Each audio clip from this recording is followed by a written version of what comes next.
Hello. Welcome, everybody. ScribbleSupport 147. We're nearing that 3-year anniversary. What is that going to be? Quick math. 156. So I thought it was going to end up in this month. I must have did math wrong. Maybe I'm thinking of May and not March. What is that? 9 weeks from now? 1, 2, 3. Yeah, it's definitely not this month. 1, 2, 3, 4, 5, 6, 7, 8, 9. Yeah, it's in May, not March. May 9th, assuming I hit every week, should be the 3-year Scribbleversary. That's cool. Today I decided I would do something a little bit more experimental. I also feel like every week my face tracking gets a little bit worse. Is my iPhone perchance killing itself in an effort to get me to buy another one? News at 9. What was I saying? Oh yeah, we're gonna do something a little bit more experimental today. I am dissatisfied with my speed, and something came across my YouTube feed the other day, and it reminded me of something I did a couple of years ago. I don't really remember why I stopped doing this, but I'm talking like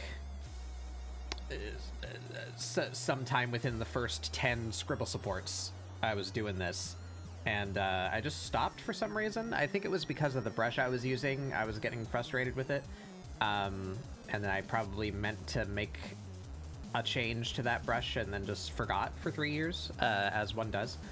The YouTube video that I found calls it shape carving, but the last time I can remember doing it was for this segmented form Scribble support, whichever one that was, really early on, where I drew that robot with a broken arm. Basically just like, instead of using lines to define a shape and being really like loose and sketchy about it like I normally am in the beginning, you just use a solid color brush and just make a shape and then like erase from it to try and get any like more internal detail or to like refine the outer edge of the shape. So rather than, you know, let's just get the screen up. So if I were to sketch something, let's say like person waving, you know, we'll do like, oh, there's the major head shape. We're gonna go down like that.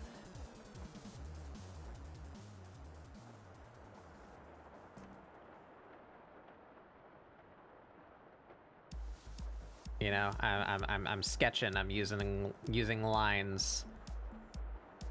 This is a cat person actually, so we do. You know what I mean? This is sketching. For me anyway. This is my sketching style. So person waving.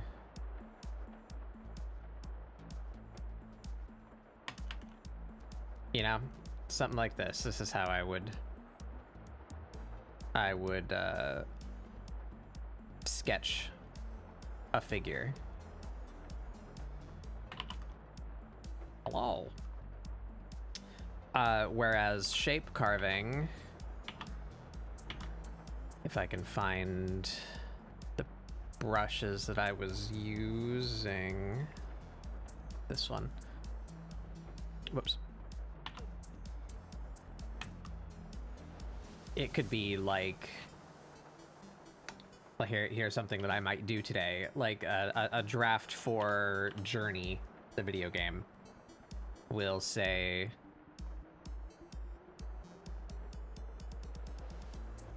mountain.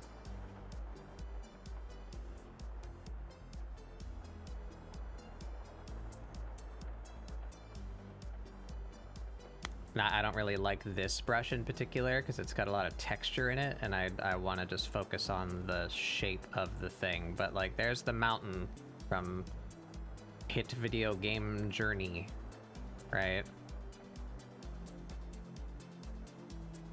If I were to full color this, we can say it's faded out because it's far away, but then in the foreground, we have a, like, cliff face, Lion King style.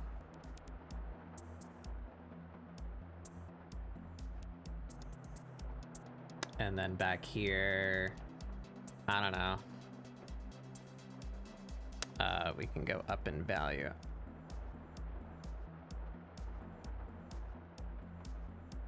We should have some, like, sandy dunes or something.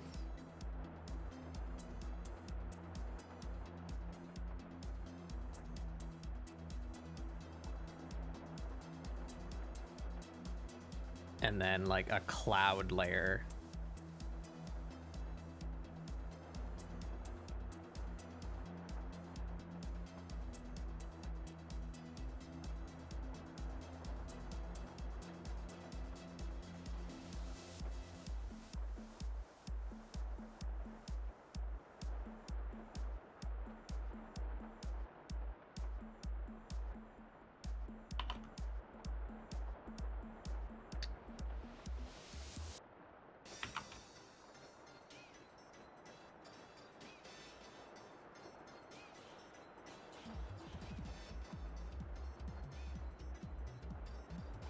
So something like that.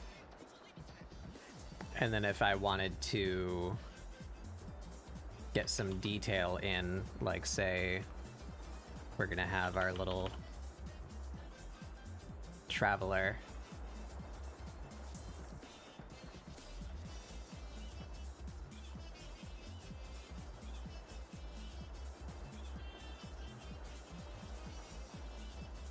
And we want them to show. So now we erase and we carve out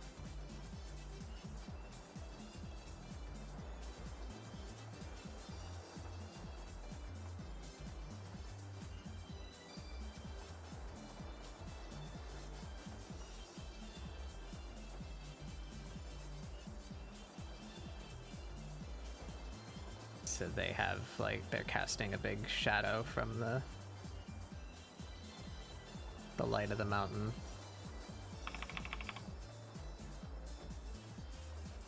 This brush's pressure sensitivity is really bad, but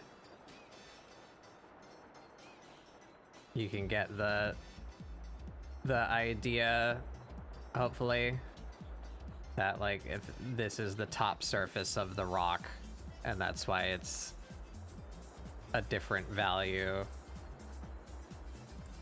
And we'd be getting light shining on, like, the front little facets of the rock too, right?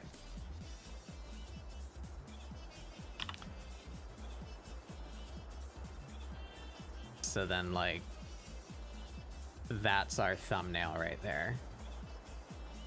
We can isolate that just for the sake of easy to see. Hey, there we go. And see, I did that in what, how many minutes? And that's a sketch, you know, for, like, an idea. All right, take it even further.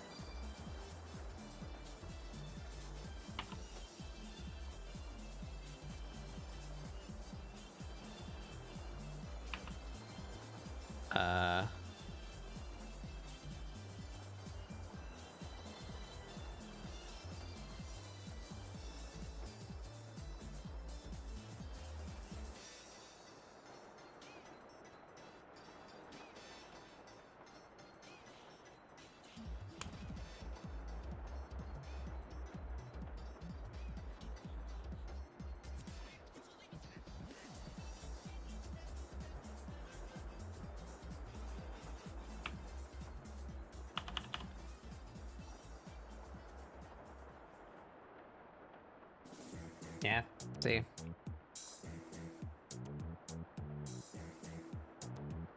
Maybe.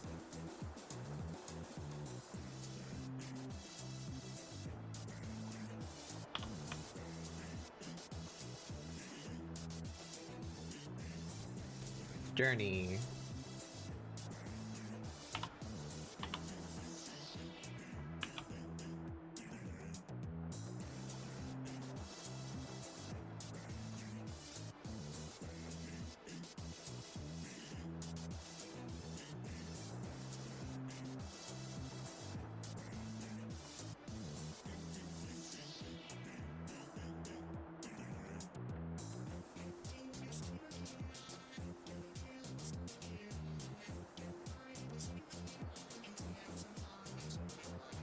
Yeah.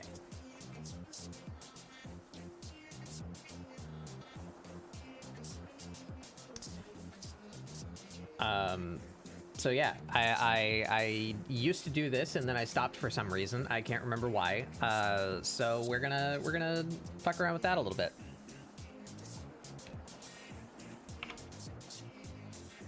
But I can tell you right now, this one I don't like because its pressure sensitivity is weird.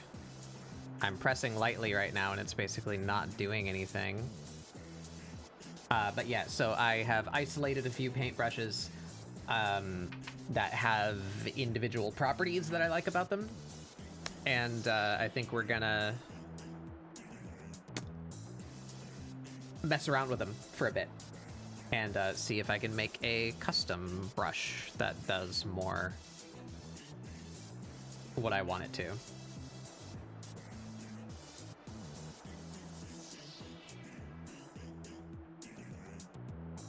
That didn't turn out too bad. Look at that. Little journey.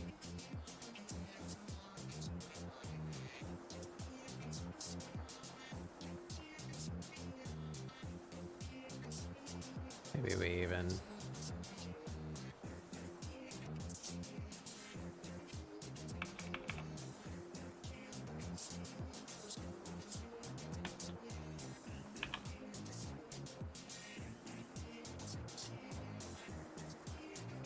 Okay.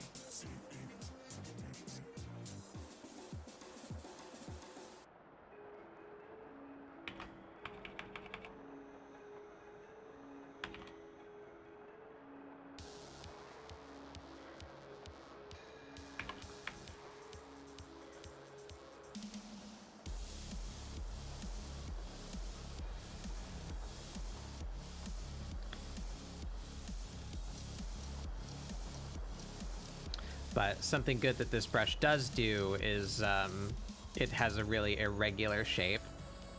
So like stuff like this that reads as detail, even though I didn't even like mean to do it. These like this lighter line here and this lighter spot right there in the right angle, it looks like a rock facet, and I didn't like intend for that to come out. Weird irregular brushes give you things for free a lot of the time. And that works in your favor.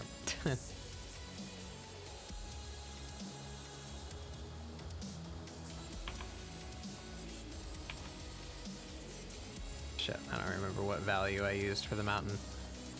I should probably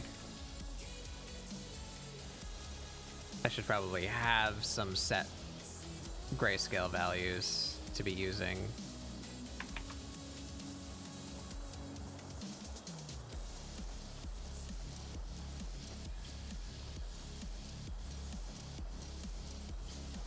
Reason I'm coming back to this is in prepare. Well, yeah, this exact thing right here, yeah. But the process in general is just because I've been unhappy with how fast I move, and that YouTube video reminded me that this type of process exists, and I couldn't remember why I had stopped doing it, so I'm going to resume doing it. Should have did that on a different layer.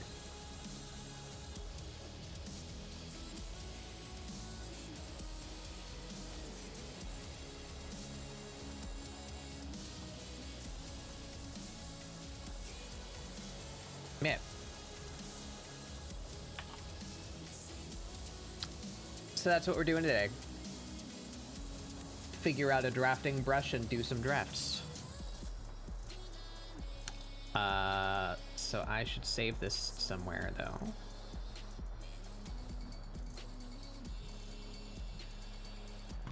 This is what, 147? Yep.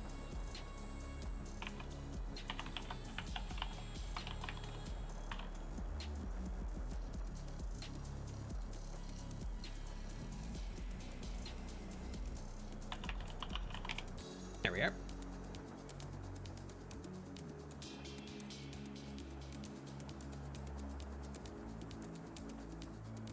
But yeah, that's a good little little thumbnail, I think.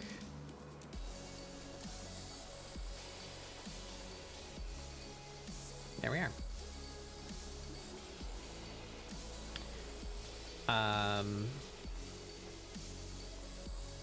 Call that journey. Just name these layers real quick.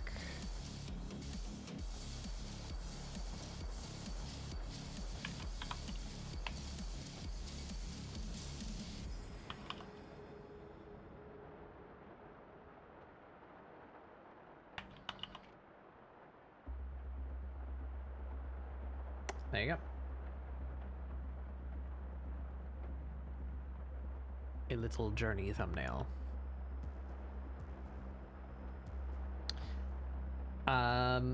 So then, we did a thumbnail. What do I and do I not like about that brush that I just used to do that?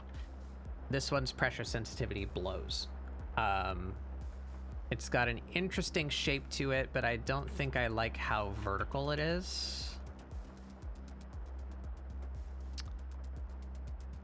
So maybe I do like how vertical it is. But its pressure sensitivity sucks. So normally I take notes when I do things like this. But let's do that on screen so that you guys can actually see what I'm doing. So this is the Flat Brush 2.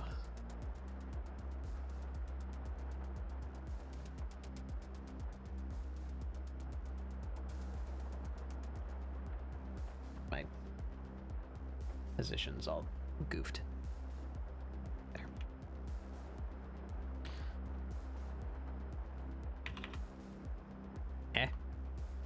Why is that opacity low? I like never modify the opacity of that brush. No, lowercase f.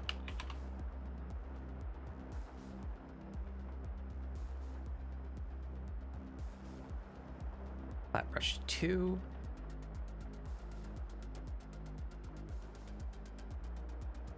Good texture.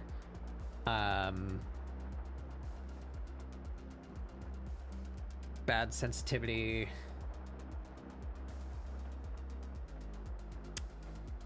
I'm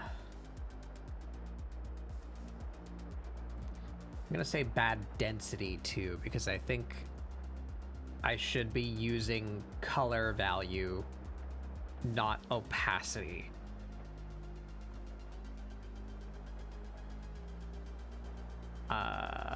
Density.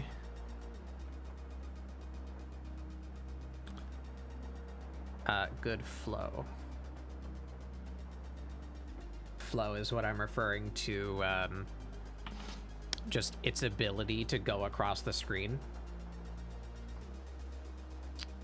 Like, this is following my motion pretty well. It's hitching a little bit, but other brushes will hitch a lot. I think this one, yeah, see, like, I'm not moving that slow, I promise. I'm moving at about this speed. And this is how that line is coming out, right? So this brush has very bad flow. That's just my shorthand for the processing power that it takes to use this brush is unacceptable. That's like an unusable brush. It's got too much detail. It makes the program die when you try and use it. I'm not going to use it.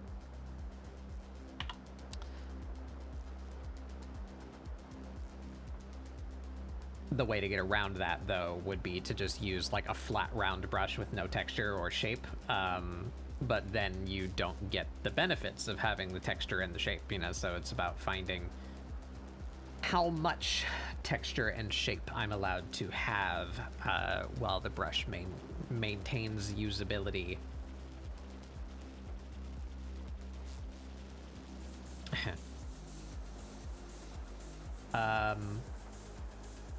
Yeah, so I like those aspects. Let's, we'll do a little good things.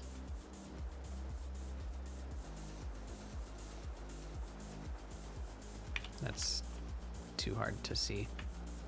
Good things, there we go.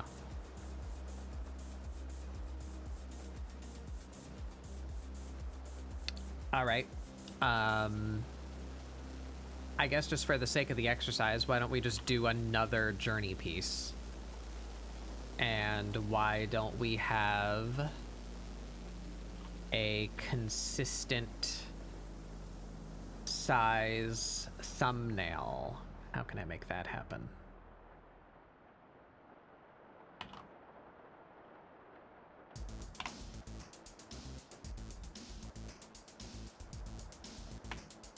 Like so.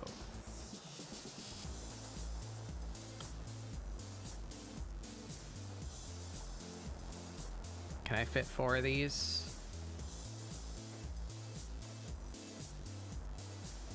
No. It's too big for there to be 4 of them.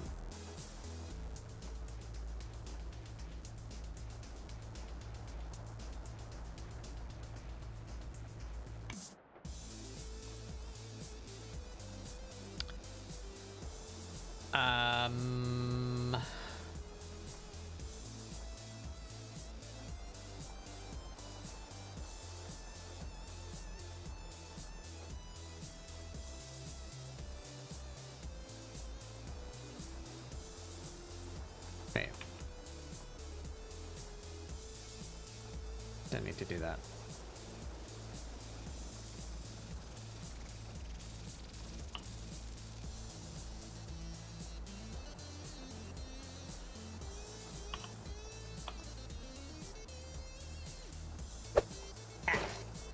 Hey, Jeannie.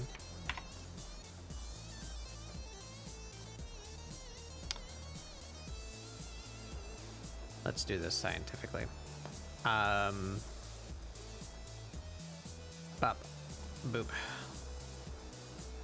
16 by 9.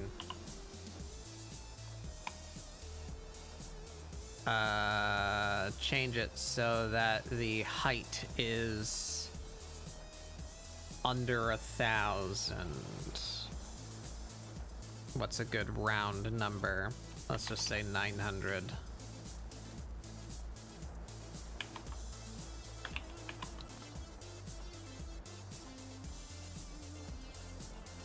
That's gonna be our thumbnail size.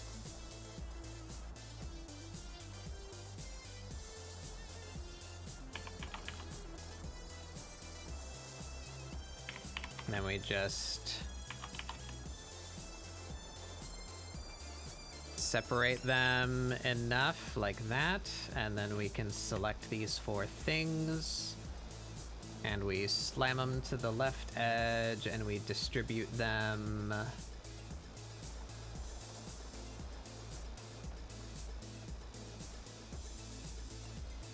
like so. There we are. Now we have 4 thumbnails. Can we get 8?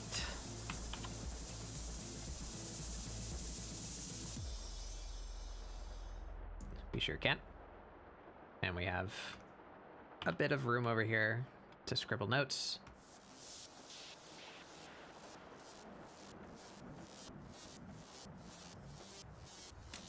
so we can do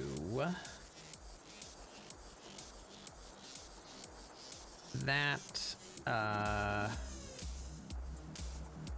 We get rid of that. We select that. We mask that. There we go.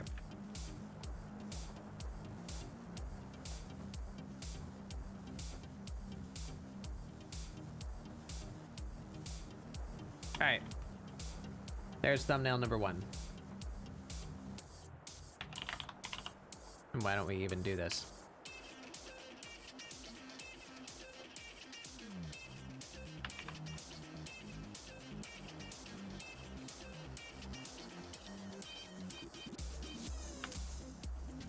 Yeah.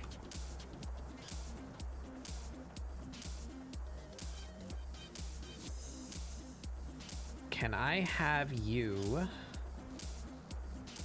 selectable but invisible? Is that a thing that I can do to you? No. It's annoying.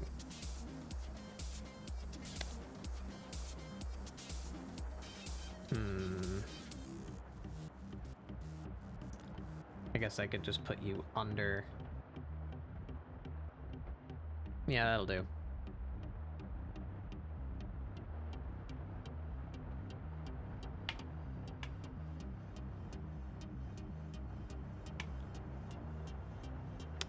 All right. Now we try a different brush and we make notes about what we like about that one until we have a collection of notes to make our own with.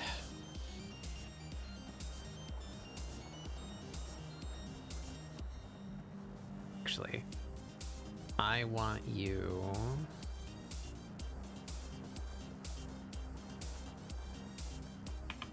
like that. There we go.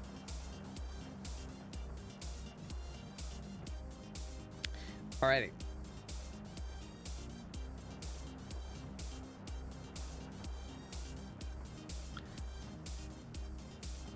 So that is a brush that I used. I raised some others up. I think these are mid-tier ones or have like one particular aspect that I liked, and then these ones down here I'm probably gonna delete.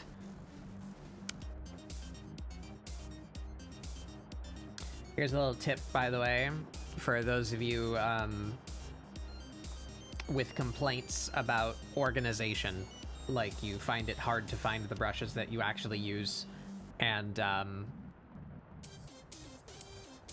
difficult to dedicate the amount of time it takes to organize like an entire brush category or all of your brush categories. I simply duplicated one of my subtools. So like up here, one of these brushes, just right click and duplicate the tool, and then rename it to something that's just blank. Like I renamed mine's a bunch of hyphens, right? Now I'm using that brush, the line of hyphens, just as a separator, and you can organize your brushes passively, like one at a time, just kind of as it happens, instead of needing to set aside a day to do it. If you use a brush and you're like, I don't really like that brush, just like drag it beneath that bar. So then eventually you'll know, like, oh, okay, all the ones that I've moved underneath that bar are ones that I could probably get rid of, you know, or at least think about getting rid of. You know, you organize it like as it happens rather than needing to make a chore out of it, you know. I have found that helpful. Baba doodles, it's me. Baba dooda.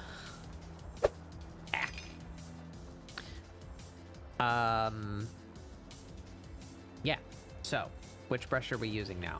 I don't remember what these are, so yeah, that one seems to work too. I don't like how fuzzy that one is, but it does work. I also don't like how I have to scribble in the same spot longer. I think that's this, though, if I just turn that off. Nope, it's still doing that. That must be the amount of paint. Correct. Or the density of the paint.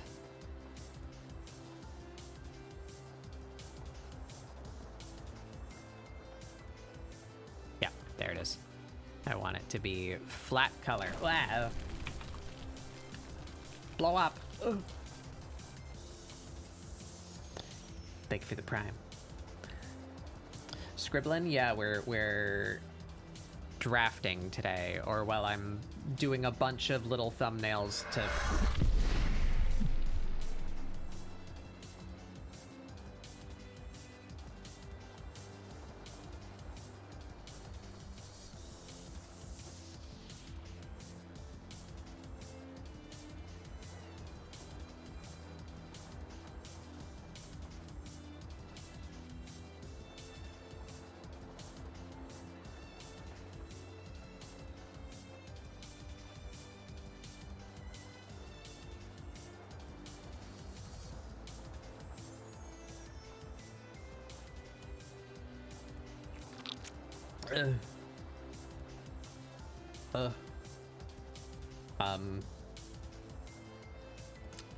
We're doing a bunch of little thumbnails to test brushes with the ultimate goal of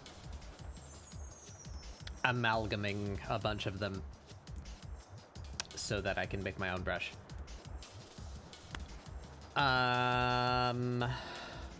So what do we do with this one?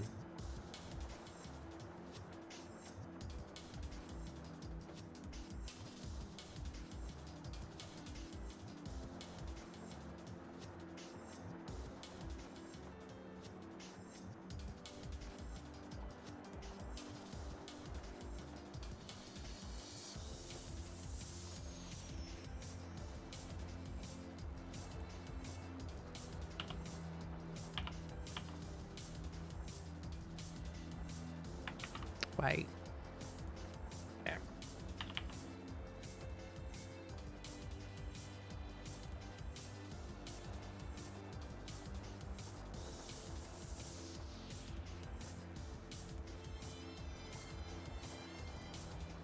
Try and do like a big perspective piece. Right, I need a line of grayscale values. How many of them do I want?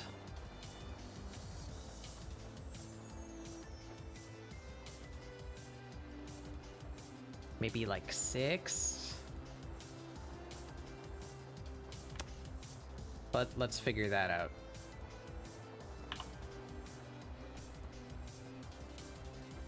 We're going foreground to background, black and white.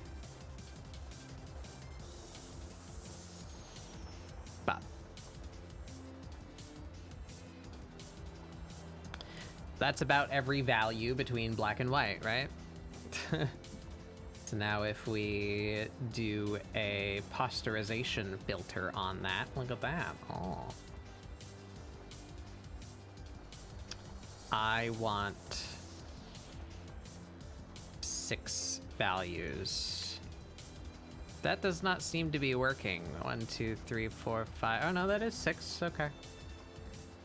Why is it so heavily weighted to white? That's odd. Is this not? Oh, yeah, yeah. That's why right there. See that little triangle? That's a little hard for you guys to see. The gradient is weighted toward white, so that makes perfect sense as to why it did that. So now we grab some swatches. How many spaces do we have over here? 1, 2, 3, 4, 5, 6. Perfect. Okay. Let's do that then right here.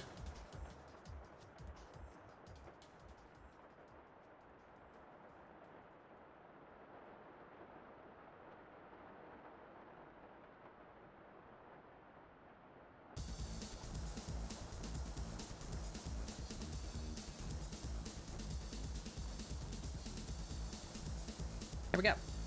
Now I have a line of 6 grayscale values on my palette. Actually,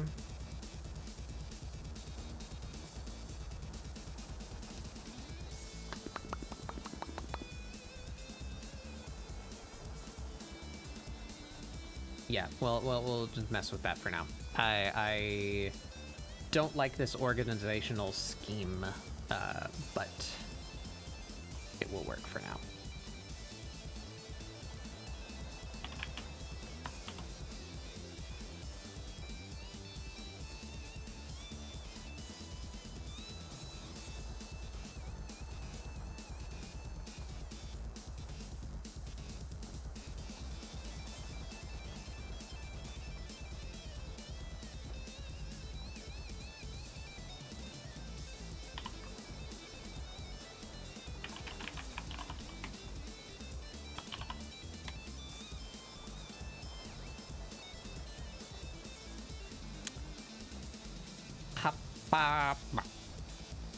Why does that say layer 2? Ah, because of this.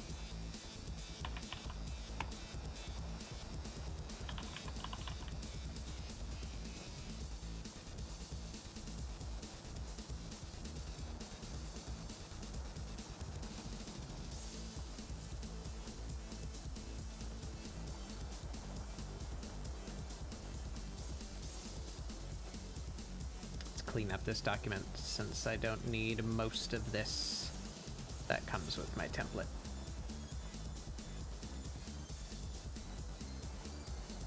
Okay, back to this. So this is in like the background.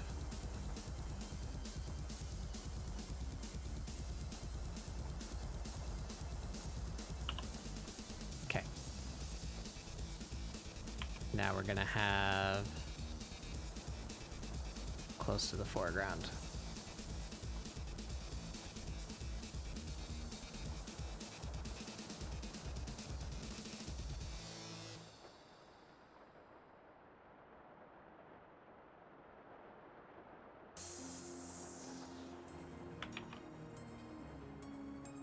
Flowing cloth.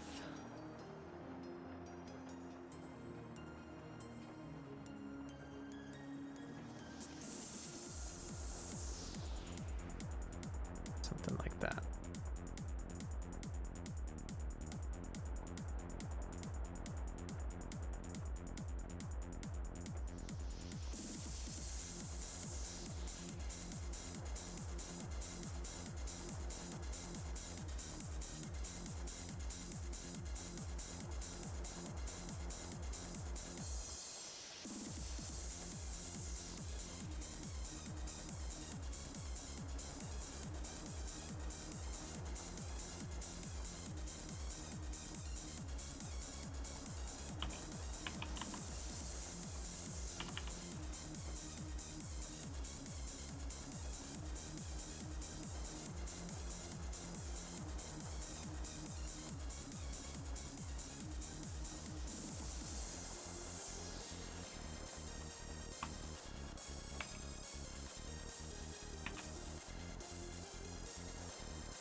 Maybe we use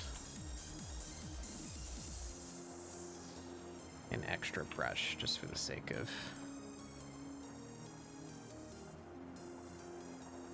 atmosphere.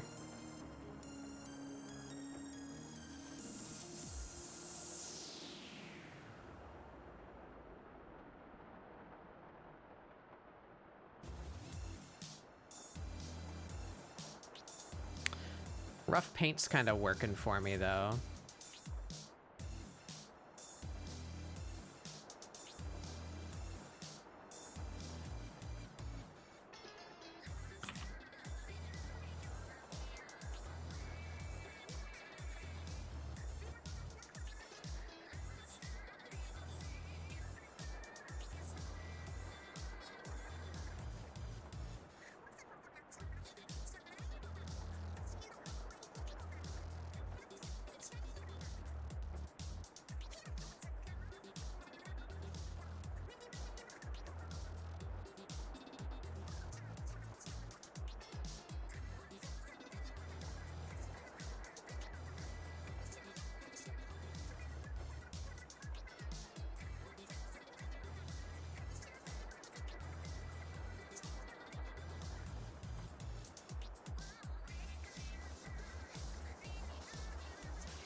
Like that.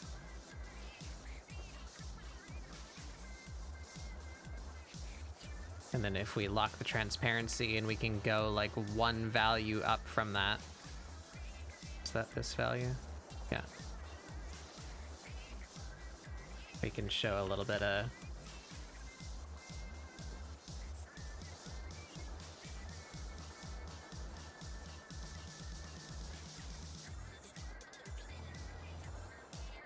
just a little bit of shape.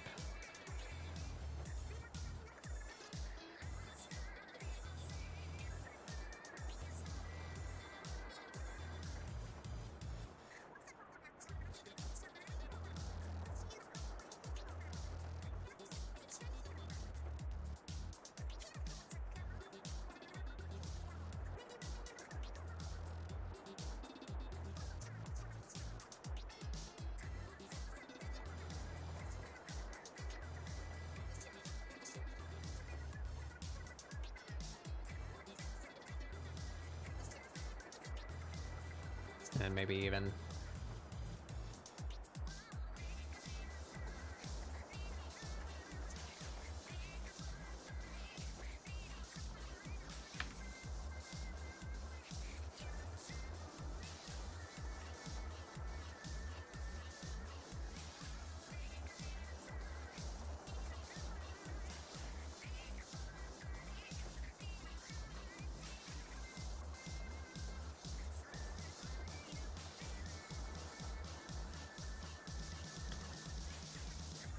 I like how this paints when I'm on the same like layer as other values. It feels really good. I miss a bit of the texture and shape of the other brush though, so.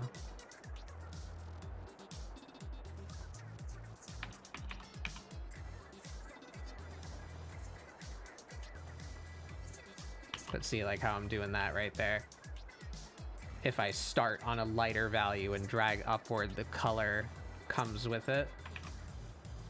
So I can kind of blend like a little bit of a gradient here, trying to show like shadow going under the cloak.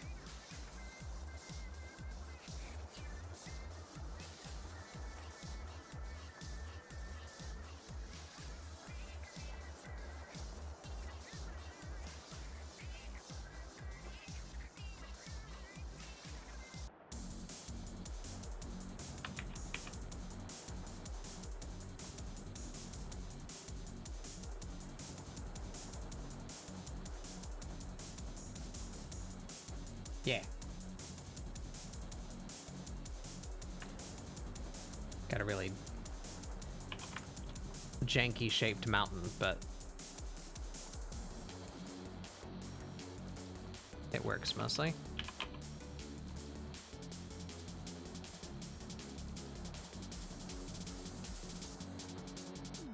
Oops. How did that happen?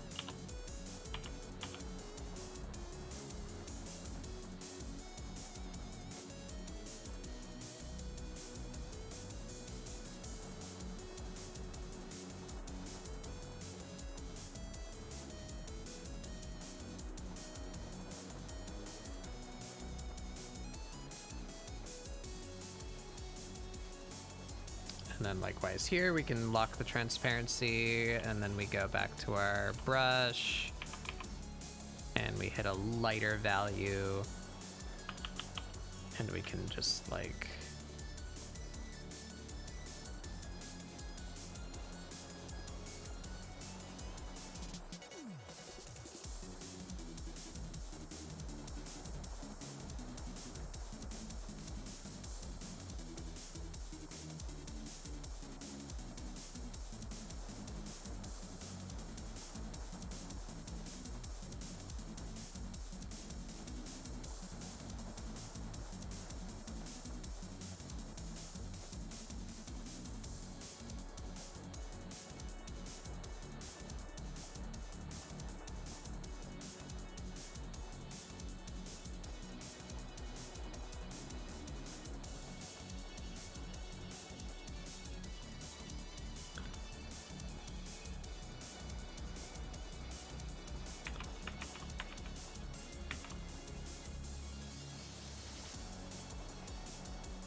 that.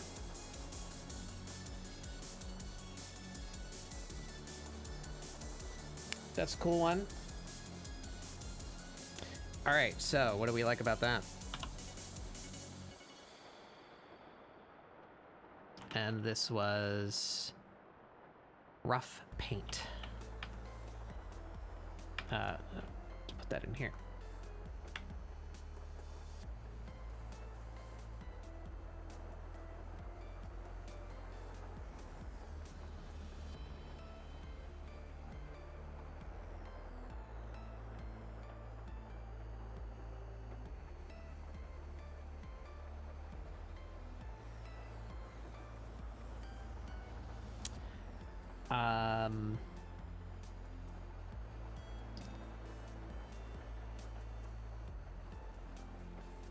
Good blend. Also has good flow.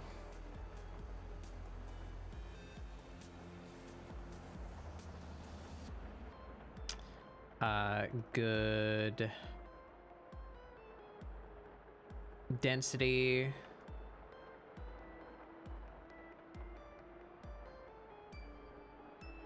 Good sensitivity. So I think I like this brush. The only things that I miss about this brush are the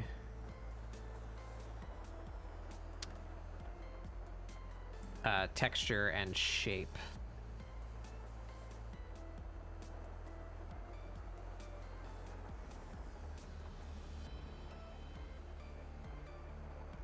So I think given that we like so much about that brush, or what I keep saying we, but it's me. These are my preferences. But I encourage you guys to do the same. Do some exercise. Find yourself a brush.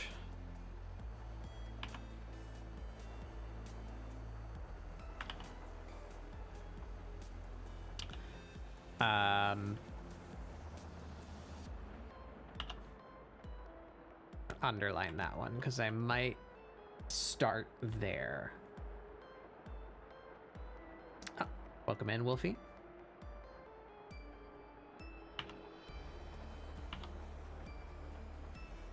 Okay, and looks like we got a couple more to try. So I might have gotten overzealous making 8 thumbnails.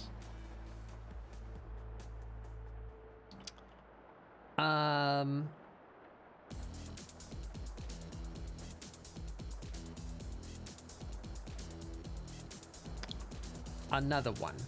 Oh, this one has no names.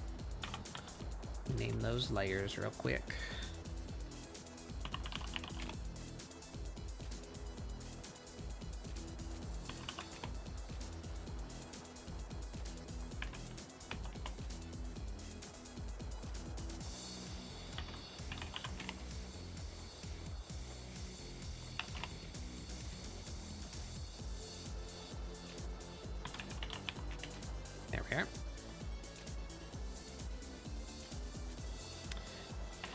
All right, thumbnail number 3.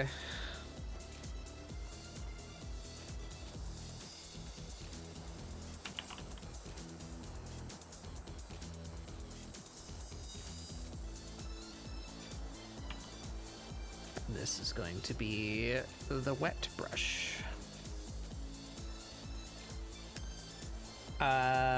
Searching for image in mine brain. How about we do a co-op one?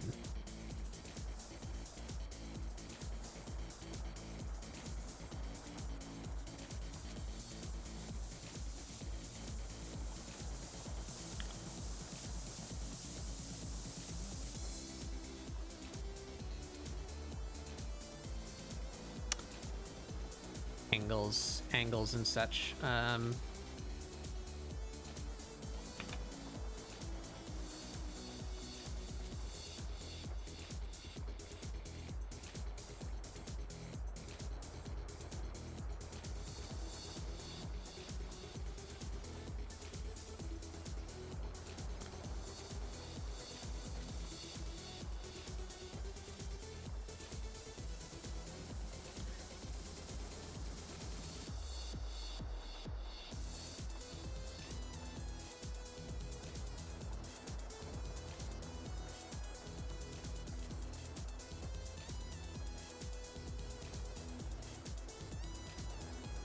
Don't like this one's sensitivity already.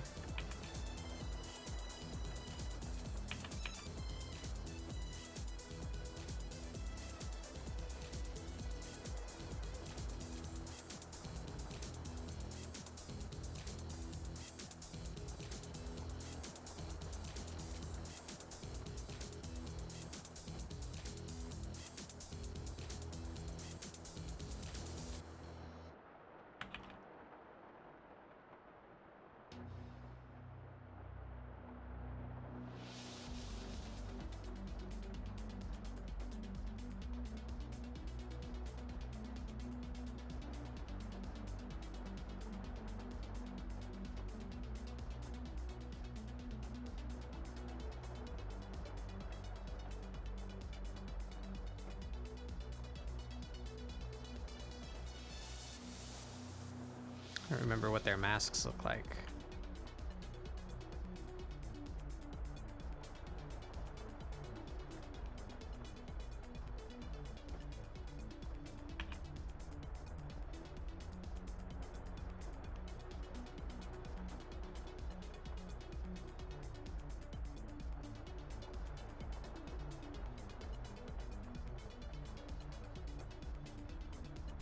That's good enough.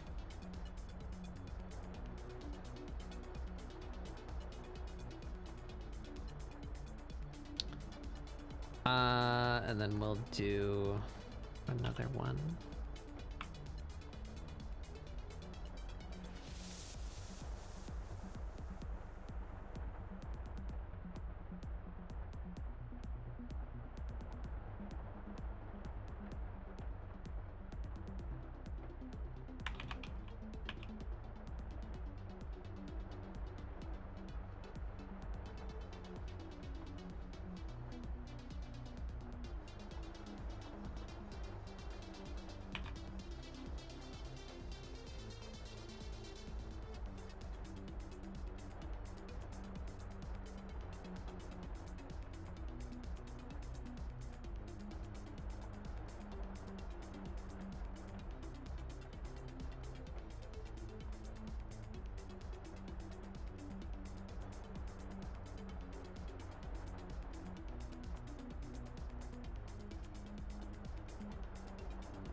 Like that.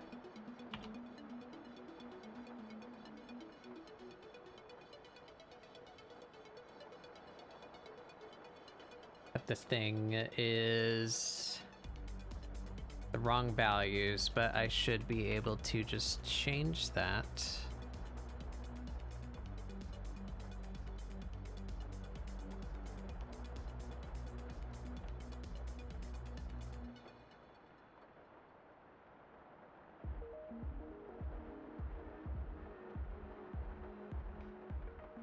Yeah, why don't we do that? Why don't we make this one a white cloak? Oops.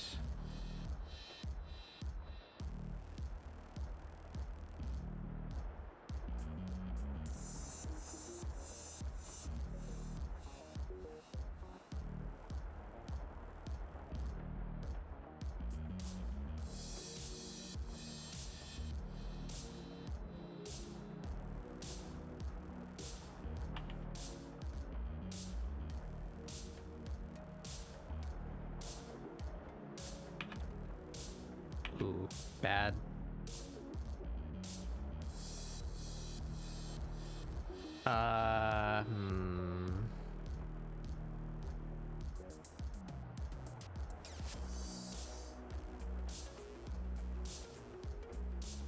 Okay, well that's the weakness of this brush right there.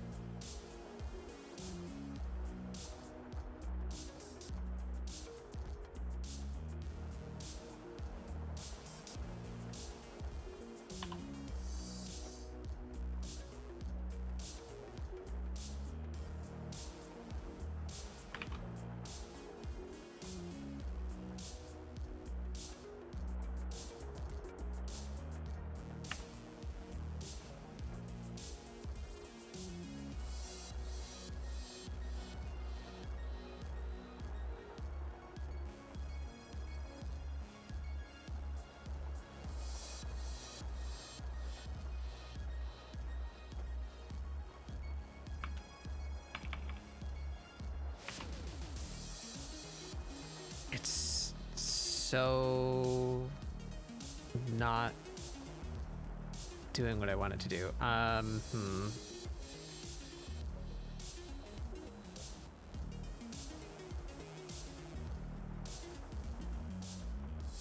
The density of the paint, amount of the paint.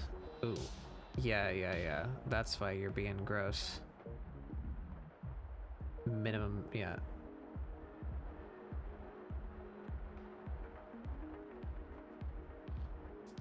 Try that. Ah, much better.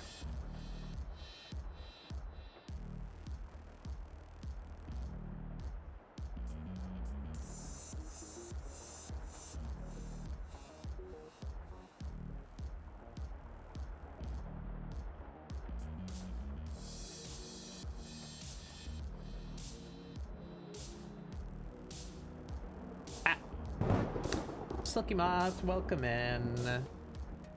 How are you doing today, fellow bug? What were you up to? Sunset Overdrive, haven't thought about that in a while. How did that go?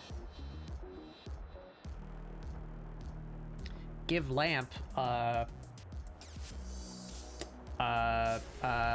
you go, on the table over there. There, you can borrow that one. The fire's a little weird though. Careful not to let it, don't let it set fire to something. It was fun. Good. I forgot that game existed. I've never played it myself. That was a 360 game, wasn't it? Am I thinking of the wrong thing? That's like the city punk parkour grind rail game. Yeah.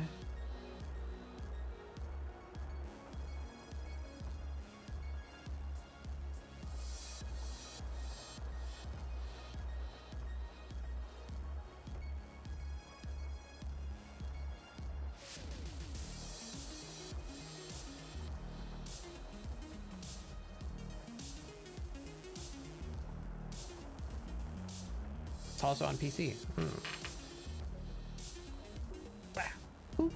Who made that? Wasn't that made by somebody that did like other stuff? Is it on Steam? It is. Who did? Insomniac. Insomniac did this. Yeah.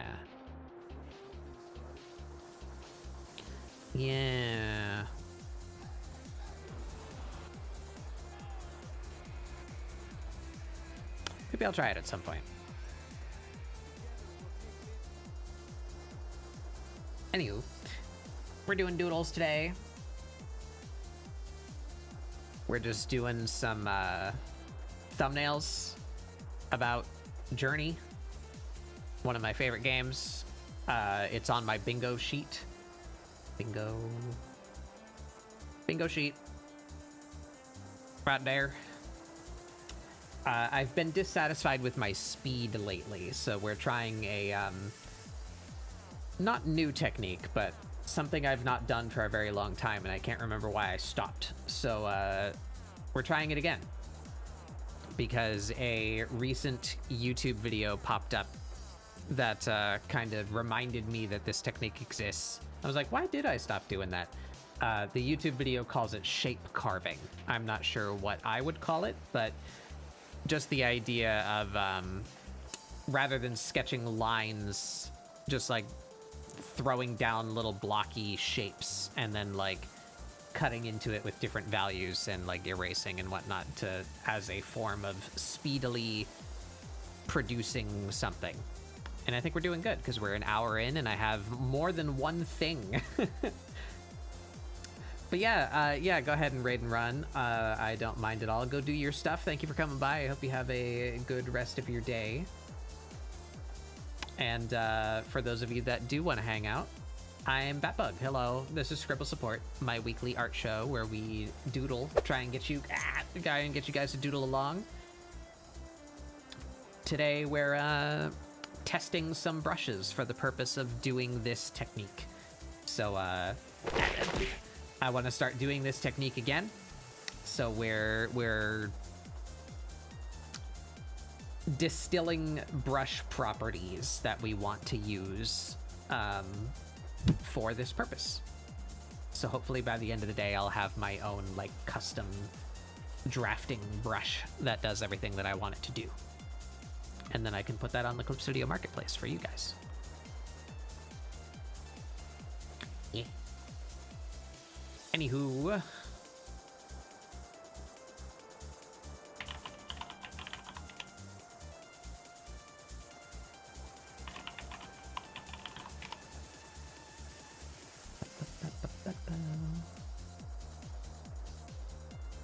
And maybe we can do this.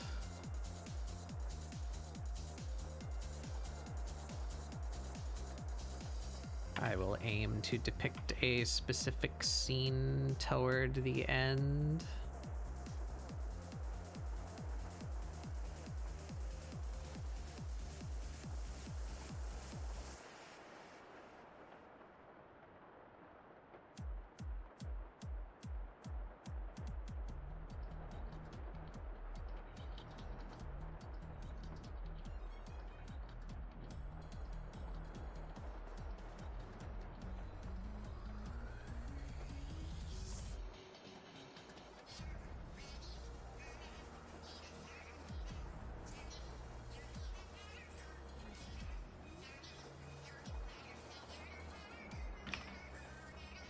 I don't remember the shape of the like Torii gate things in the game,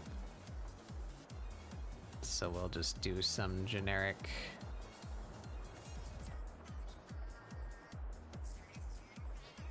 I think it's just something like that, right?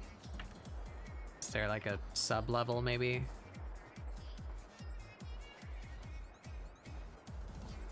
Like that.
damn. Bop, bop, bop.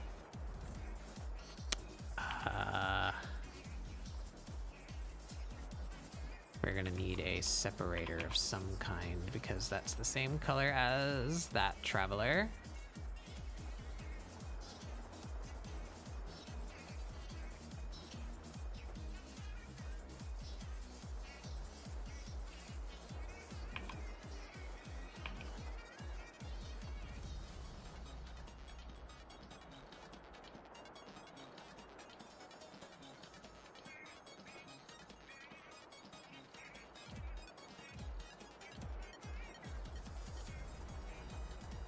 Do like that. Kind of blend that down.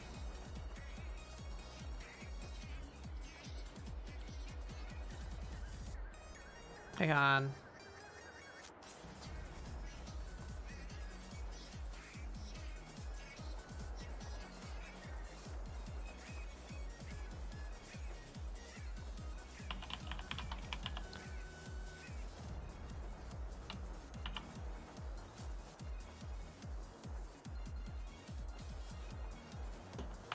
Let's get real granular with it.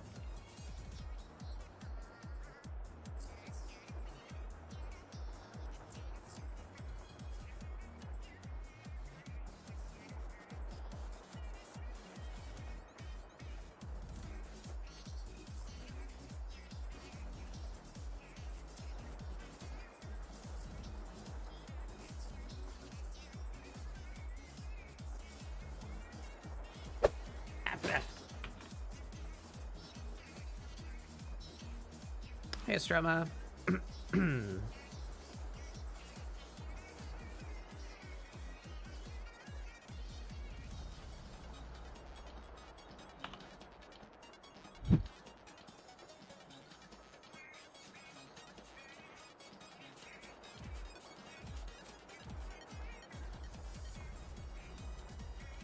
Yeah.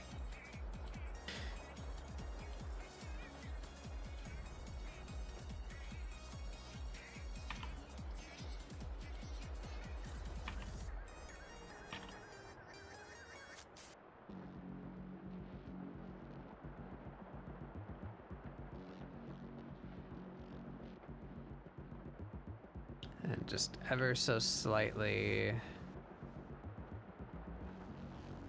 narrow that light toward the top.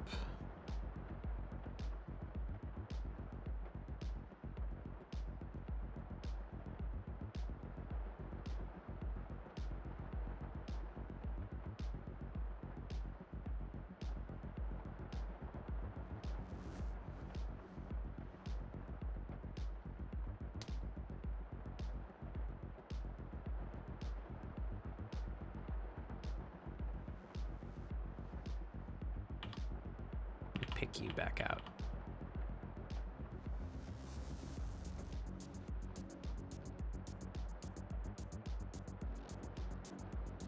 Wrong one.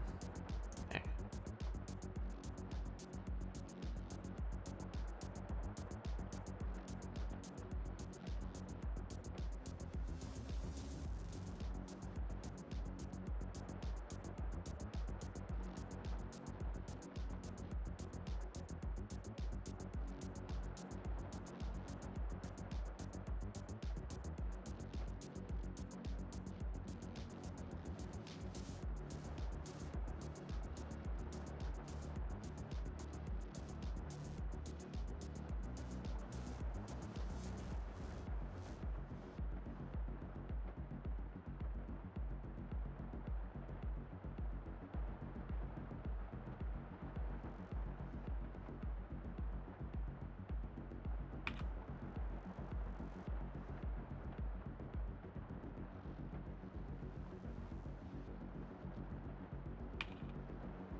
Like that.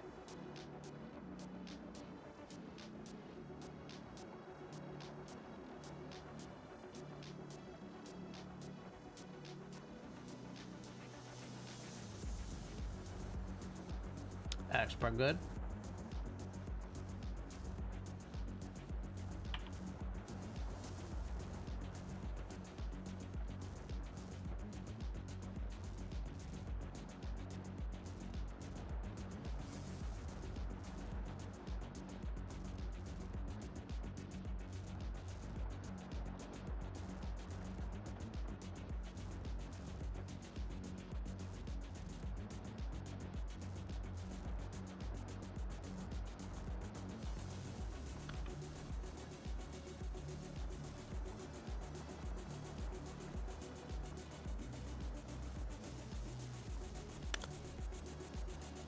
Yeah.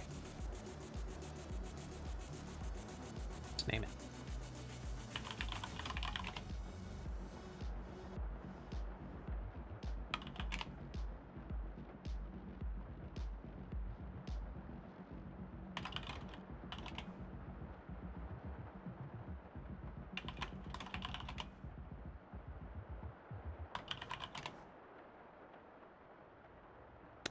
There you go. And this one was wet brush.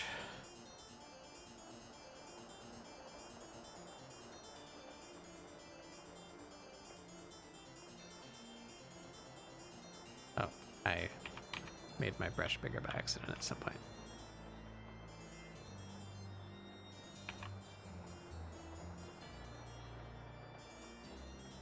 Is that really the size that I was? Yep, sure was. Okay.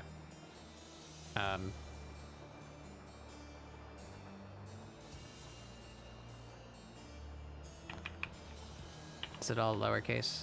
It is all lowercase.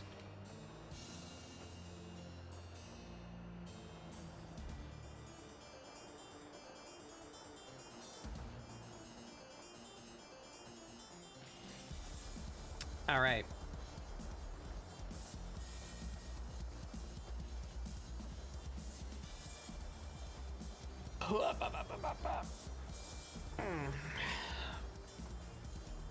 How do we feel about that one?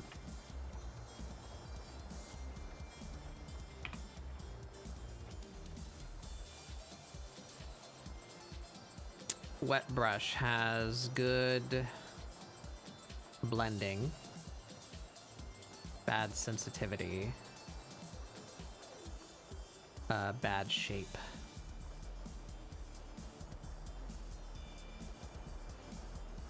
Well, actually, you know, the shape isn't bad.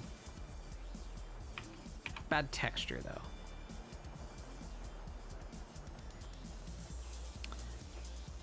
Has good flow. What other things are we?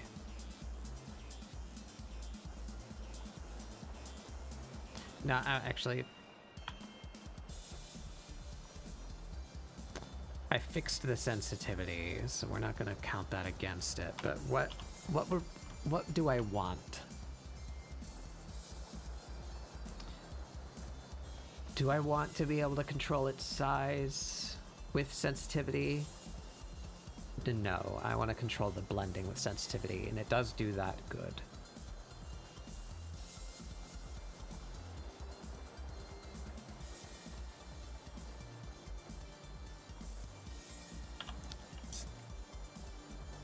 Yeah, I'll just take that away. I feel very middling about this brush.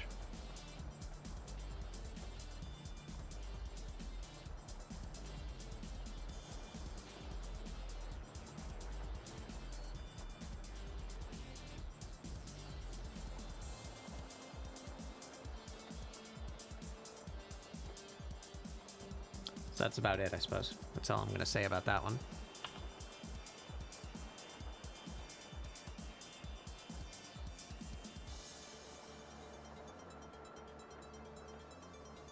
All right.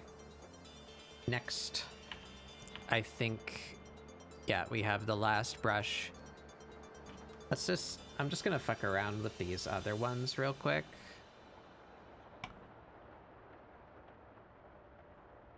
Let's not do that.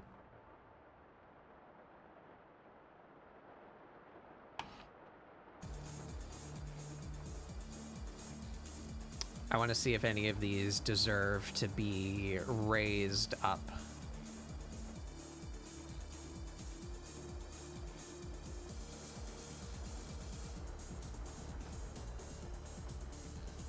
No.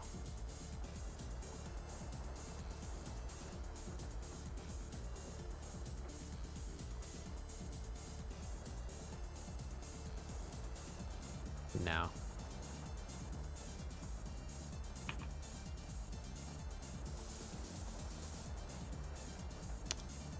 The square's a good shape. I like that square. Triangle.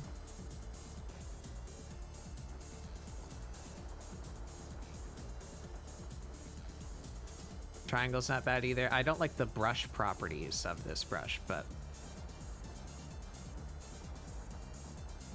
I do like the shape of it.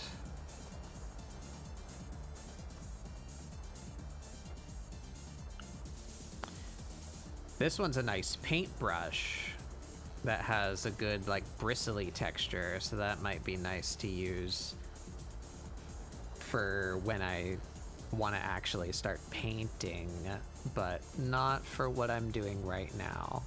And this last one here is what? It's very canvasy texture.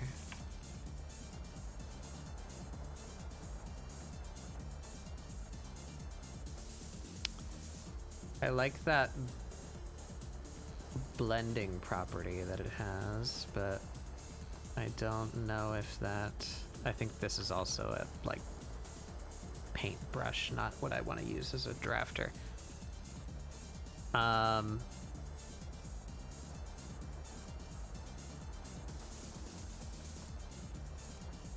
These ones down here, yeah, that one's awful. That one's awful. That one's also awful. Yeah, we're just deleting these. Be gone.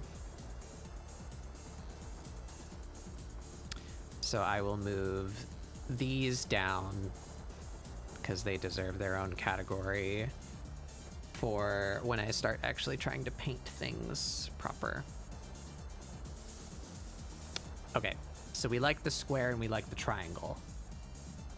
I'll move those up.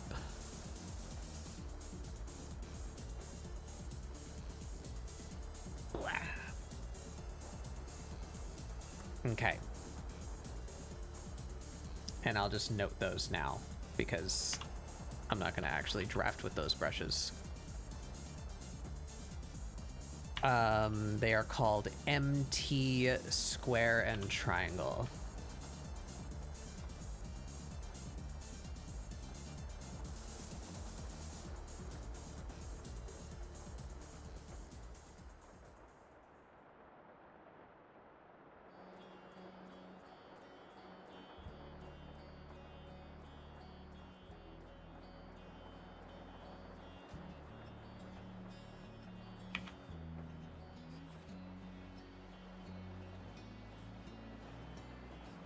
Giving you guys a little preview about what my desk ends up looking like when I work on things, just in general. It'll end up looking exactly like this. I'll have little pieces of scrap paper for whatever project I'm currently working on, and it'll just end up filling with almost nonsensical text like this. And I have a blue highlighter.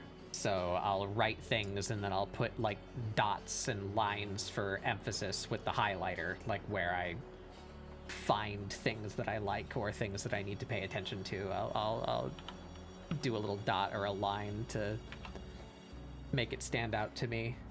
So when I come back and read it later, I can remember what I was thinking.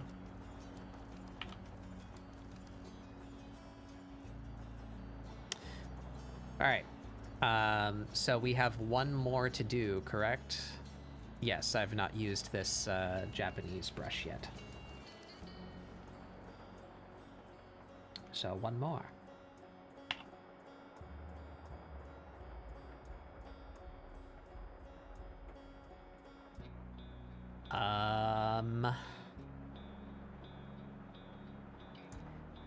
Journey imagery. Journey imagery, digging around in my brain for memorable moments. Okay,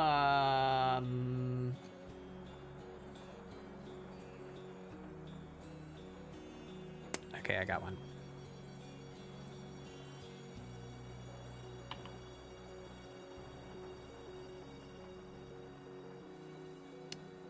We're gonna start with a mid-tone.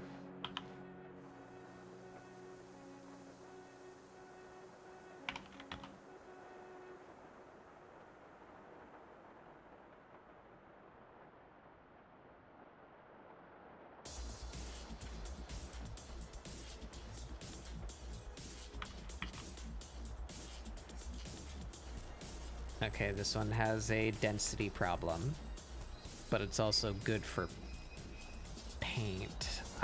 So we're gonna actually duplicate you, because I want to keep that for painting. And we're gonna take you up here for fucking around with drafting, and it's this right here, these paint properties. The density needs to go up. It probably shouldn't be tied to pen pressure to allow me more flat color. Yeah. Okay, and it's the, I think, the color stretch or the amount of paint, one of the two. Can I take that away? There we go. Yep, okay, that's doing what I want it to do now.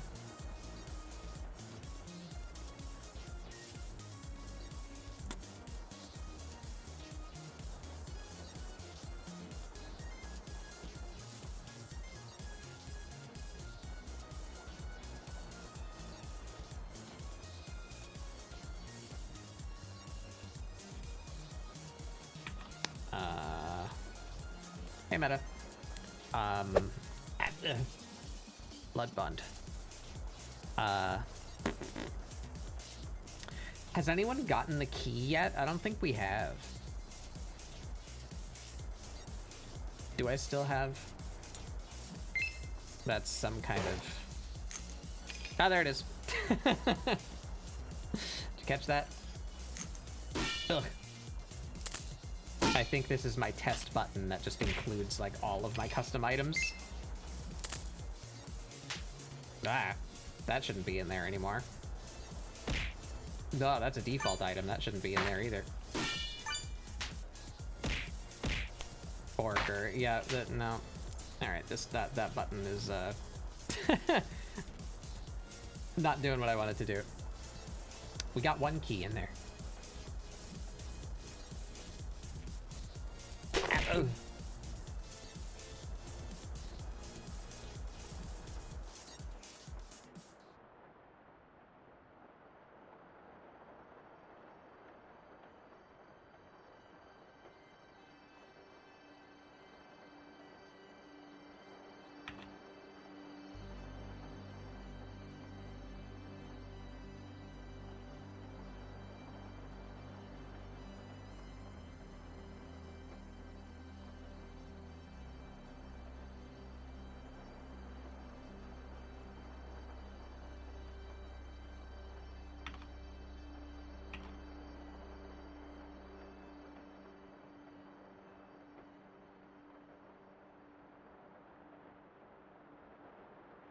They sit.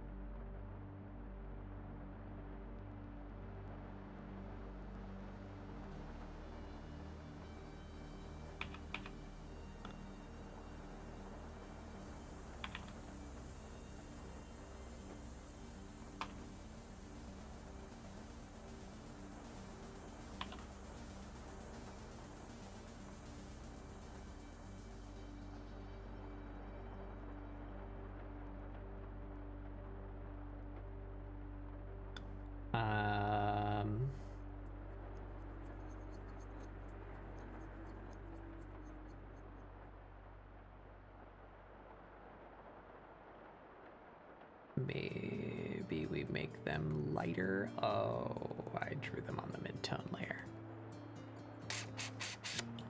Ah, I die. Oh, we just do that again. It's fine.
Okay.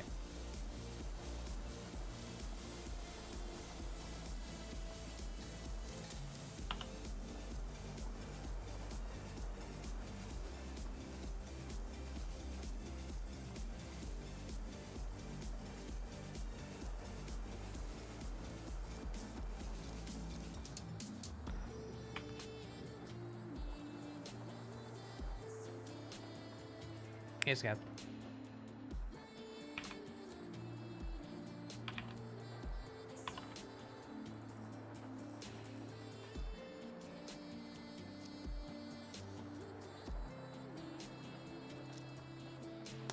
I made him a little grumpy looking. Didn't mean to do that. No talk me, Angie.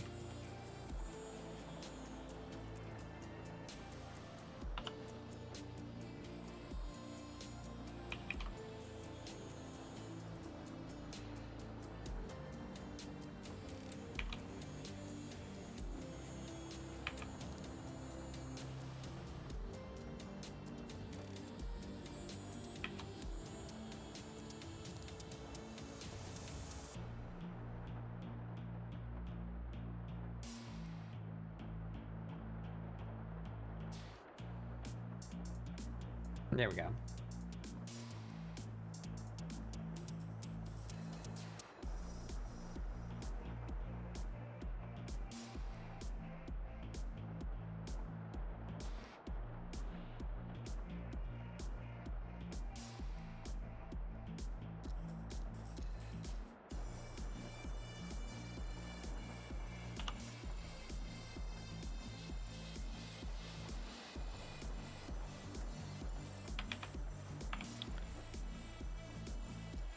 This one has like no, oh, because I'm on the wrong brush, that would be why. There we are.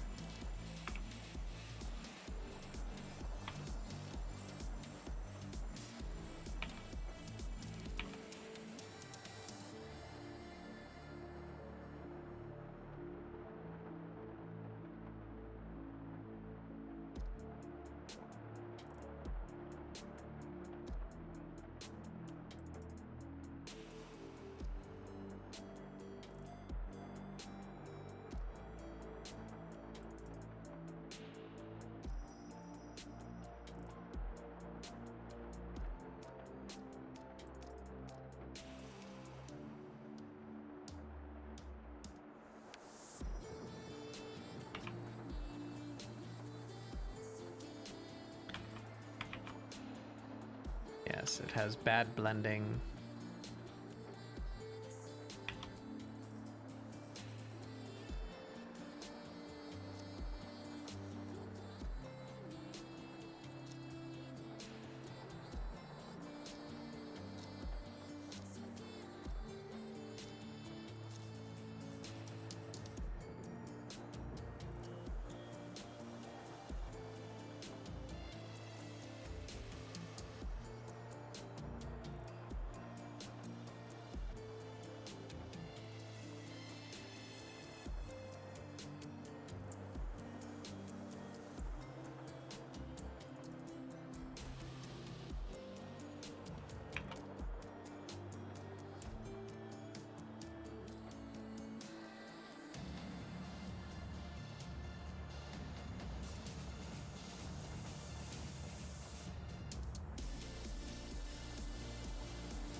That's cute though.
It's just a little guy.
This is kind of going beyond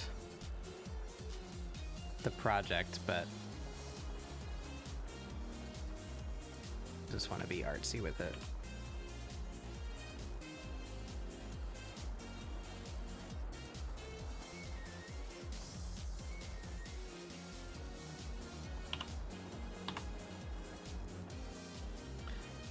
What tone is that? That one.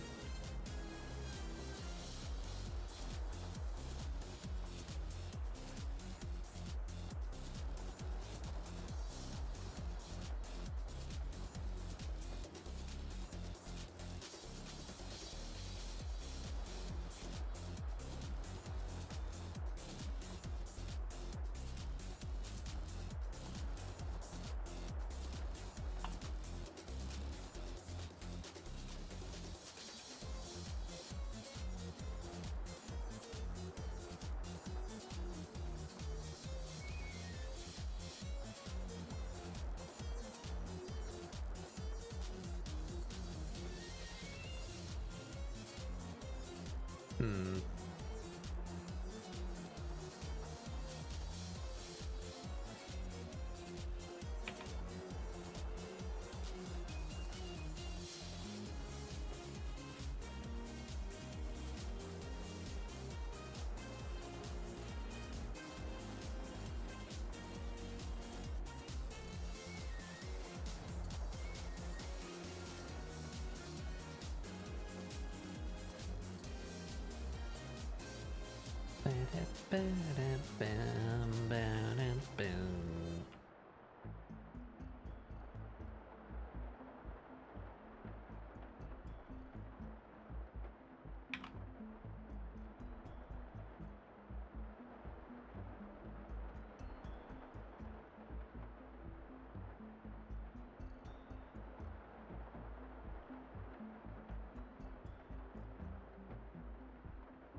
This is not giving me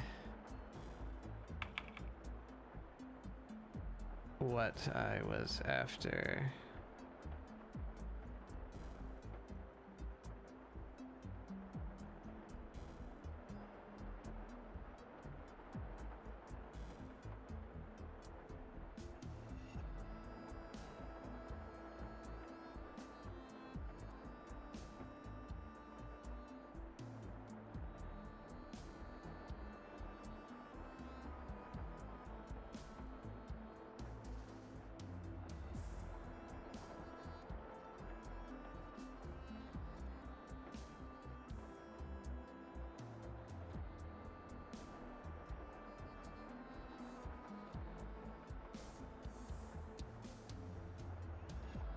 That's better.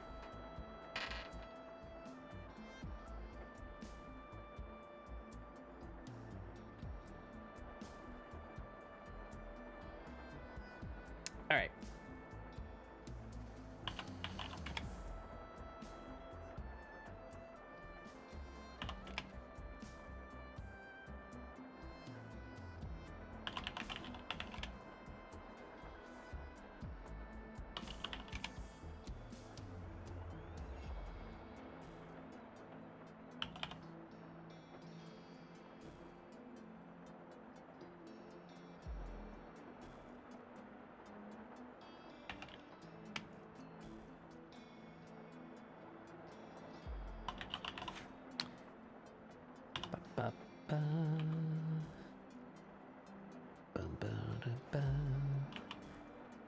This thing is a Japanese brush, so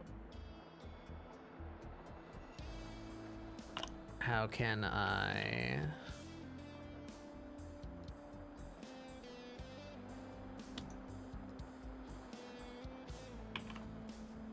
We shall use... Can I paste that in text by chance? No. Or well, that's because it's in my font. My font does not have Japanese in it. I don't know which one would.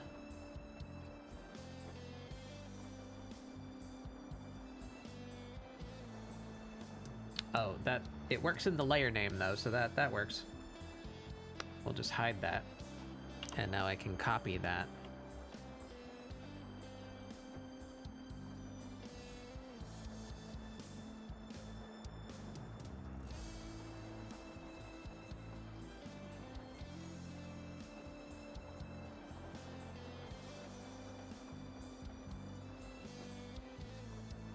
Apologies to anyone who's familiar with Japanese, as I'm sure I am fucking this up royally, but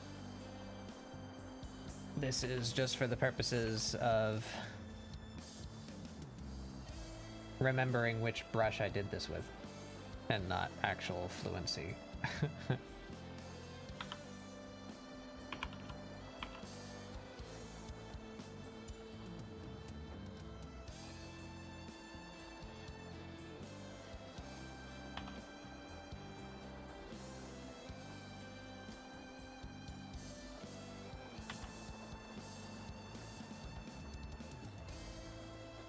All right.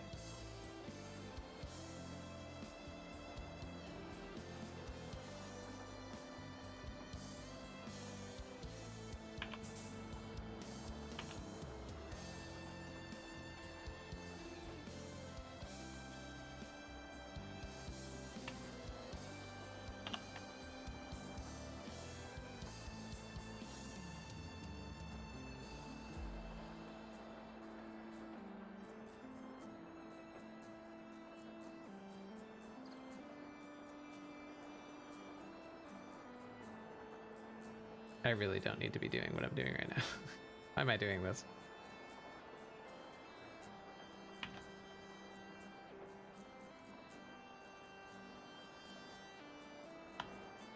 All right.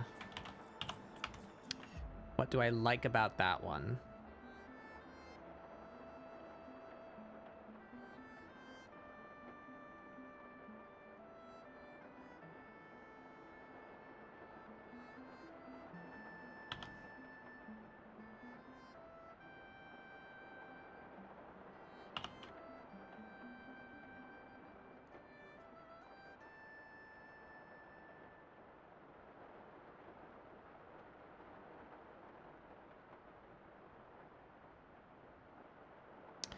I like how it blends, and I like how I can control how it blends with one property that is just the amount of paint. It's got a nice soft edge to it. It's got a bit of texture. I guess let's use the same terminology that I've been using throughout.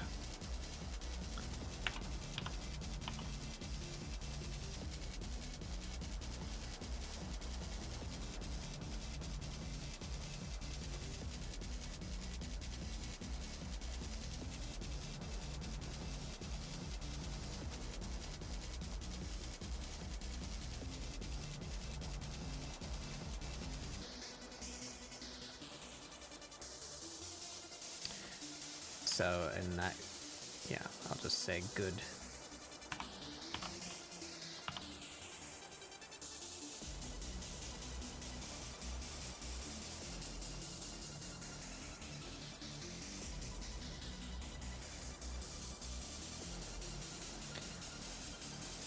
The blend is also the sensitivity.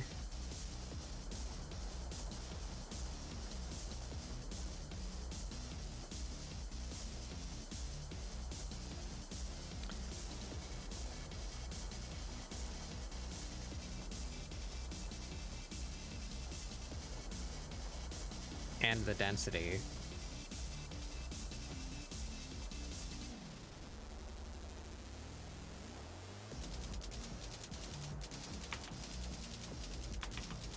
These three things are linked and all controlled by one slider. Anything bad about it?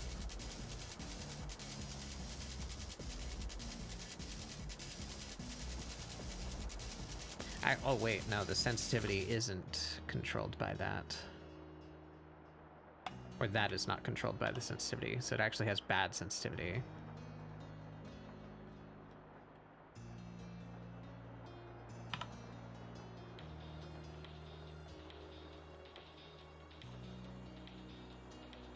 I would want the sensitivity tied to what? Maybe the amount of paint, which it currently is not controlling at all. I was controlling the amount of paint manually, so it has bad sensitivity, but I could make that different.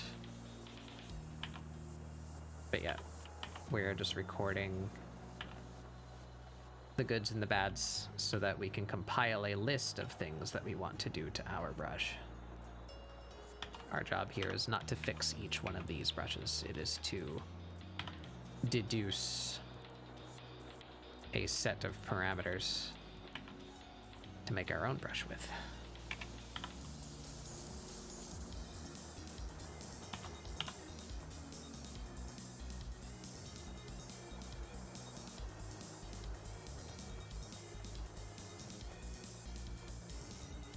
So that one is also pretty good.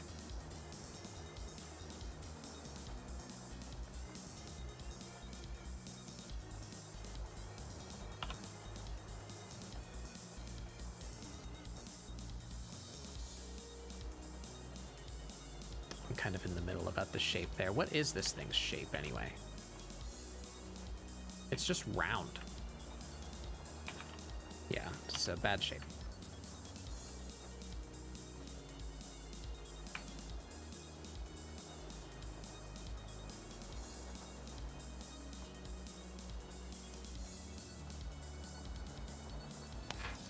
But all right, look at us. We're 2 hours in. I have 4 sketches. That's pretty dang good. And I'm experimenting right now, so that should get better over time if I start doing this more regularly.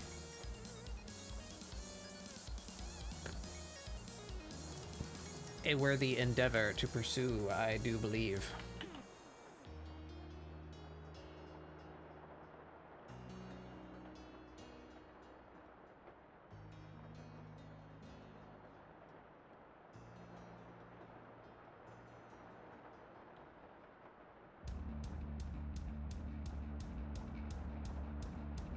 All right. So then.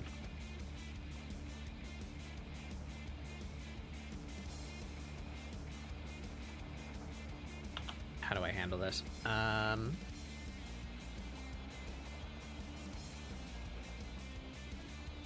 give us a little divider right there.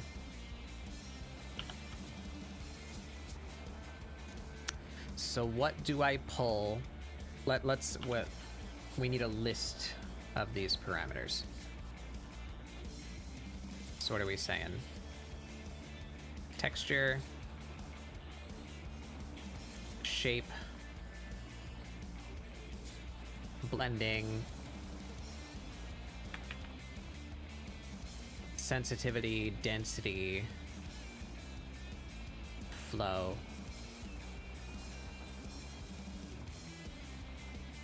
Am I missing anything? Blend, flow, density, sensitivity, text. 1, 2, 3, 4, 5, 6. 1, 2, 3, 4, 5, 6. Yeah. Blend, text, flow, blend, density, text, flow. No, that okay. So these are our 6 parameters.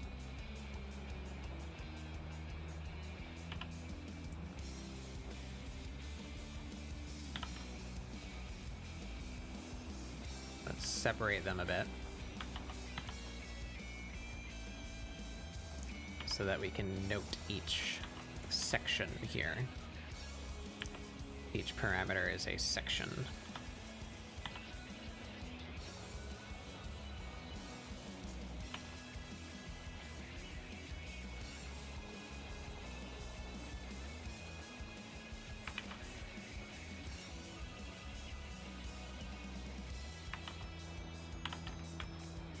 More.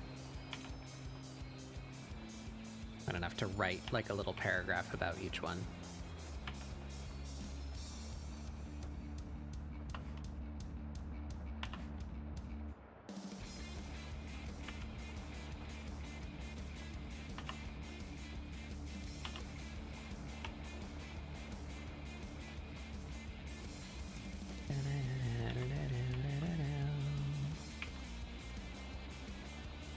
Just like that.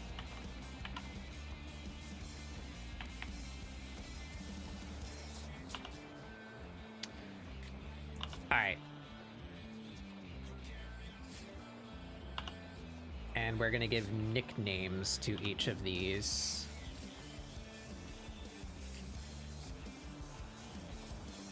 This is FB2. This is RP. And this is JA. Oh, and this is WB.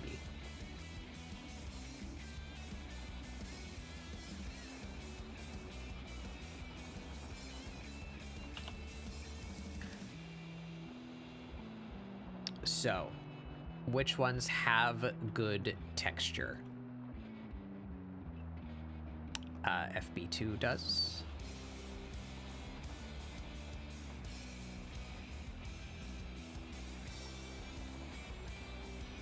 JA does. Okay. Which ones have good shape?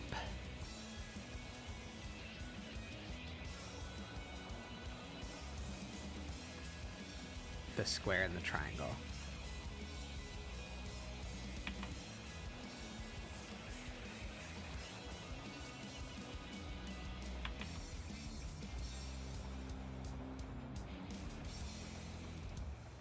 Which one has good blend?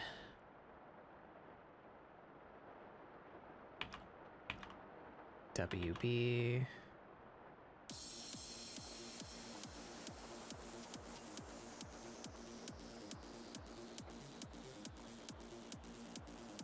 We're gonna have to test those against each other.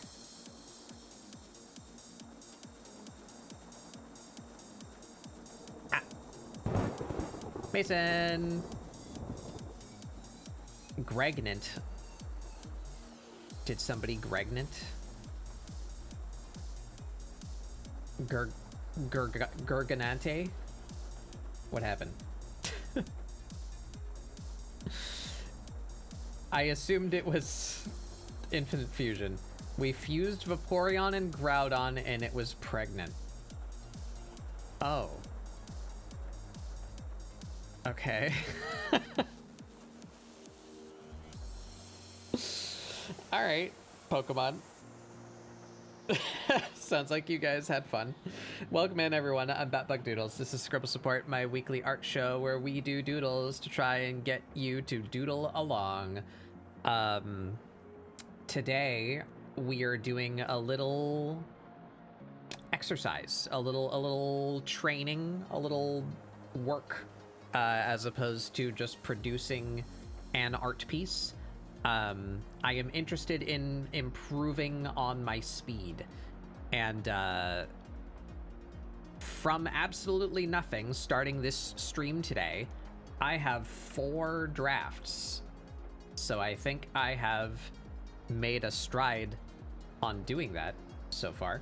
But our goal here today is to work out a new brush that I can use to do this easily.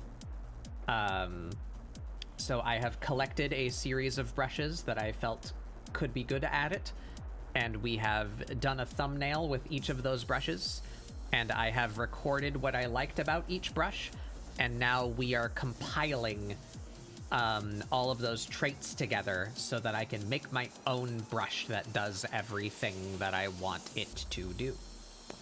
That's the goal for today. But yeah, we given that it's on my bingo, and I think Journey is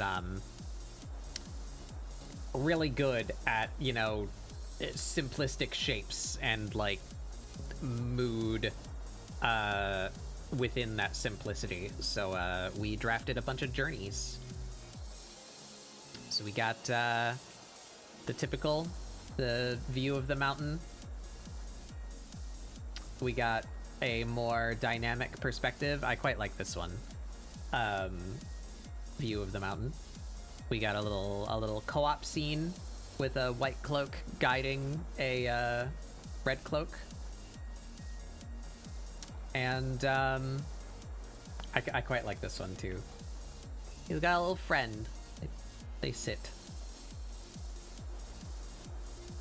Little scarf dog. We all agree they're dogs, right? That we would give the kites head pats. We all feel that way, right?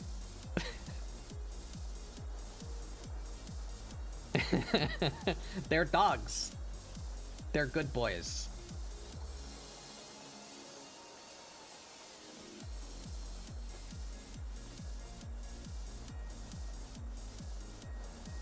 Yeah. So, I have recorded what I liked about each of these. We are compiling traits. But yeah, thank you for bringing your people over. I hope you had fun with the Pergante. And if any of you need to take a break, please do. I don't mind if you raid and run. But I will be here screwing around with brushes. That's what we're doing today. Where am I? Sensitivity. Which one had good sensitivity? Rough paint.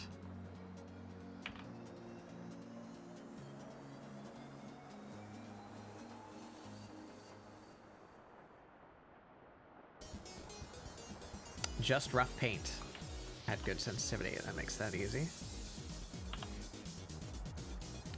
Good density.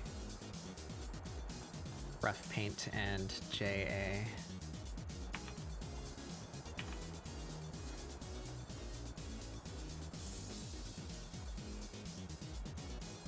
And finally, good flow. I think basically all of these, yeah, they all have good flow, so therefore that trait is meaningless.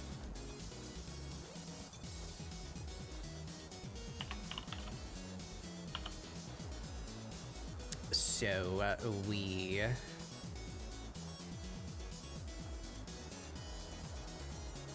merp. Merp. Merp.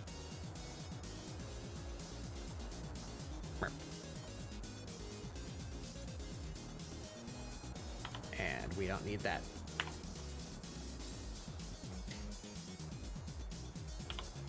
Okay.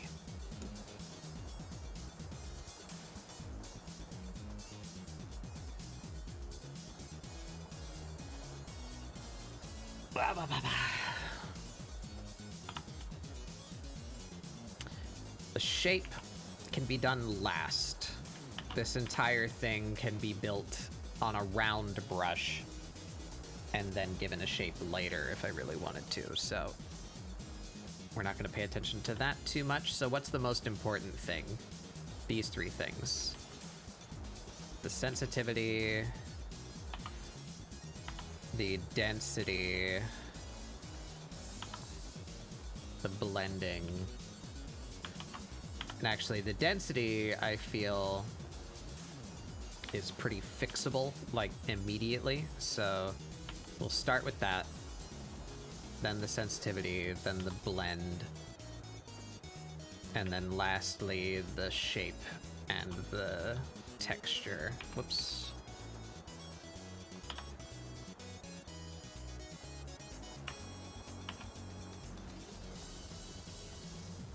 All right.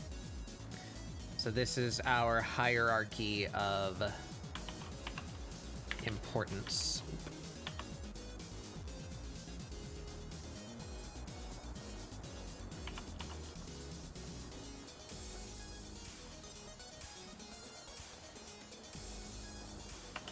Let's merge that.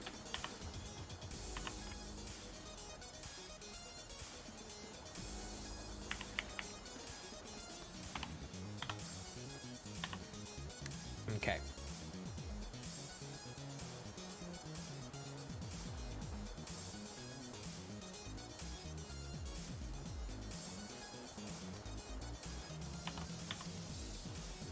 Let's leave us room to write on each of these once again.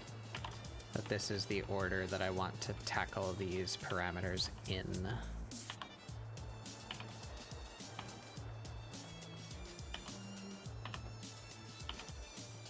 Shape doesn't need a lot of writing about it. Neither does density, for that matter.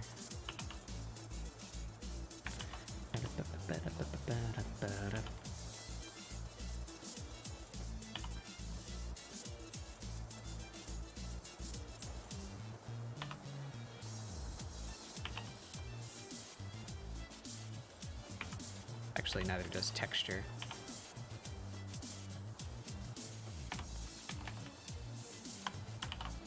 I think I need to write the most about sensitivity, so we will write about there. All right.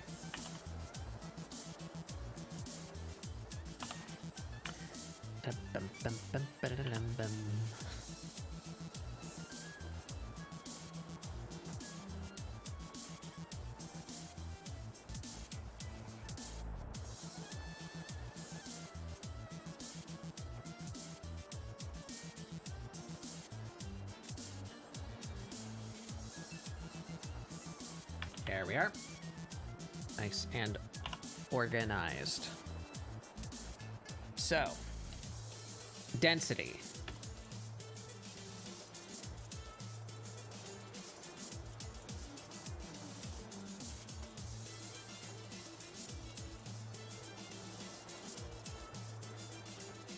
Should always be 1. We are not fading colors into opacity. We might fade colors into another color, but that's handled by the blending, not the density. I don't want to work with opacity because then we see shapes through other shapes and it makes the draft harder to look at, which is counterproductive. That's why we are using color values and not opacity to separate like layers and shapes from one another. Should always be 1. Full color.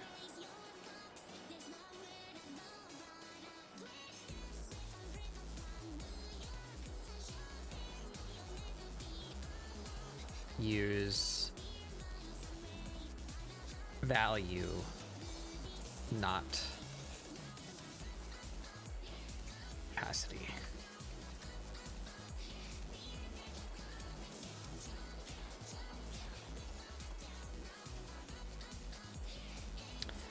What do I want sensitivity to control?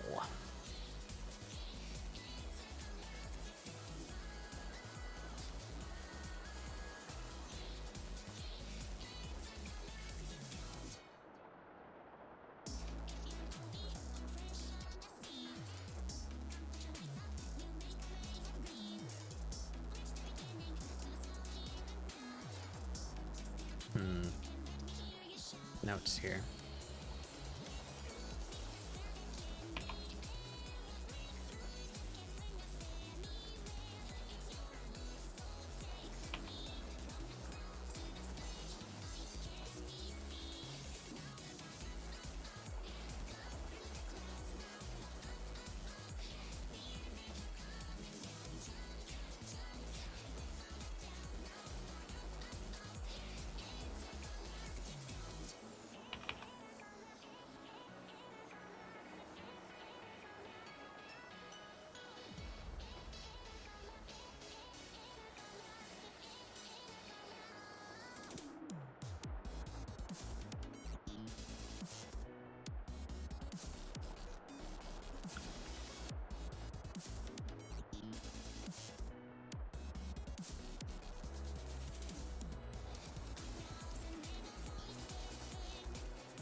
Just my thoughts.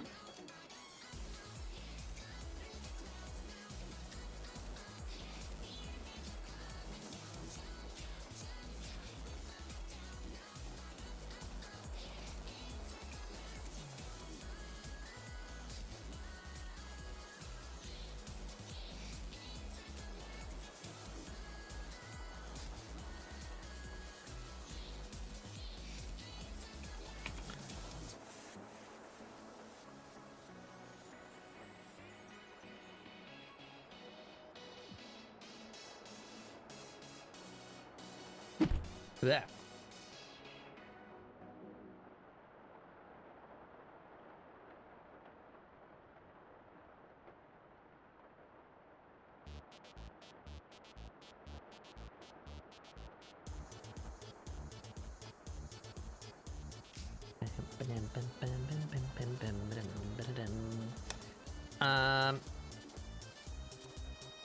So we are looking for possibly an edge quality instead of a texture. And a rounded square or triangle as the shape. Full density, 0 control. Those 3 sections are figured out, or at least I have a direction that I want to start with. So the blending needs to be tested against each other to find out which one is closest to how I would like it to operate.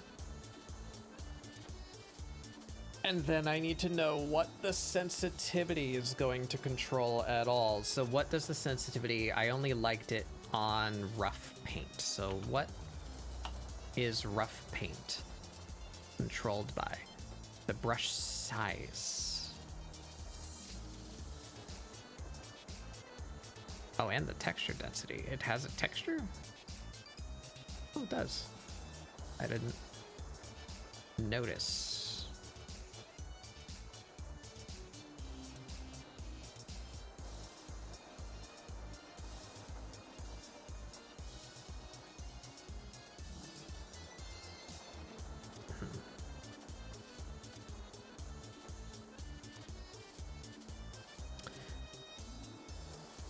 Yeah, let's look through here. So, are there any parameters that are not exposed?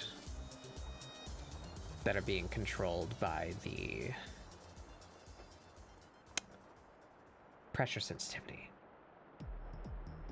Oh. Hello, Emphy. Welcome in.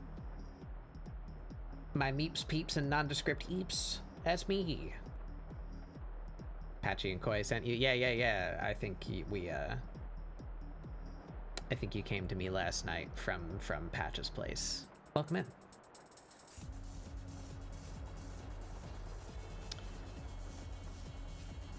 Yes, color mixing is not affected at all by sensitivity.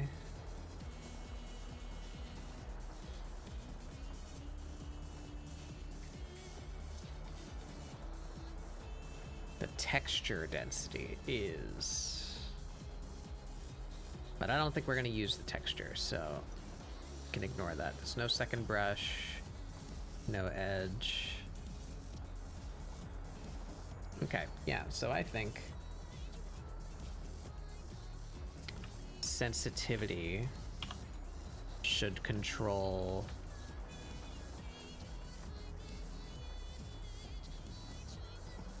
brush size or amount of paint.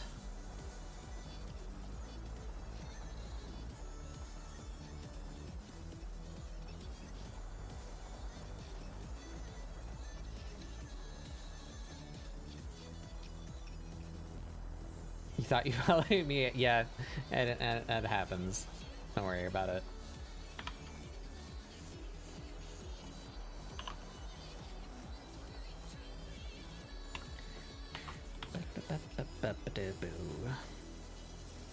You're the one doing some manner of a thon, are you not?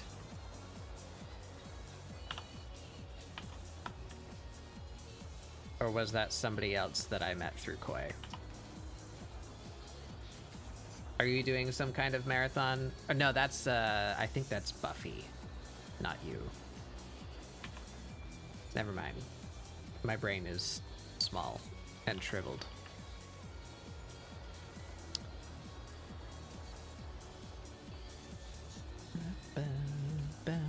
I was gonna ask you how it was going, but I don't think you're the one doing that.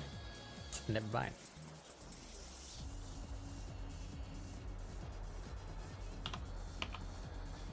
Let's use a new color. Let's say orange. These are things I need to test. We need to experiment with before we can decide.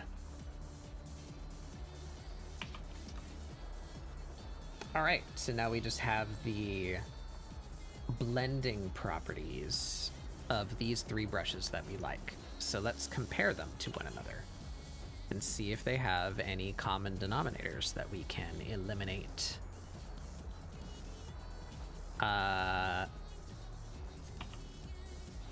Wet brush.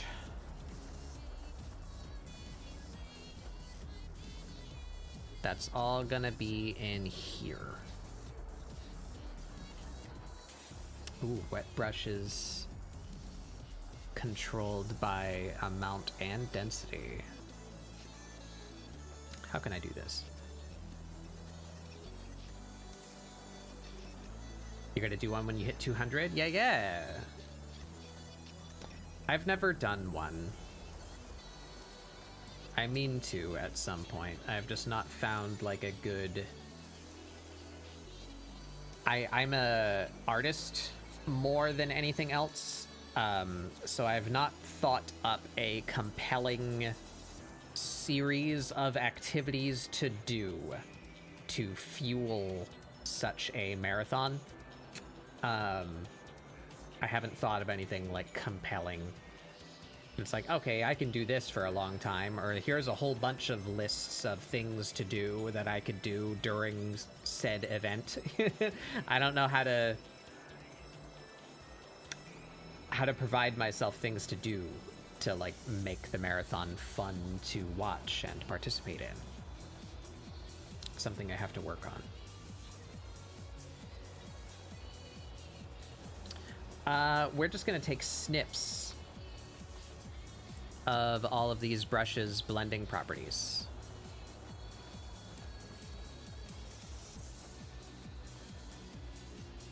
That's what we'll do.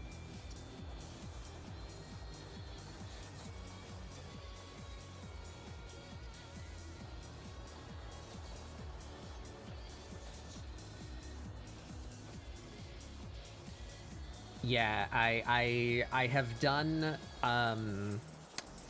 one charity event that I did have a lot of fun doing, and we raised some good money for a good cause, I feel, and I want to do more of that in the future, but that was a one-day event, and I struggled to, like, think of good incentives for donations and, like, rewards and goals, you know, and that was just for a day. Never mind a-thon whose model suggests that you could go for, like, a week or more, you know?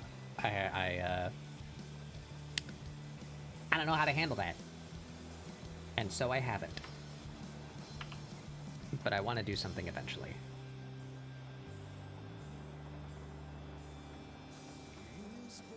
Alright, so this is what? This is wet brush.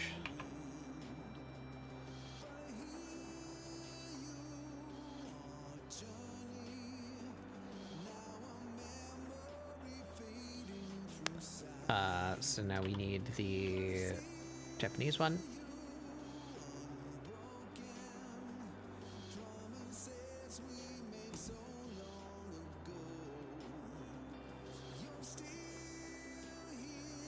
By the way, does this, like, freeze my avatar if I click this? Because, like, I can't see myself moving right now. I'm hoping you can still hear me speaking while I'm doing this. Or moving, you know?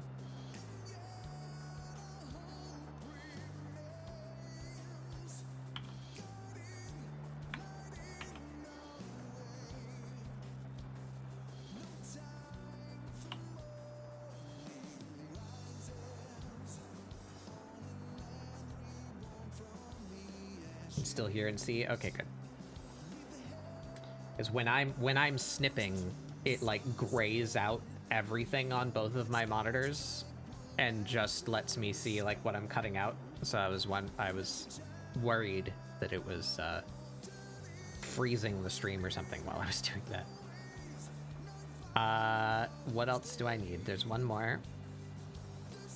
Rough paint.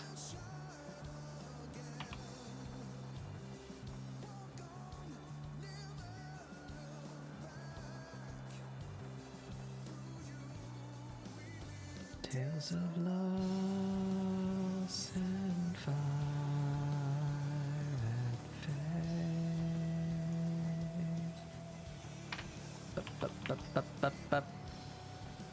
Alright, it looks like we do have quite a few similarities here between them. That is good. That is good.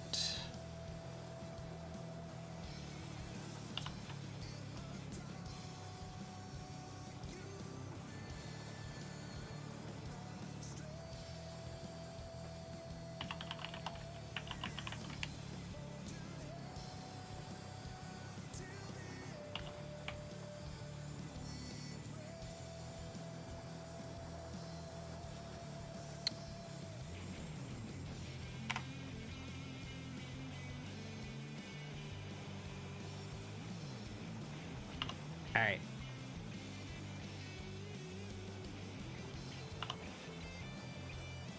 So, things that are the same. All of them use the same blend mode.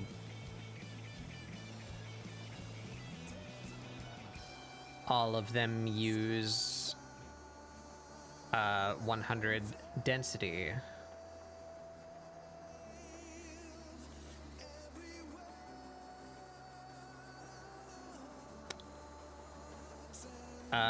These two use a very similar amount of paint.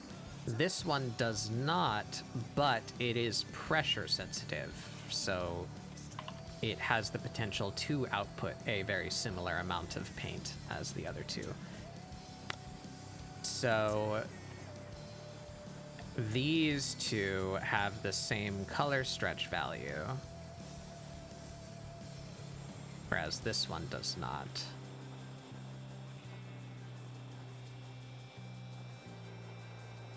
And all the rest is the same.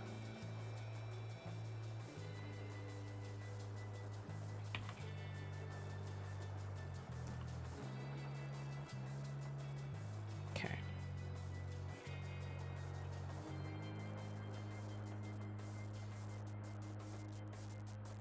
Oh, I never read.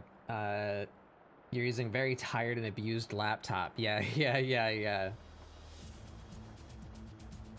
Yeah. It's rough. Might be a good time to get a decent graphics card too, because the new ones are all coming out, so that's where everyone is going to be caring about the like brand spanking new ones. I always recommend getting like a generation behind. That's how I've always built my computers, and it saves me hundreds of dollars on a new graphics card, you know, that gives me a marginal increase. So now would probably be a great time to get like a 4080 or a 4090 or something like that, because everyone's going to stop caring about them once the 50 series comes out, or whatever the AMD equivalent are.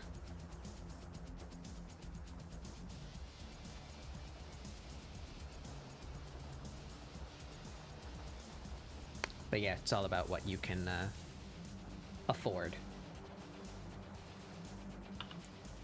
But I am not a, you know, turbo gamer that wants to run all of their games at 4K at 120 frames per second, you know?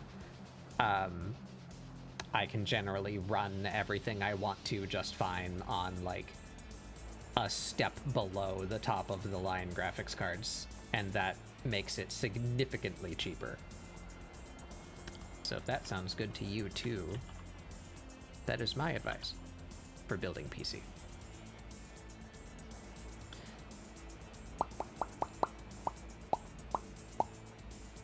All right, so what do we need to do here? We need to test pressure sensitivity on the amount of paint, and which of these has a color stretch setting that I like the most.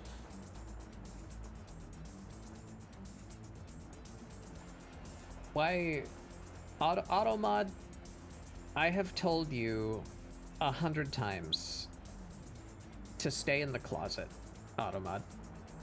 I don't know why you're getting auto-modded at all. I've done like everything that I can to tell it to not do that.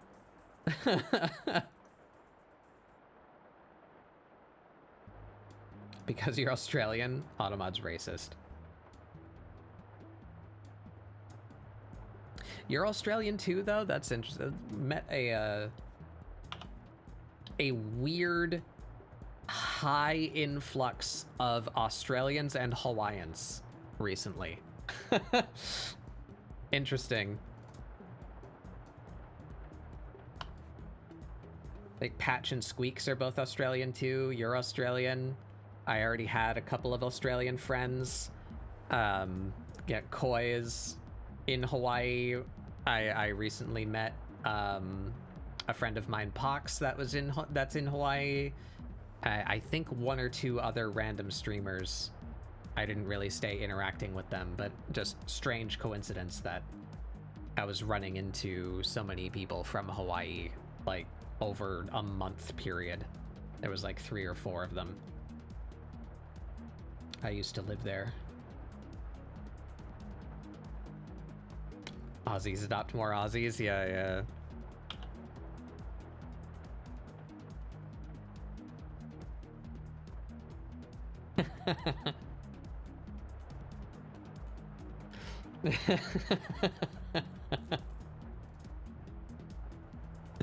I was imagining like a concert hall, like convention room, like filled with people, and you know, it's just like the lunchroom at school, you know, just a cacophony of noise of different people talking to one another, and suddenly two people from disparate ends of the room just start like magnetizing toward one another, and it's making like didgeridoo noises, like you're just like sliding across the floor. Oh, the Australians, the aura.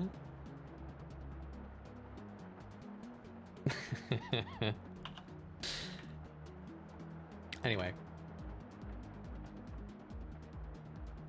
So, test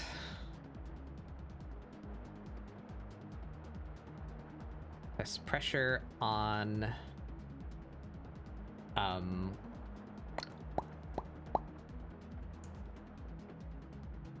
can I spell?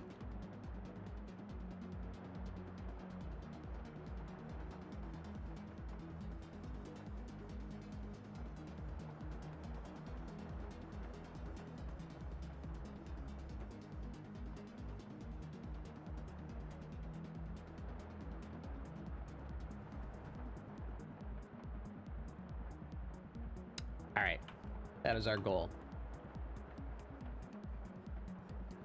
Now how to test that.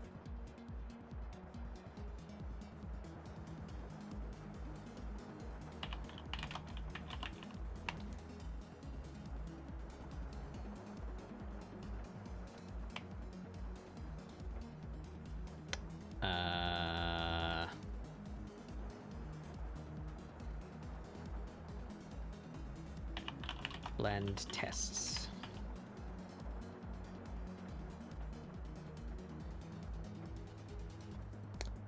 Planning on doing a maybe uncapped subathon to try and get the final push to have the funds for a PC so it can stop dying every time you stream. Yeah. Yeah. Well, I hope that goes well for you.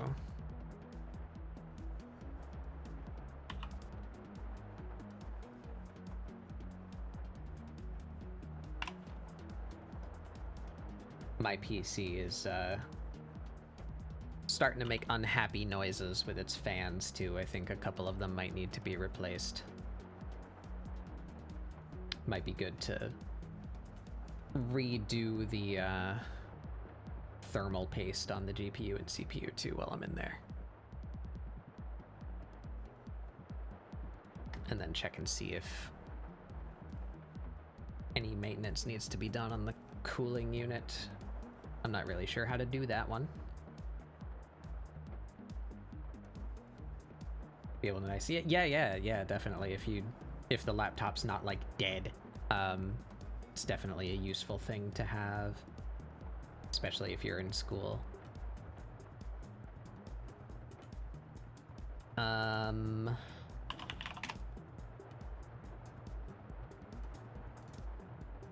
right, so how to go about this? I guess let's just compare. How can I do this? Give me a figure, 3 identical figures.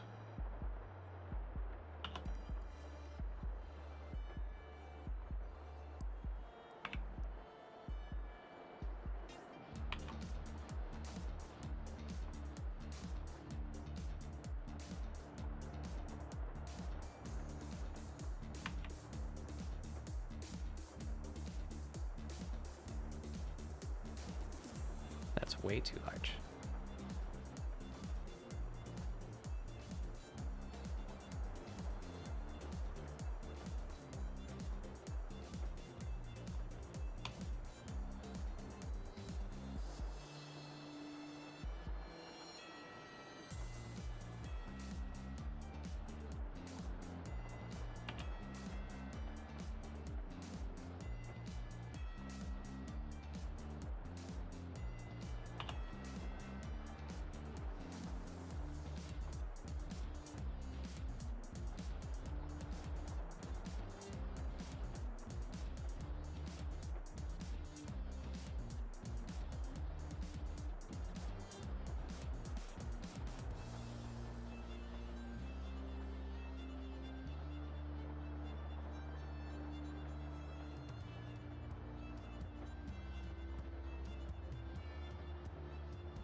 a guy.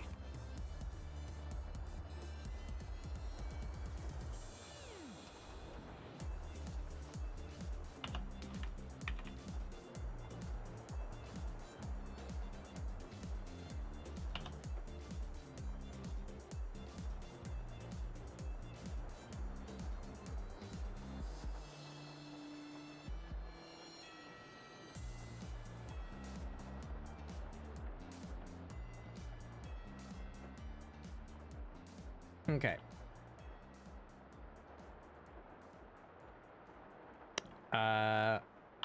Nix the...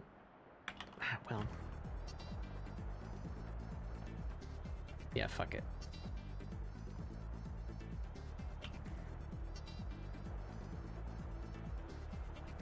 Kill that.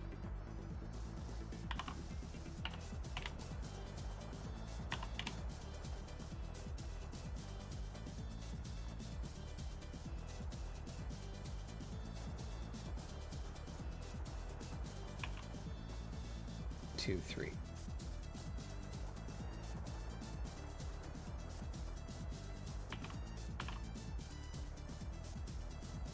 And each of these gets their own... Oops.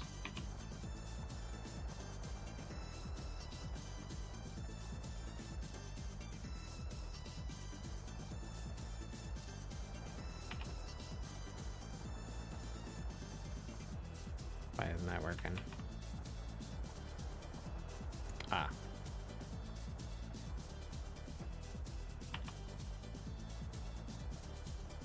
Get those powerful yet ugly Noctua fans. The weird beige and brown power increase their strength. Oh.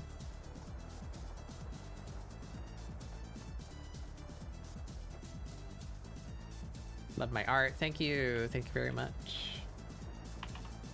I'm trying to be good at art.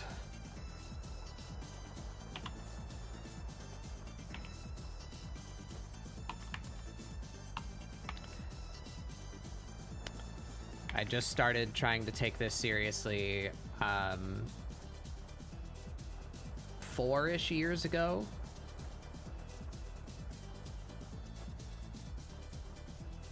I'm learning along the way, and I'm poor, so I'm not being trained in any way by any professionals.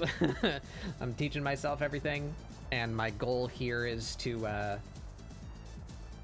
share the knowledge to hopefully provide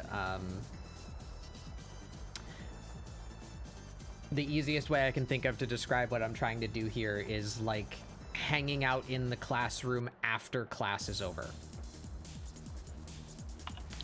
So ScribbleSupport is meant to be like a room where we can hang out and practice and talk about art and things that we have learned and share with one another.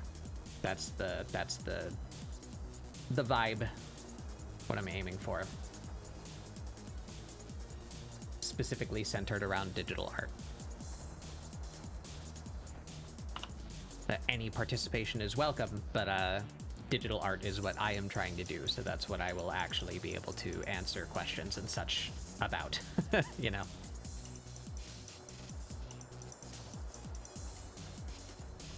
Okay, we have our 3 testers. We will label them.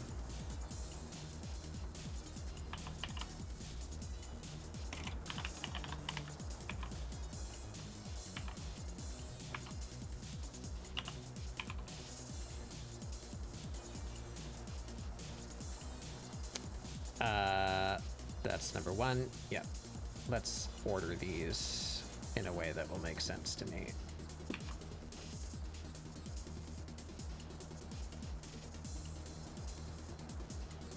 Trying to learn digital. I was a traditional artist for years, and now I've moved. I have stored my traditional art supplies. I'm learning digital to try and get my fix of the art. Yeah. Yep, that's the major reason why I'm into digital and not physical is cost.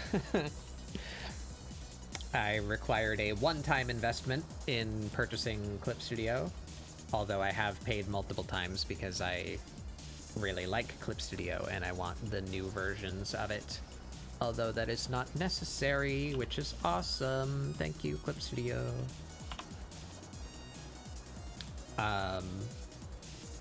And I have a $35 drawing tablet. That's what I'm working with. Here we are. Boop, bop, bip. This is going to be WP or WB. And WB is the one with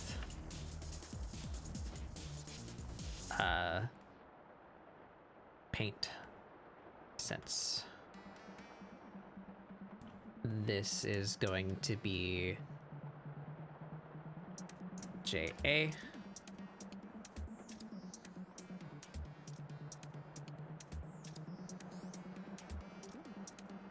Actually, I think we only really need 2. Maybe we'll use the third one as our first test of, like, whatever I make. This one has low stretch.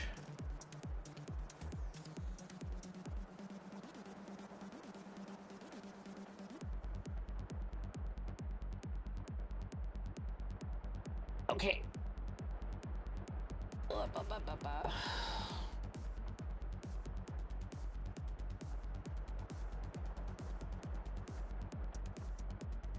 And what else do we need to test? I guess we'll see if I want the pressure to control the amount of paint. Or both, possibly. Brush size and amount of paint. All right, that's what we're doing. I have set up 3 little test beds here because I need to see if I like... These are the differences that I have discovered in these brush properties regarding color blending. This one has pressure sensitive amount of paint.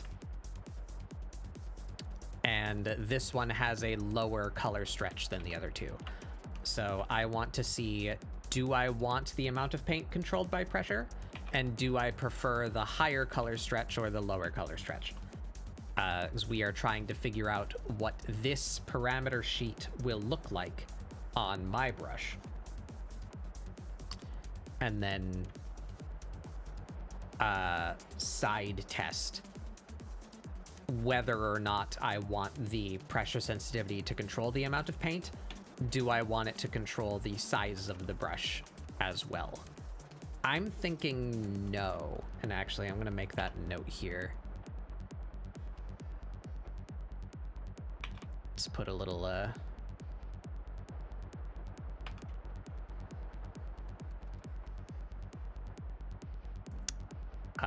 could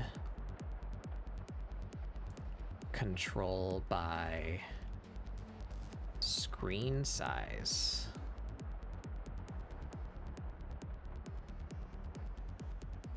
Instead of pressure or sensitivity or scale.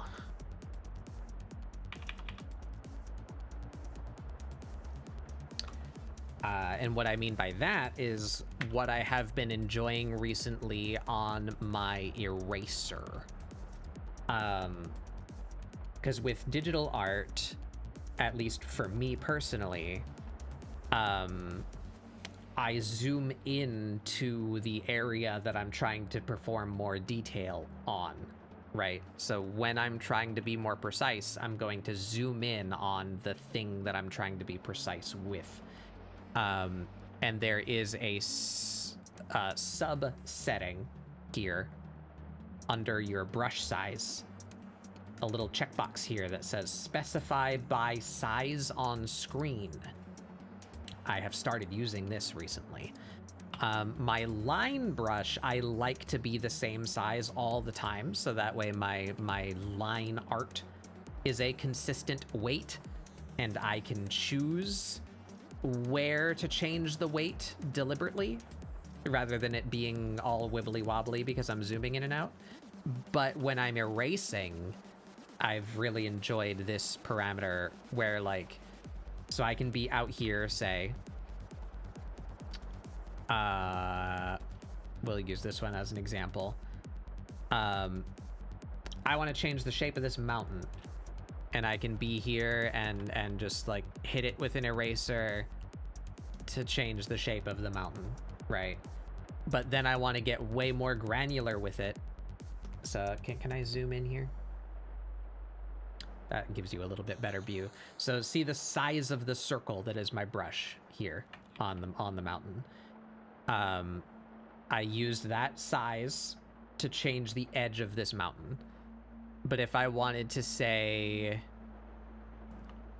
change this in a precise way that gives me like another little peak, watch the size of the circle. If I zoom in, see that? The size of the circle is fixed. It's relative to my screen space rather than relative to the size of the canvas.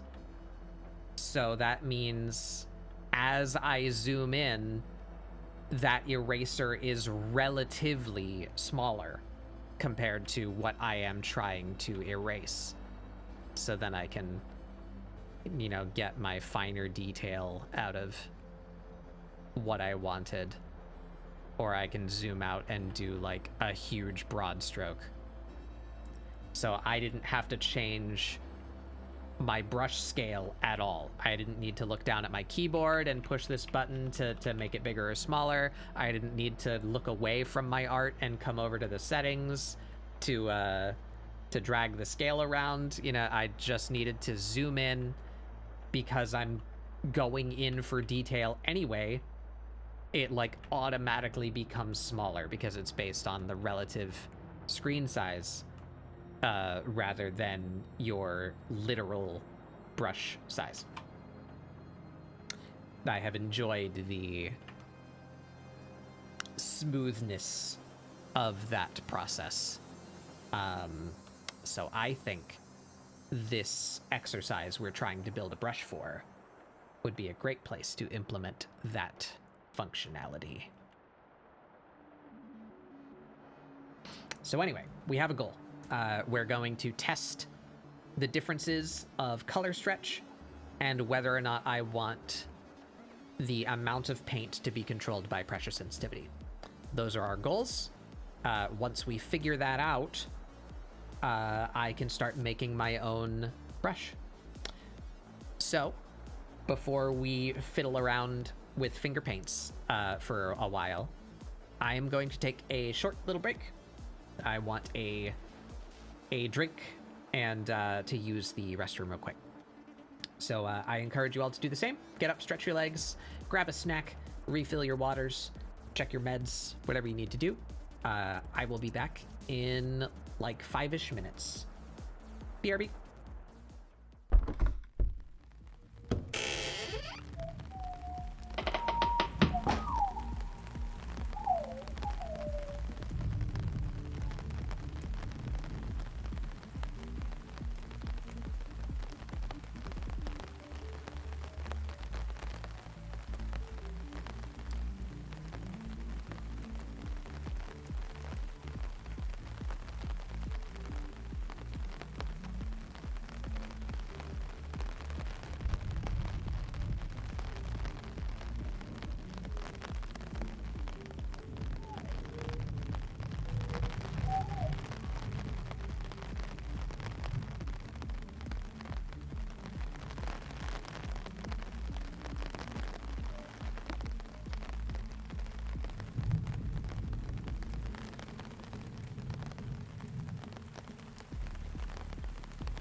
way back. Let's get off the ceiling. I have myself a little Dwinky. Little Dobber Pebber.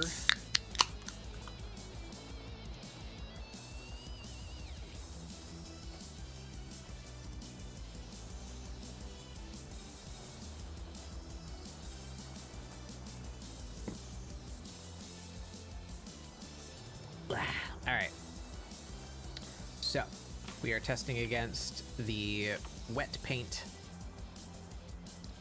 or wet brush, and the Japanese one.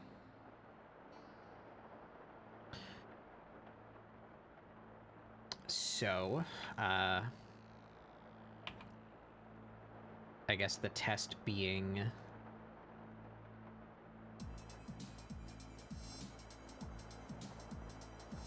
this can exist in all of them, I feel.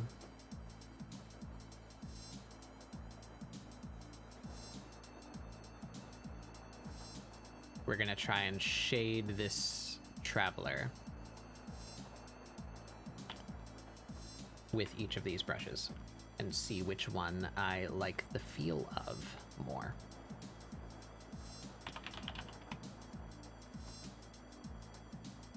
Do I like the ability to control the amount manually, or to have it be controlled with pressure?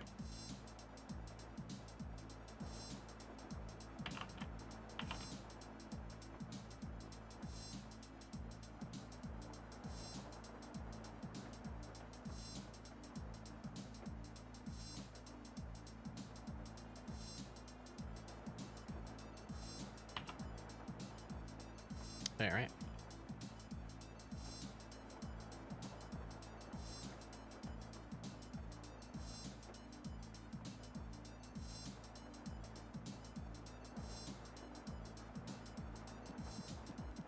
I can get more values out of controlling it with pressure.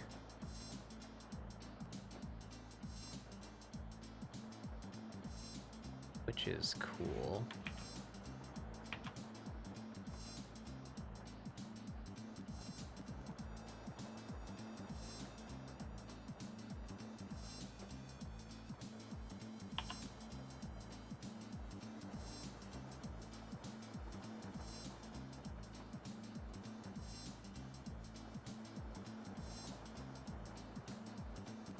I think I do like it controlled by pressure, but we will see.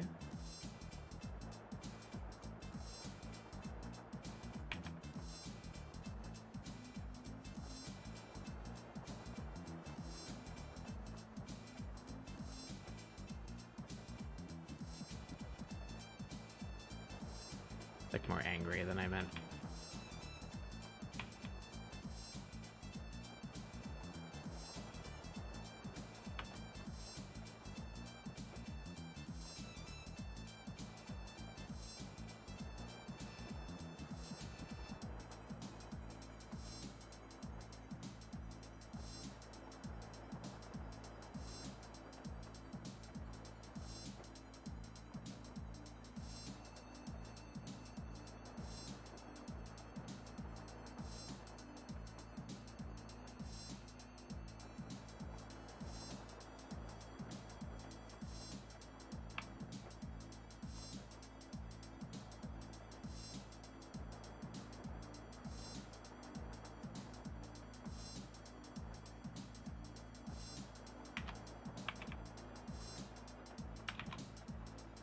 Yeah, this one, yeah, okay, I don't want the brush size.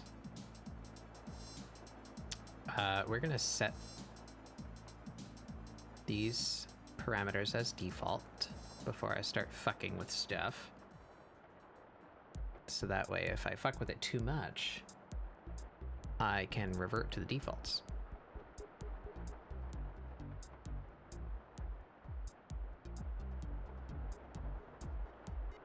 Big brain. So I do not want pen pressure to dictate the brush size.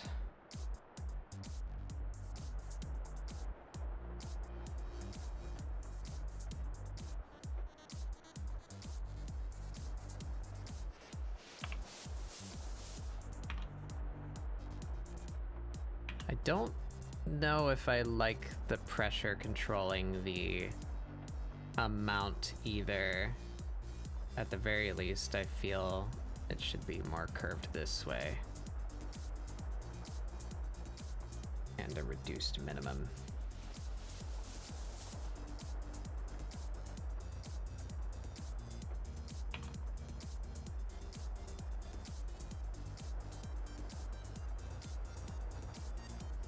Why am I having such a... Oh, because this is also...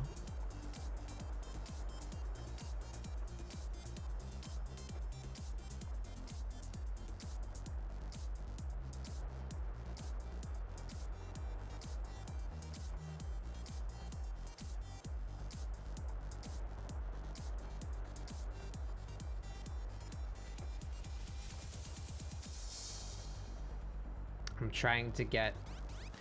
I want it to be like barely there if I'm barely pressing. But this is behaving very weirdly.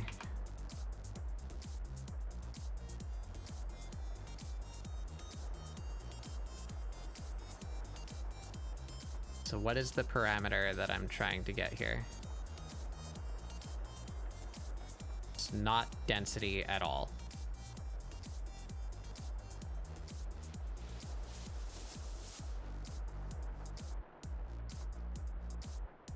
Revert that to default. Oh, but I want these to show,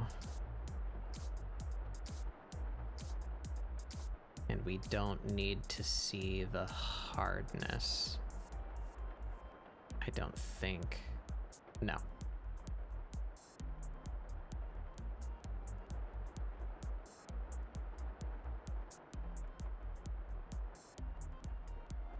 And I'm never going to use stabilization on this. So, get rid of that.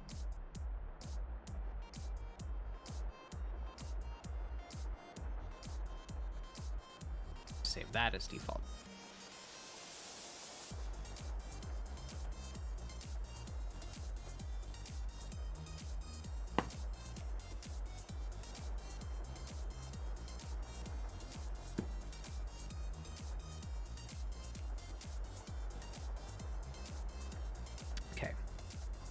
We don't want the size.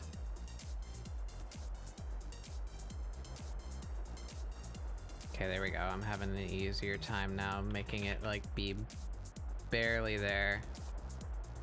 Still a little hard though. So is that the brush density?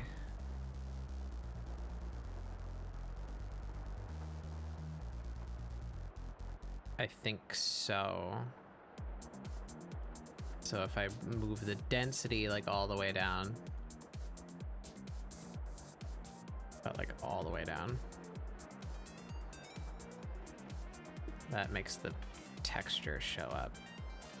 I don't want that texture.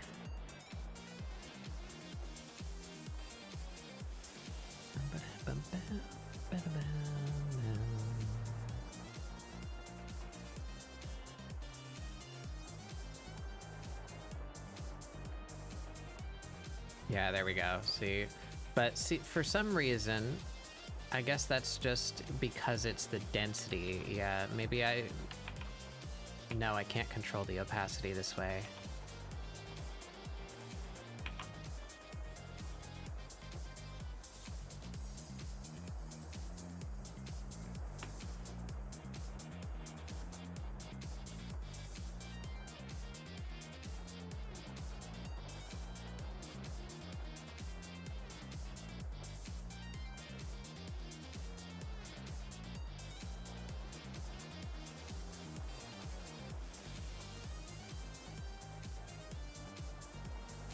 Maybe the better way to do this would just be to color pick that.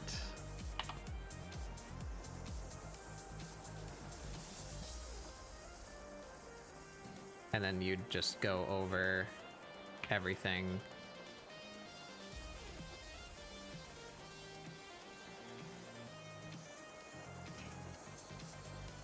Yeah, maybe that's smarter.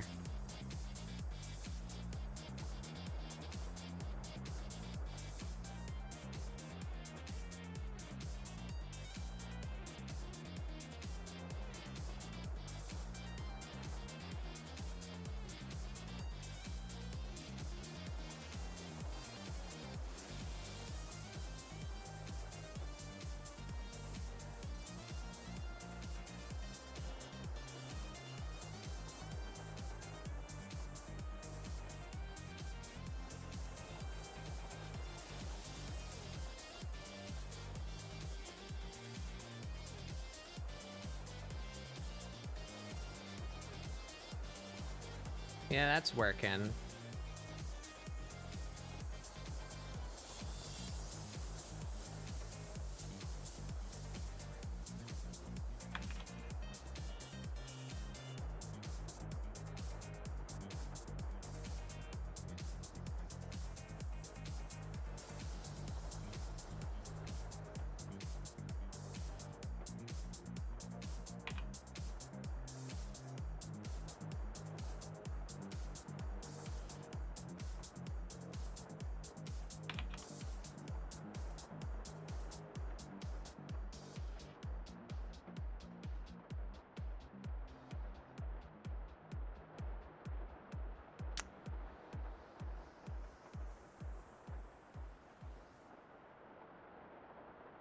It's a little harder to control than I would like.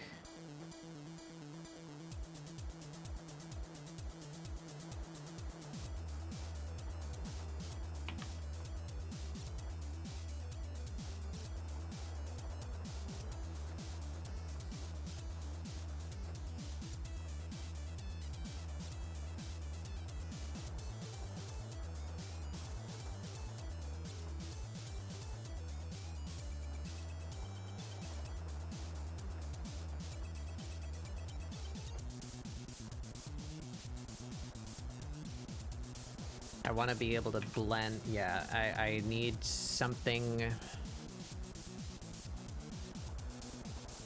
So is it the color stretch that needs to be lower to get me?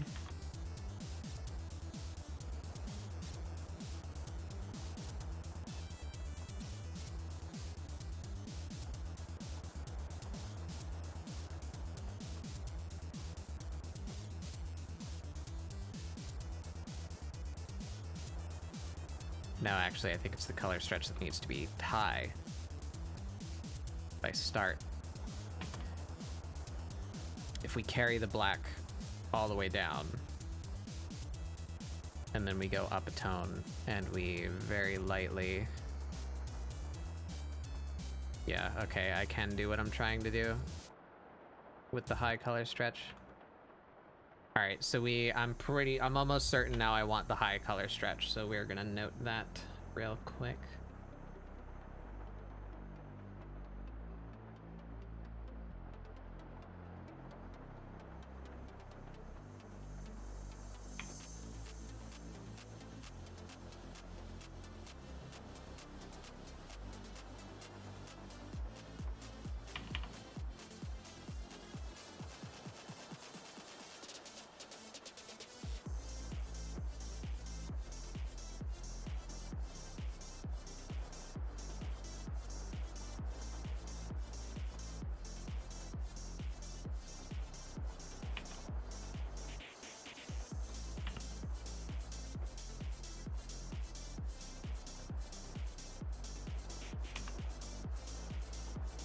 That was weird.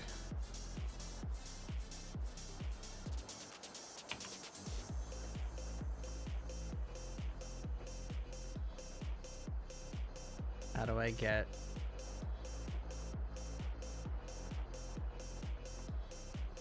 Why does that just suddenly...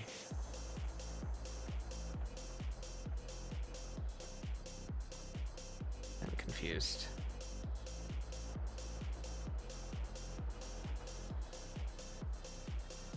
Yeah, it's not doing what I want anymore.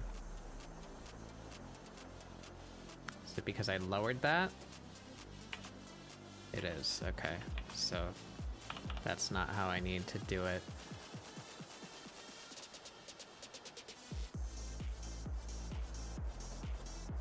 Yeah, I can lower the density like a lot. I want to do what I'm trying to do, just to do like very soft lighting.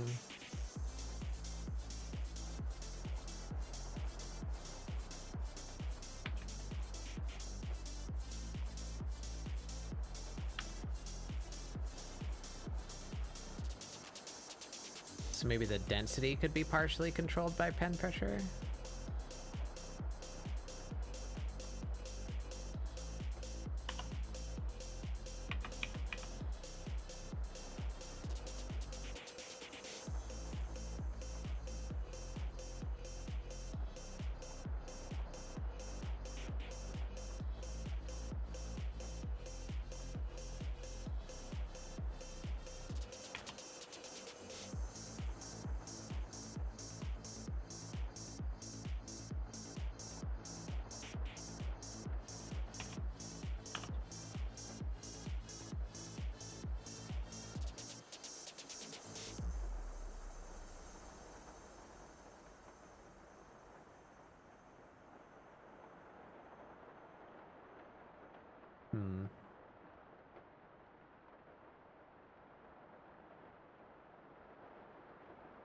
Okay, and what else were we testing? The Japanese one.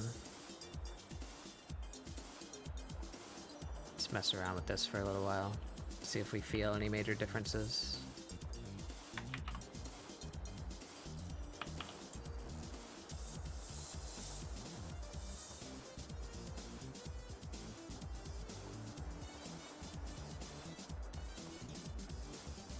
Kind of liking how this one builds up a little bit more.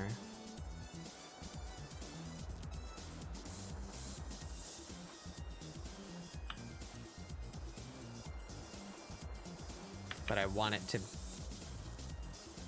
that to be tied to pressure sensitivity, and I'm not sure how to get that.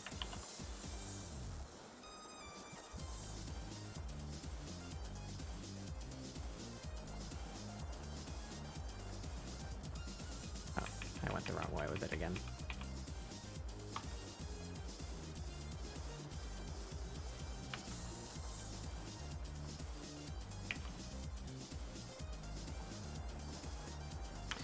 Like, so that's an effect of the color stretch that we're seeing right there, right? I'm starting on black, and I'm going across, and the black is getting pulled into that shape, and then the gray is getting pulled into the black at the end.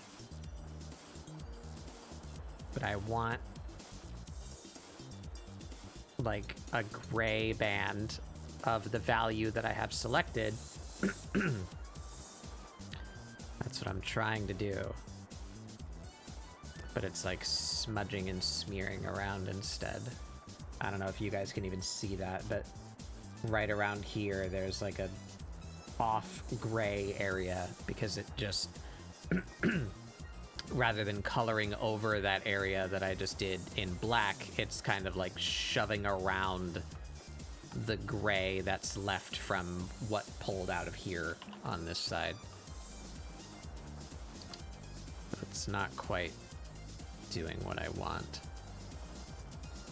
And what would be causing that? The brush density? I didn't realize the brush density was on 50. Didn't feel like...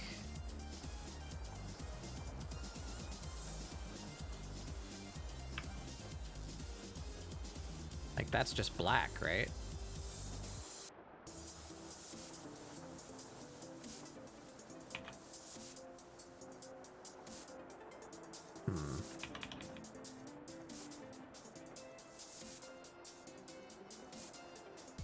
I see. Okay, this is a difference of whether it's going on to transparency or going on to an existing color.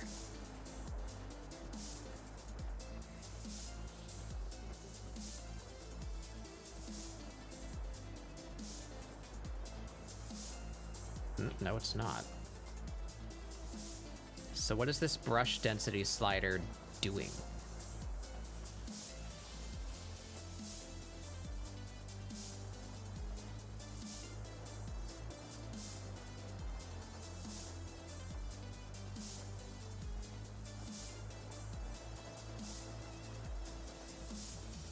I'm confused as to how 50% brush density is giving me full color, but turning it down...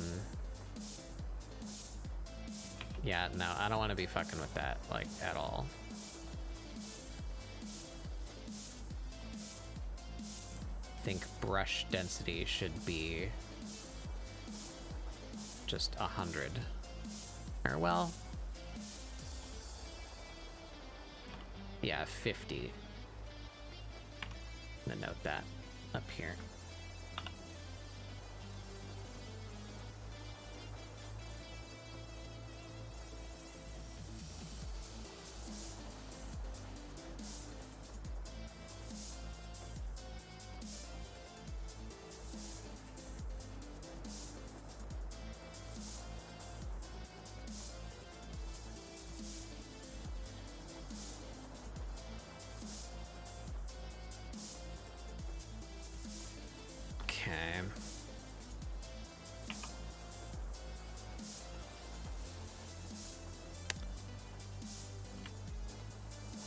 So then how do I get this?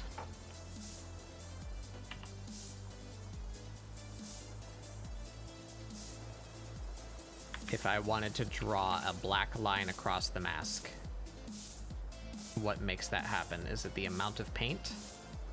Yes. Okay.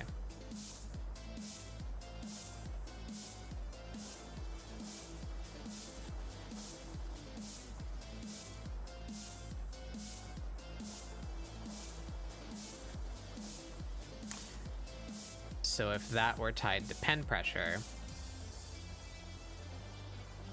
I could go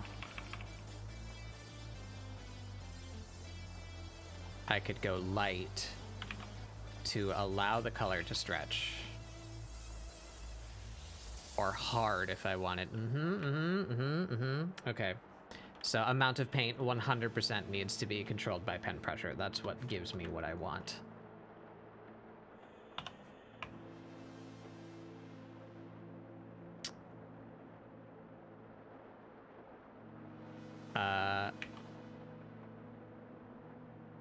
Definitely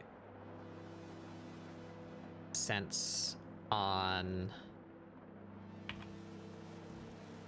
paint amount.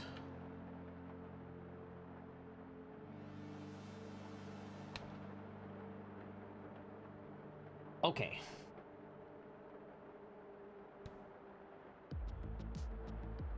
So then do we want that on a higher color stretch like the other brush?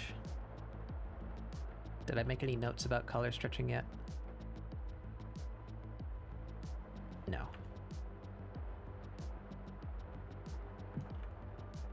How does this change our behavior?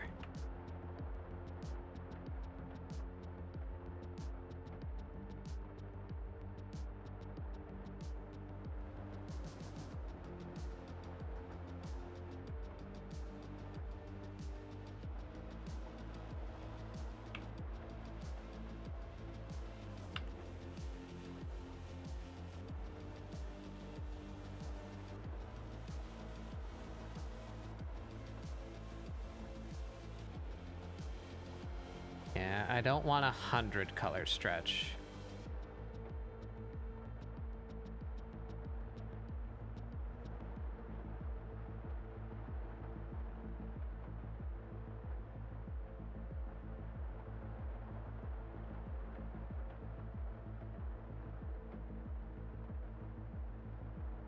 These might have to be values that we figure out like over time, but I'm at least learning which values need to be tweaked.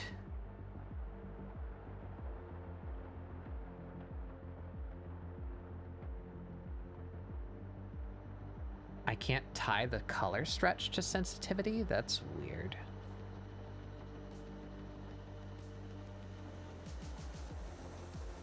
And that's a shame. I think I would like that to be the case.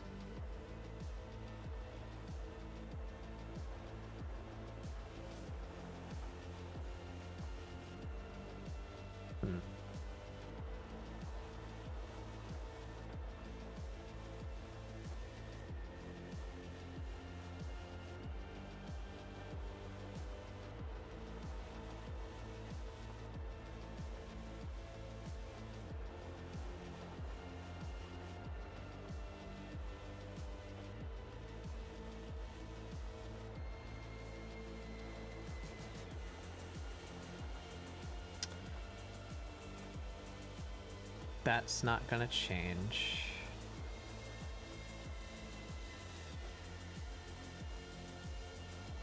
That's not gonna change.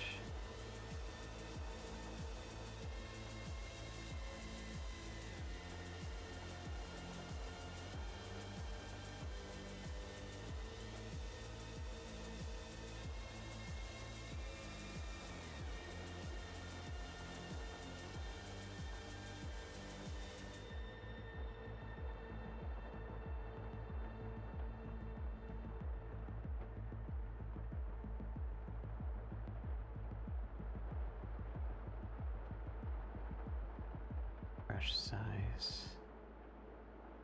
Let's go with that.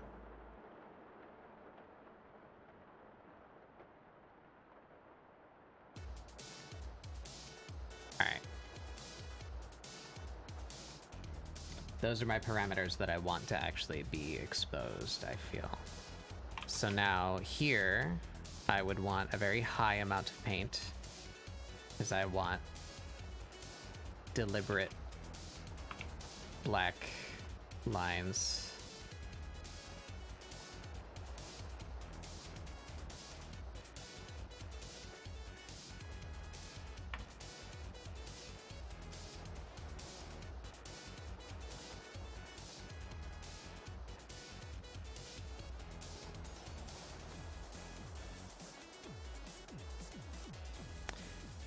And if I were to go over the body with a lighter tone like before,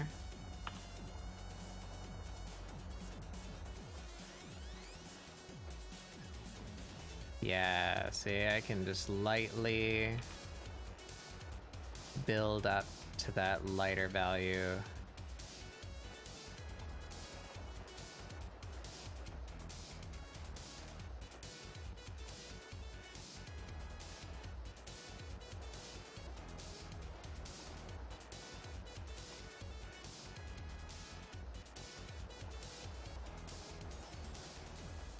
Ooh, I like that. All right, we're getting somewhere.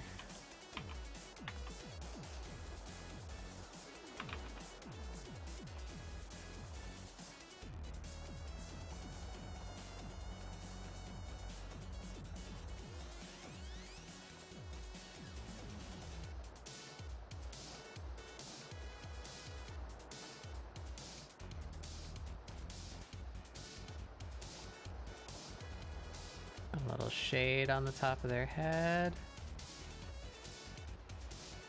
A little lighting on their side. Oop, suddenly it was very strong.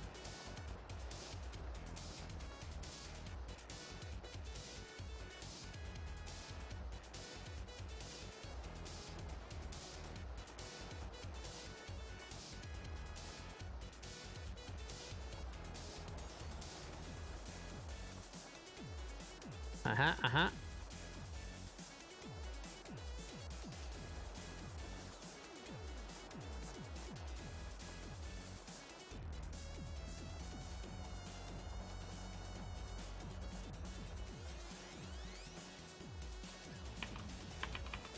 Yeah, I think we are very close to where I want to be with my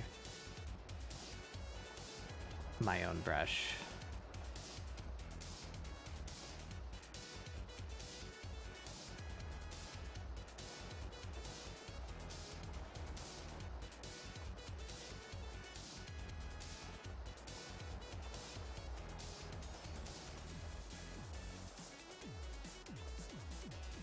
This feels good.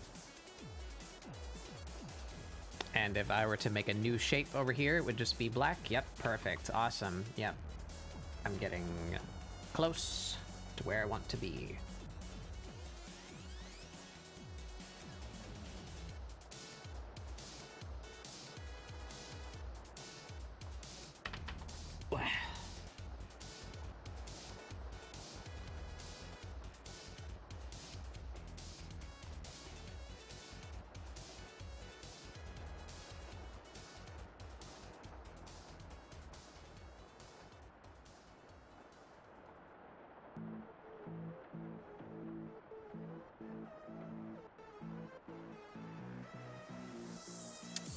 So then, what don't I like about this now? So we have density. We have sensitivity. That is the amount of paint. We have our brush size set to screen space relativity. We have distilled our blend settings. So we want texture now. So do I want any texture in the paint itself? Or do I want to achieve texture with brush shape? and make it like a little jaggy on the edges or something.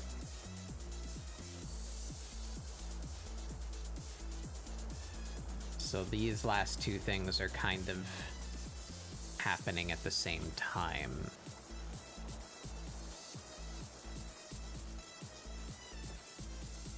So we're gonna duplicate this, and we're gonna call it Batbug Draft Ink. And we're just gonna start building from here.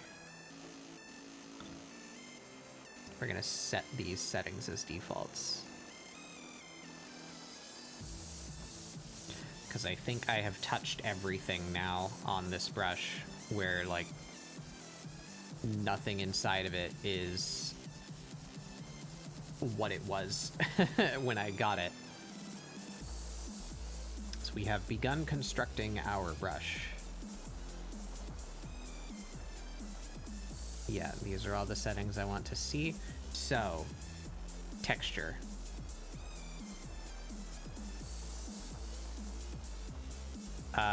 What kind of texture would I want? I like the texture. It's a little too harsh, but I like where this is coming from. So what is the texture we're using in the rough paint? Mortar.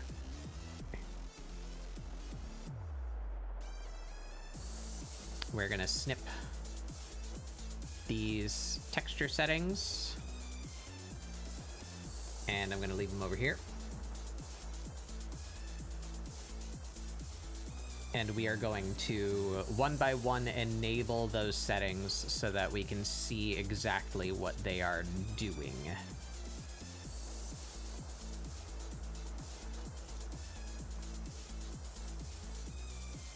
On our brush.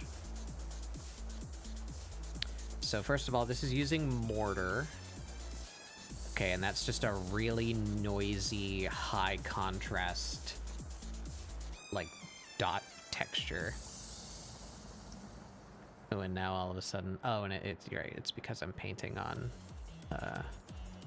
tone instead of blank space, like so. Okay, so first of all, our texture is not, like, showing up at all. So I believe it is because of this. Yeah. Yeah, so there, now we have that. The texture density.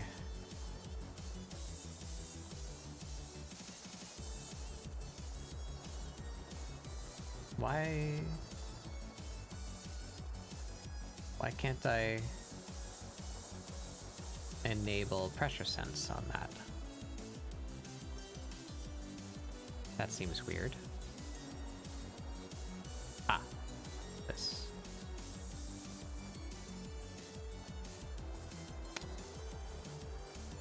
So do I want more texture when I press hard or when I press softly? I think when I press softly. What is this one doing? Yeah, it's inverting the pressure curve. Okay, so that's what I thought. We want it more intense the other way around, so that it gets, like, yeah, so when I'm pressing lightly, there is texture, and when I press firmly, there is no texture. That is what I want.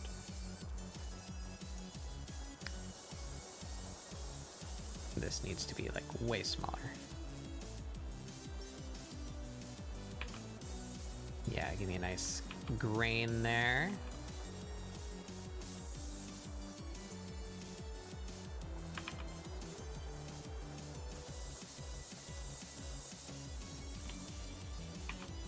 That might be in the ballpark, about 30. That looks good. What if we go higher? Nope, that looks worse. So yeah, let's stick around 30.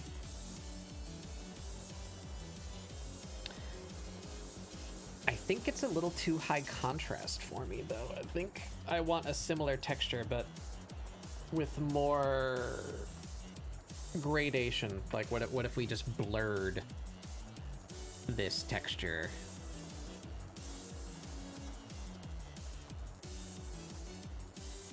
This is just a series of dots. Does rotation angle, like, matter? No.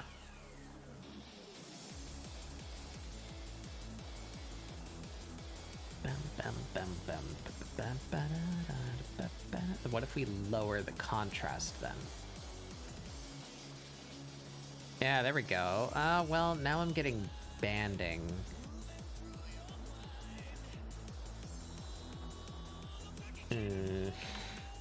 I don't like that banding. And that definitely was brought on by this change. Yes.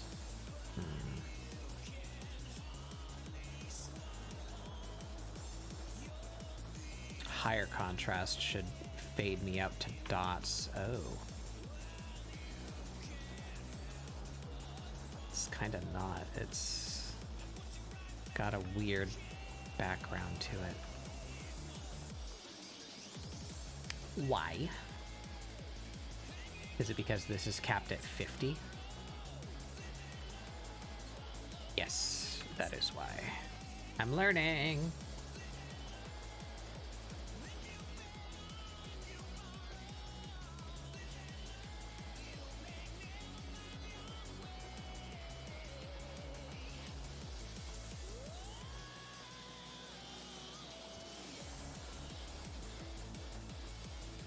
That did what I wanted to, but it looks gross.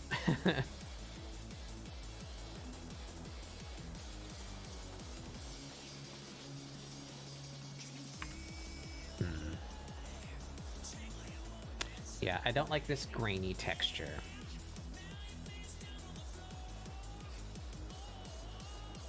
It looks so much different here, too. I wonder why that is. It must be a combination of the brush shape. Because, like, I like this. It's just a little too harsh. I want that, but softer.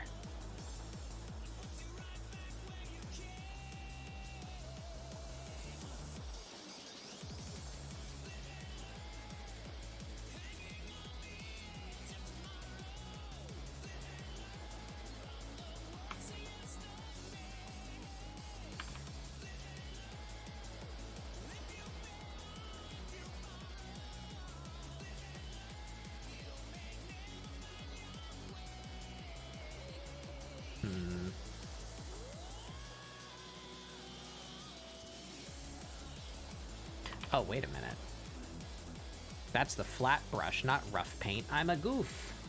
I used the wrong brush as a reference. This is the one that's that's why it looks different. It's a different damn brush. I'm a fool. So we need the texture data from this guy.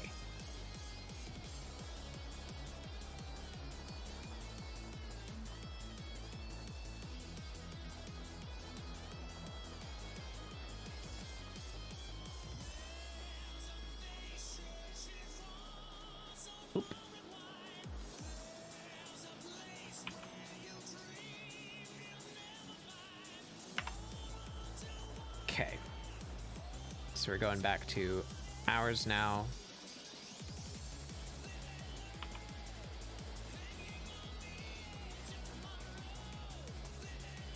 This one is using something called CM underscore. And it's not showing up in here. How is that the case? It should be in here because I have a brush that's using it. Where is it pulling that texture from?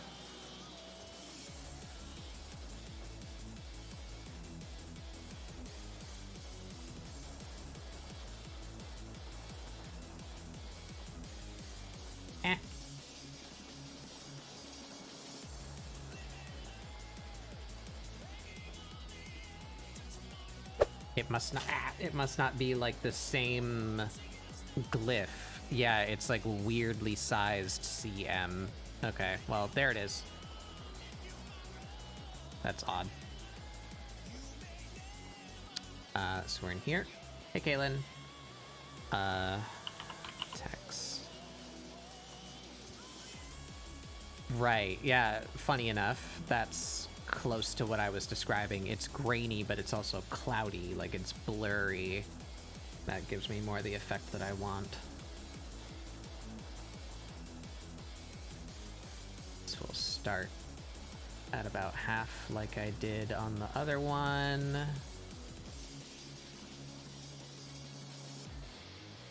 Scale ratio can stay, we'll fuck with that. The angle on this one does mean something, but only... That could be like any random angle, really. Stick it right there. Contrast. Okay, so the contrast, I think, should be where I'm getting what I want. Like, I want it less harsh. So this one is using 25 by its default, so if we go less than that, what if we do negative 25? And then what do all these do? That does nothing because it's trying to apply over. That will only darken. Subtract might be where I want to be. Compare does nothing. Outline. Interesting. I'm not sure what that's doing. Overlay changes the overall tone. Don't want that. Color dodge. Color burn might be where I want to live. Is that different than just... Where was I? Subtract versus color burn. Yeah, it's just a tiny bit. You guys probably can't even see that. I'm looking at this tiny... Let me zoom in. I'm basically looking right here at like the edge quality as I change these color modes. Yeah, can you guys even see that? It gets a little bit more cut out. It's very slight. Hard mix, no. Height. Oh, what the fuck? We invert that? What is that doing?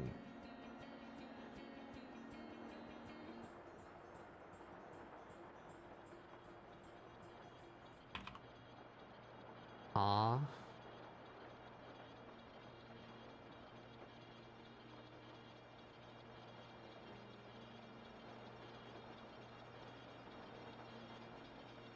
I'm very confused. Okay, we're not gonna fuck with that.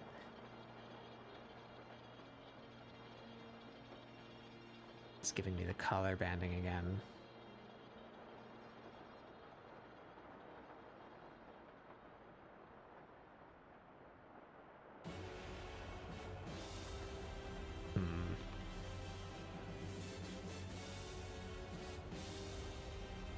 I might be leaning into not using a texture.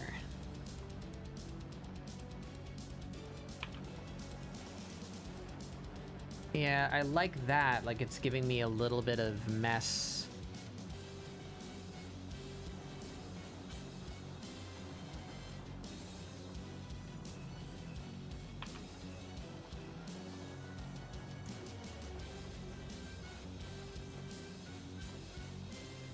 But I can't seem to control when that happens, which actually might work in my favor, though.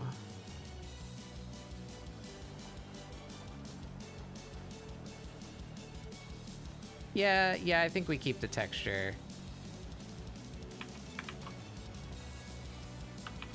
Well, now I can't get it. It did it good for me for just a second, and now I can't get it to do it again.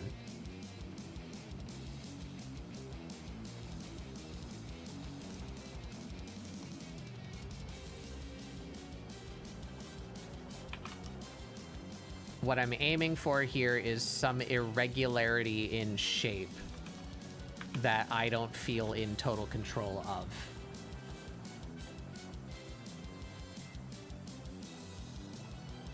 Yeah, I'm liking that.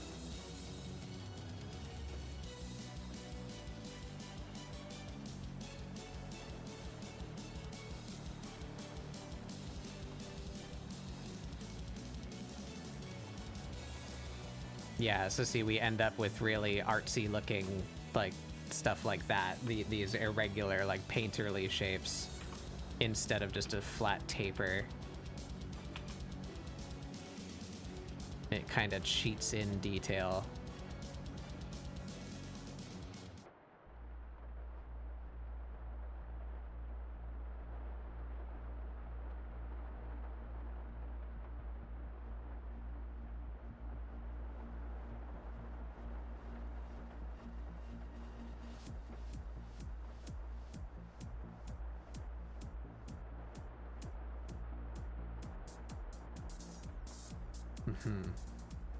Okay, that feels good.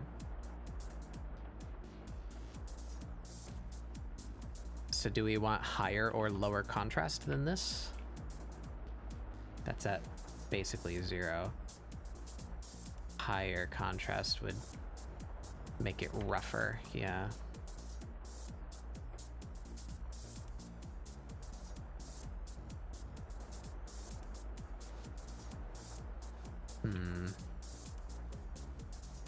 I were trying to just lightly shade the edge here.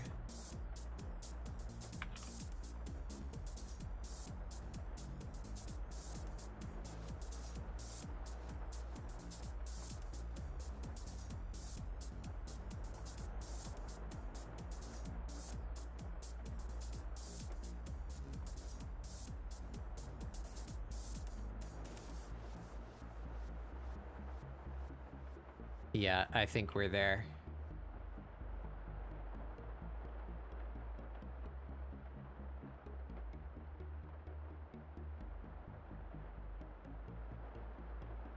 I can blend that down.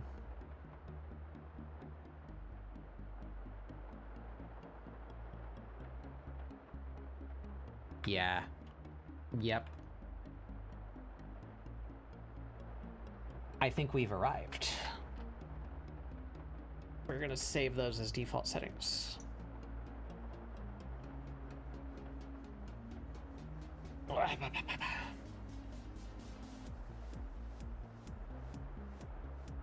does brightness do? Oh, okay, alright, okay. So we could make it a little bit more full.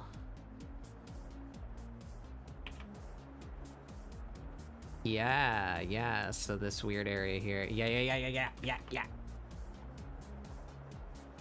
I'm not even gonna touch it. I like that right there. We're just gonna make that default. All right. I'm gonna notate all of these things that I just did so that maybe next time I can reference this document to understand what these things are doing. So, texture.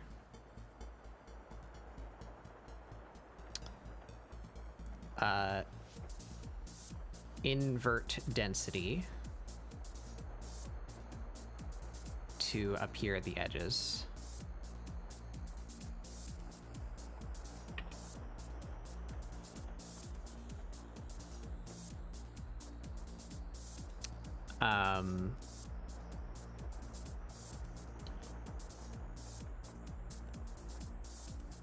Higher contrast. Cuts more.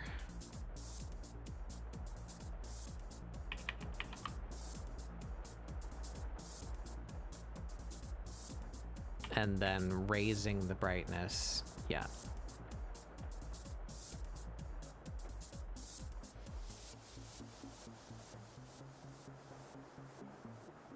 To smooth it out.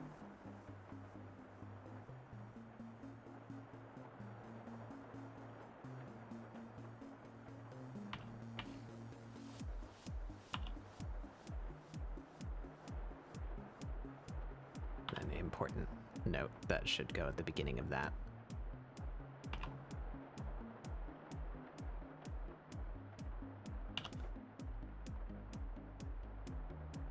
Subtract.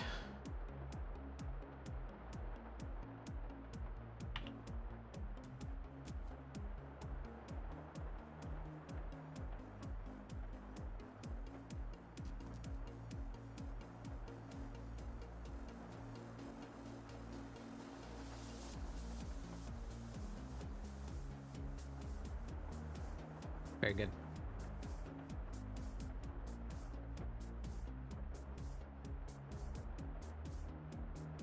Oh, and just in case I forget,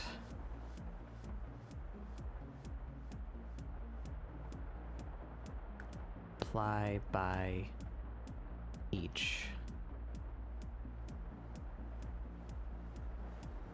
is needed.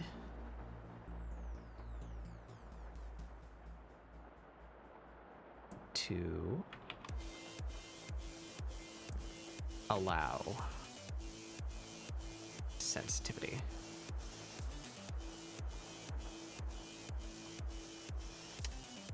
All right. But if this is going to be my brush, I can't use someone else's texture. So I want to see this texture. And what are its qualities that gets me what I want?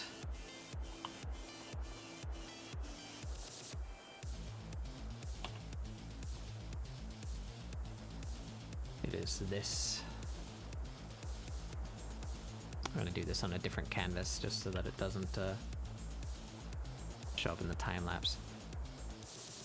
Ooh, what an interesting... Wow, there's a lot going on in here.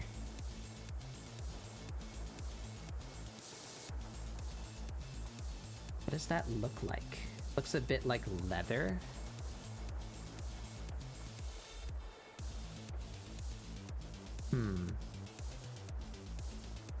There's a seam in it. Don't like that.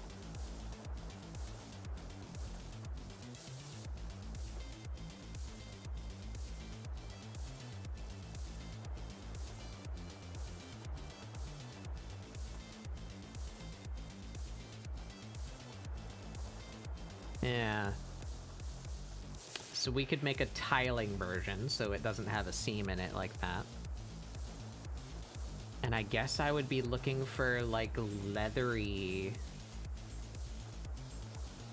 I'm not gonna do this today. That would be a whole nother, a whole different project, making a texture from scratch, but maybe we'll do that tomorrow. Oh wait, no, I'm not doing Doodle Day tomorrow. I'm at Fix tomorrow. Maybe we'll do this some other time.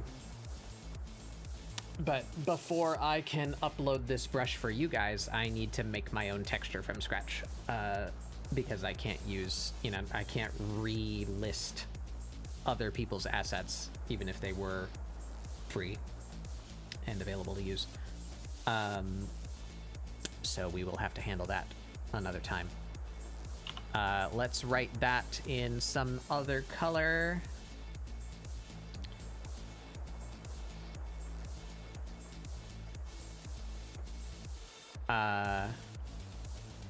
Make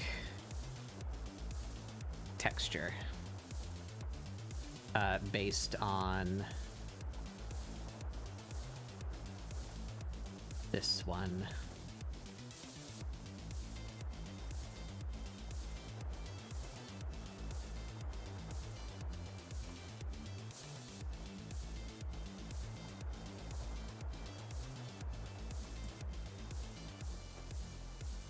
Leathery clouds is what I would call that.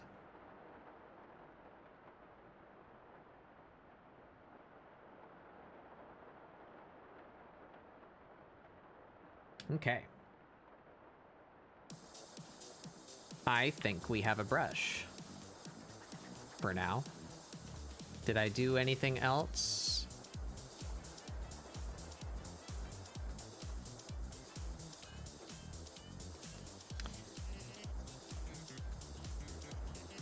We have our default values, we have our blending values, we have our exposed values that I might want to change on the fly.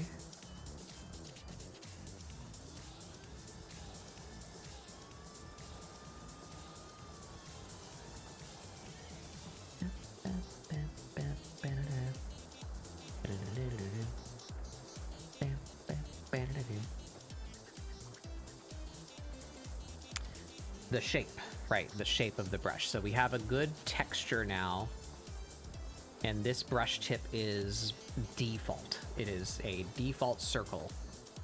Oh, you guys can't see that. Yeah. So shall we try it with the rounded square or triangle?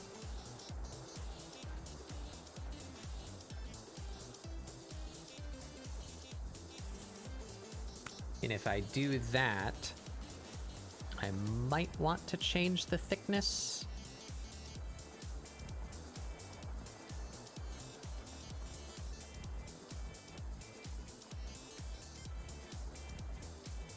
We'll see.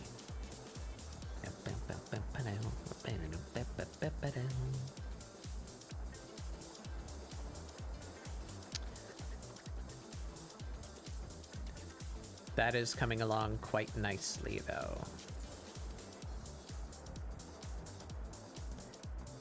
So let's show that just so that I remember that I need to change it. These are all our default settings. So yeah, the scale ratio changes the relative size of the texture, of course. That's the random arbitrary value I landed on that I feel like gives us a good amount of chunky detail. That purely depends on the texture itself. Rotation angle was random. That is meaningless because this is a messy texture. It's not like a, I don't know, like a burlap texture, you know, where you would want the fibers aligned in a certain direction to show, you know, like you're painting on canvas or whatever. So our rotation angle can just be random, doesn't matter what it is. The brightness of the texture, because we have the contrast set higher, is kind of choosing where our like culling point is. So higher brightness will make the texture invisible, and lower brightness will allow the texture to cut more out of our paint. And our value was somewhere around 30 there. Revert back to the default. Oh no, it wasn't. It's 18. Our contrast is around 30. Yeah. So I have familiarized myself basically what all of these settings do, and we have notated that. And we have a set of values that I find pleasing. That gets us this kind of detail here. And I really like the look of that.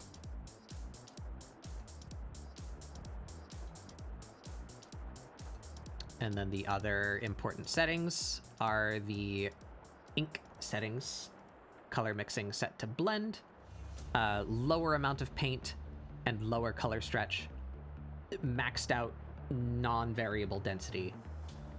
And that allows us to softly add but full color on blank space. So if I'm painting on an area that has nothing in it, I get like full density paint.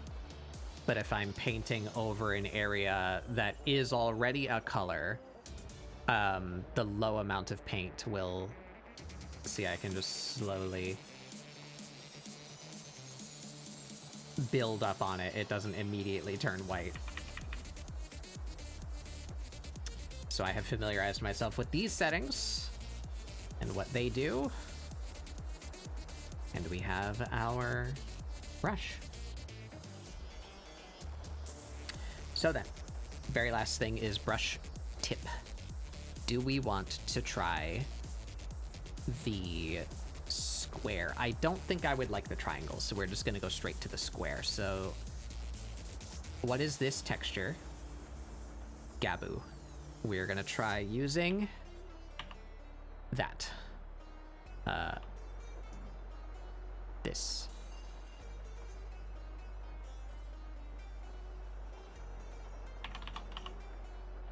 There it is.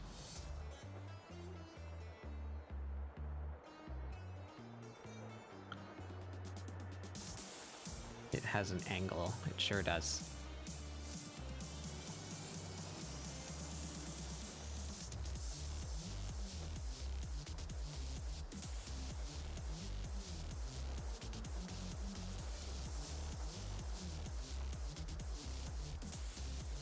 Why is it so different?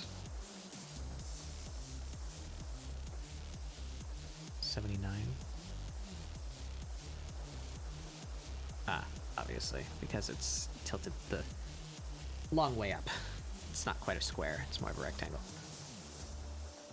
I think I would like mine like flat, so like 90 degrees. I think that would be more... Ooh, that gives us a lot of like stamping along the edges. Oh, I don't like that.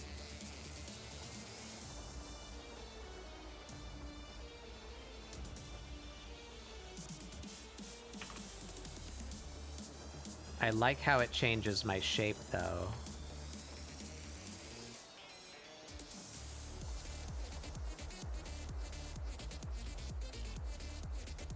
Yeah, making it irregular is even better. How do I get rid of this? You guys see that? There's like stepping in the color. Why doesn't that happen to you?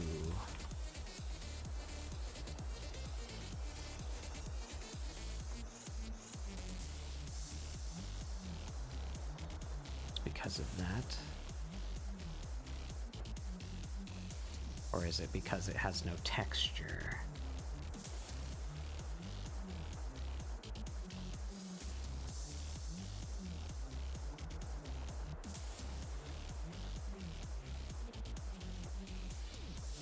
It was because of that. Okay. That was an easy fix. Does our brush still work well? Oh, it doesn't. Oh no, it doesn't. It lags a lot when it's big, and I don't like that. So...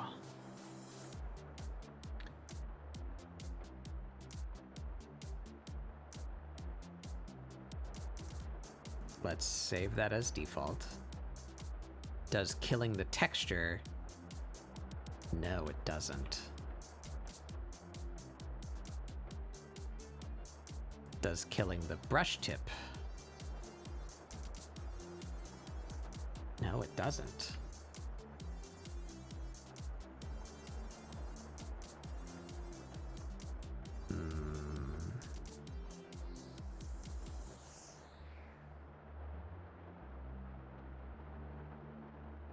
It's both. Troublesome. Is it mostly one or the other? It's mostly the texture, I think. Well, it's mostly the stroke.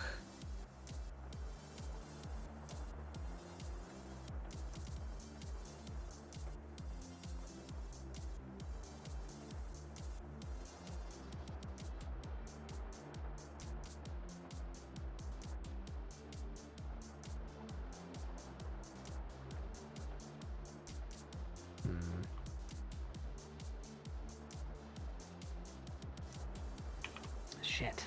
Can't have everything. Bummer. But so this doesn't work well. Yeah, that doesn't. That works even less well. Oh boy.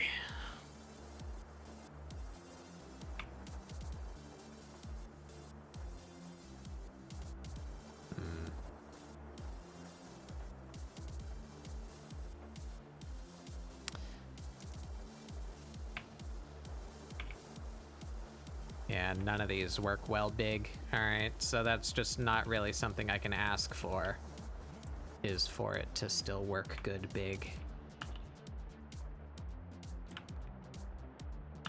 Oh, that one's not bad.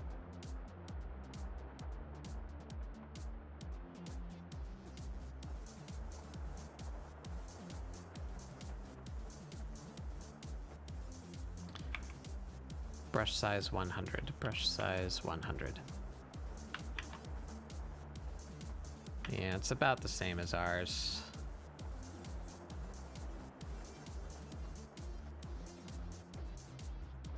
Why doesn't that one ask for a repeat method? Is it because it has no tip shape?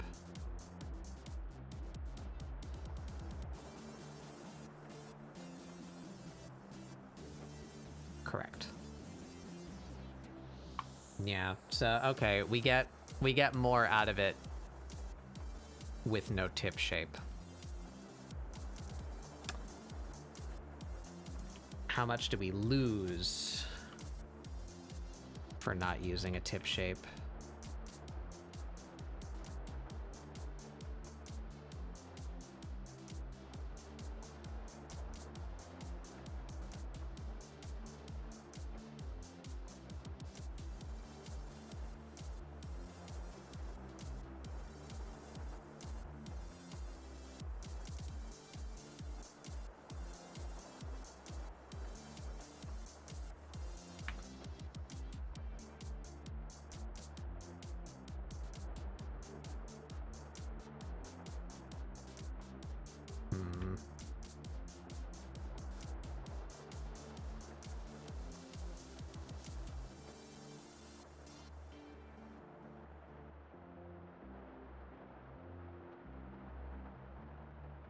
Don't lose a whole lot.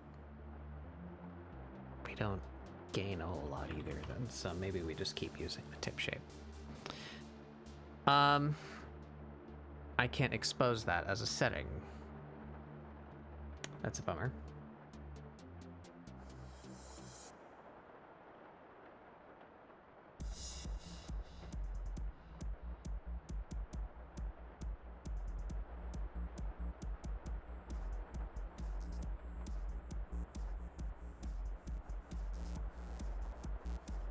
I do really like that texture. I don't want to get rid of it.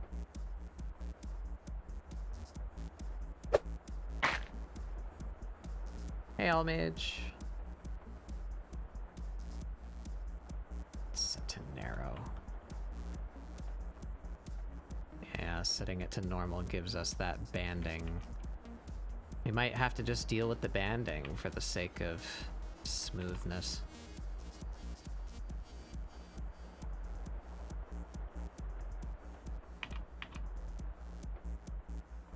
Let's expose that. I'm doing pretty well. You arrived just in time. The ads are about to start, so prepare for the capitalism. But I'm doing well. We're doing some brush craft today. Trying to make myself a nice drafting pen, drafting ink, draft something.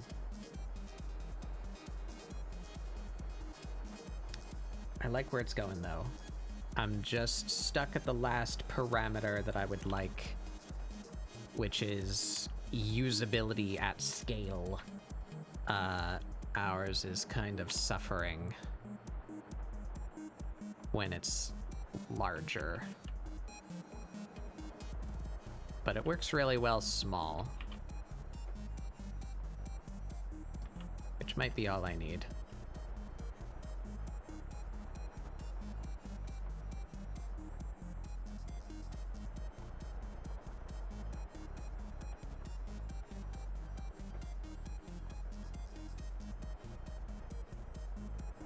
All right, so we will note that as well. This discovery.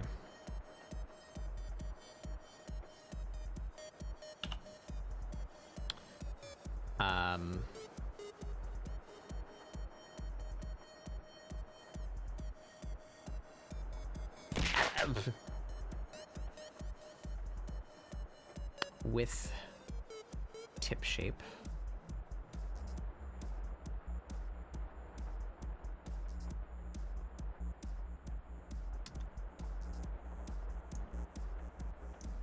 Stroke gap.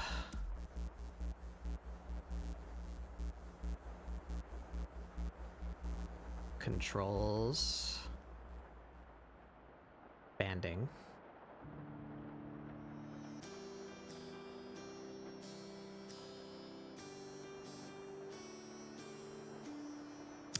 but notably impacts performance.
Okay.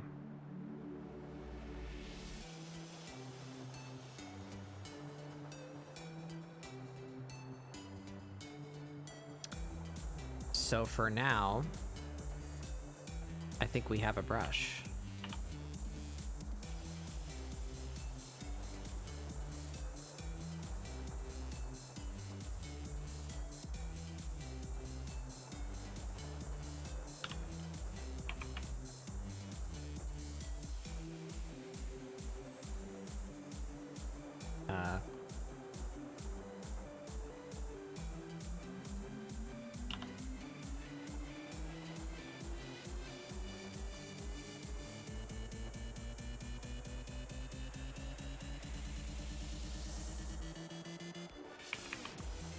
What is this one called?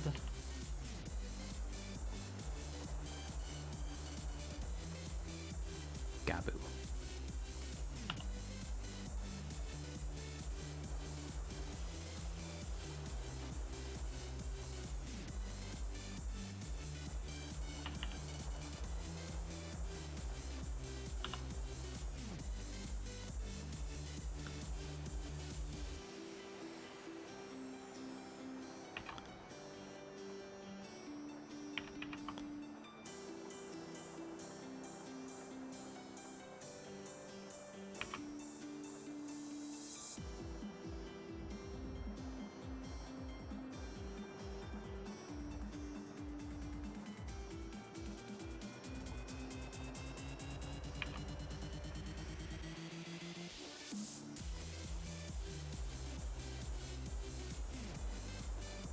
All right. We have goals that we must do in order for me to make this brush publicly available.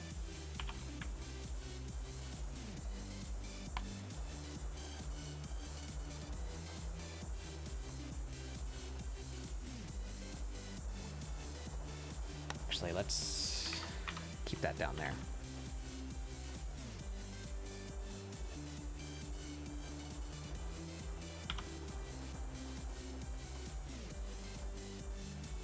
And what did we learn here?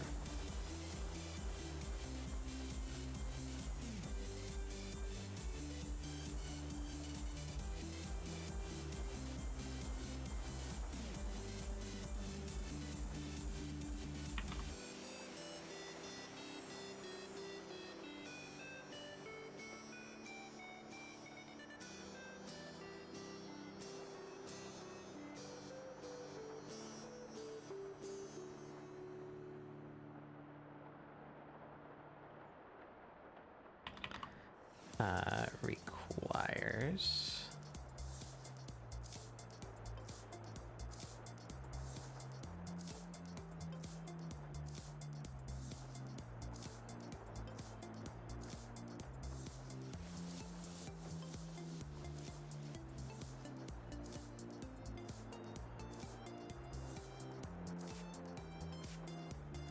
Desirable. Oh, hey, Patch. I de-scrunkle. Wah. Crunchy. Take some water.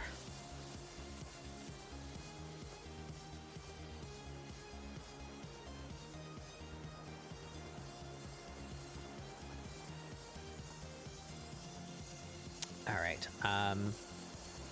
What else do we have? Stretch is obvious. I don't need to note that.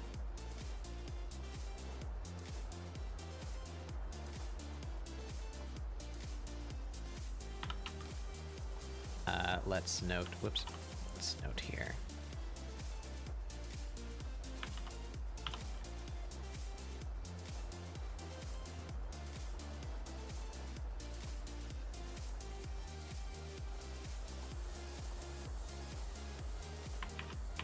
Low end.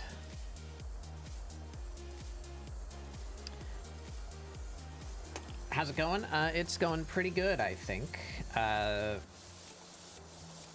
I feel like I'm being boring today, but I'm making some good progress. But chat's asleep. But that's fine. We're okay with people lurking. But I am making an effort to improve my technique, mostly to do with my speed of output. So these 4 thumbnails on the left were done in 2 hours. So that's about 30 minutes per guy. And that was with me experimenting and talking over it as well. So that's much, much better than what I normally do. But the goal here is a process that is recently being referred to as shape carving. It's something that I did very early on, and then I just kind of stopped, and I can't remember why. But rather than doing my normal, like, sketching style, where, say, I would do something like, you know, person, cat person,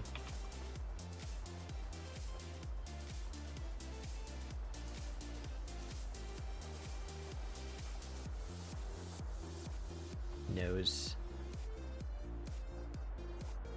big old brows. You know, like, this is me sketching, right?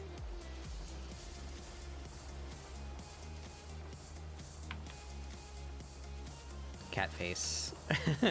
That looks more fox-ish, but you get the idea. So I use lines. I was taught to draw. I am a drawer, right? But using lines takes a long time.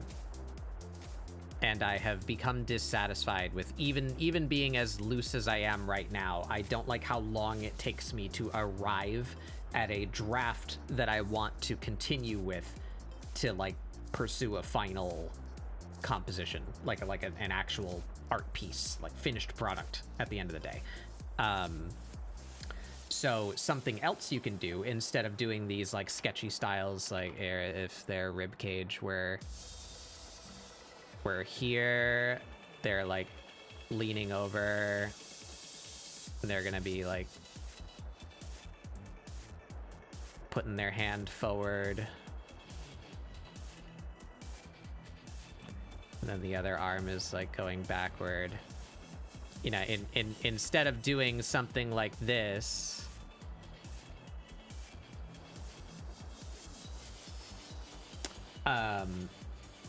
you take a, like, paintbrush, and here's the brush that we just made today, and you're gonna just do shapes. So, like, cat head.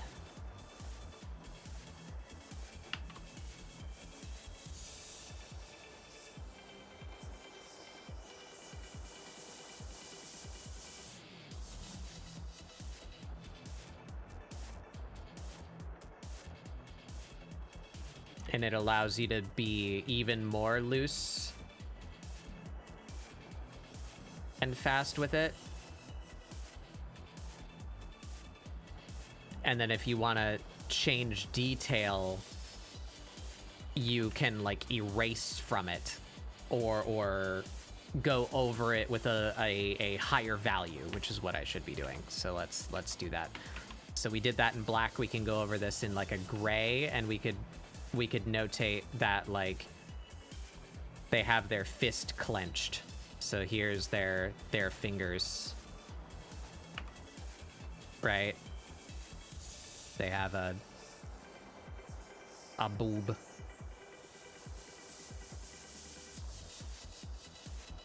And another boob. So it's going in with just like big shapes and carving into it to figure out your details instead of defining everything with lines. It goes a lot faster. It's more like impressionistic. And then I could like do lines over this. Yeah, I think it's a lot more suited to scenery than characters, but backgrounds take me 1,000 years, so that this will help me in that regard as well. But yeah, just little things like that, and particularly in my brush, we worked out some settings and like what everything does to allow me to do stuff like this. So if I wanted to say, well, here, I'll just show the example here. If we were to shade the figure a little bit, adding in specific fields for density and like the amount of paint and the amount of color blending and the texture and all of its properties, what I'm looking for is just a bit of irregularity and unpredictability, because you get like free detail out of that. Like, see, I didn't do any of that on purpose, right? I was just trying to do like a soft shade at the edge of the figure, and all of these interesting shapes and textures came out of that. So you get a lot of work for free just by allowing the brush to be a little irregular. And that lends to its like artsiness and its painterly feel, and again gives me more work for less time. So that's what I am aiming for, and this is our brush. So eventually I will release this brush for free. All of my assets are free on Clip Studio. However, I used some downloaded textures, and they're free. They're available to use. They are given to me to use, but I'm not allowed to use them in a tool and then upload that tool. Clip Studio gets angry. They don't allow... I guess that counts as a derivative work. I would argue against that, but they don't want you using any other pre-existing material in any capacity, no matter how small, or undergoing whatever modifications that you would make. They don't let you do that. So I need to make my own version of this texture that we used. And that'll be good to do anyway, because if we shrink that a little bit and turn on tiling, you can see that this texture doesn't tile. Where is it? Yeah, you can see it a little bit. So like, see right there. And like right there, the texture doesn't tile quite right. So we can make one that does tile right. I just have to shoot for like the vibe of this texture which I described as leathery clouds. But that'll be a bunch of work that I'll do on my own time. I need to go, like, get some pictures of leather and, like, throw them into Clip Studio and crunch their contrast to, like, extract their essence and, like, mash a bunch of them together and, like, smear it around and whatever. I'll end up with something that looks a bit like this. And it'll be my version of leathery clouds. And I can use that to power my brush. But yeah, so we got a brush, and we have 4 drafts of Journey. That's what we did today. So if I were to choose, I think I like this one and this one.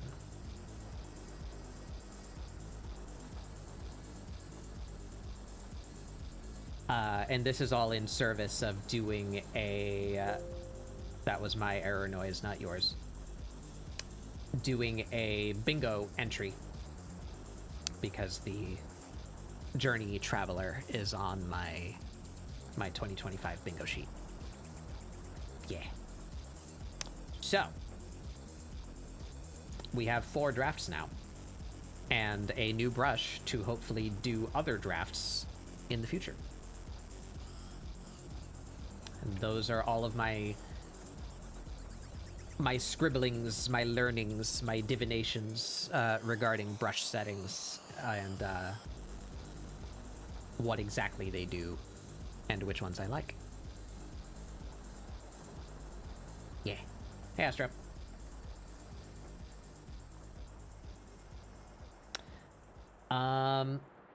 So now what?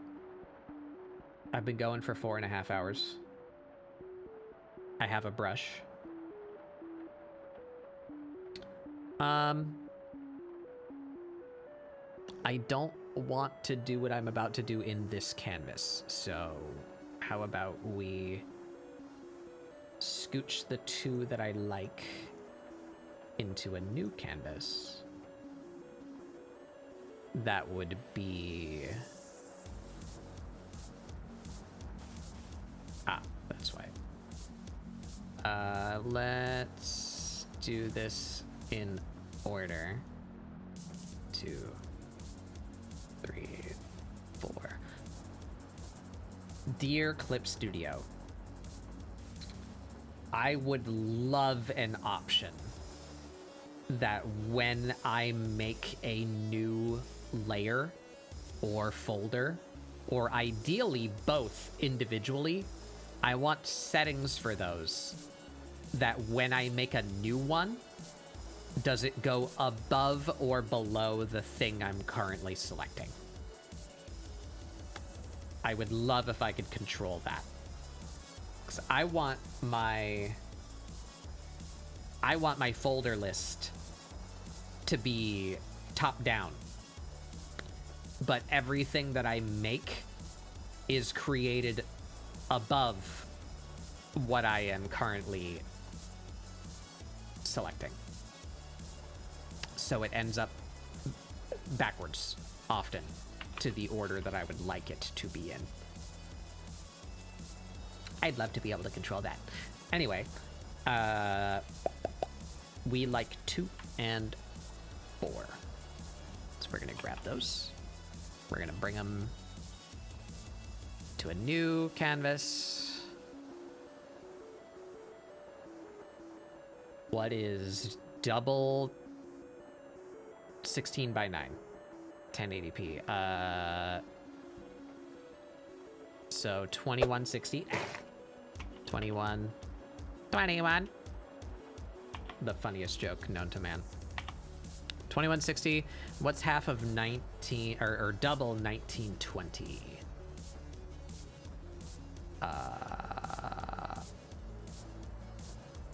That would be 3640. Can I do math in my head? Calculator. 1920 times 2. 3840. I cannot do math in my head.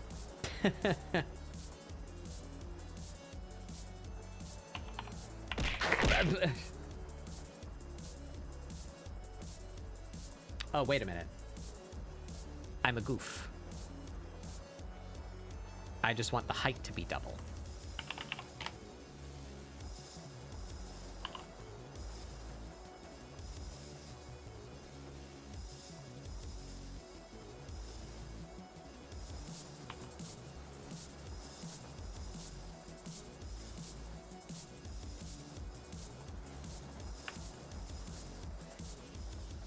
There's our 2 drafts.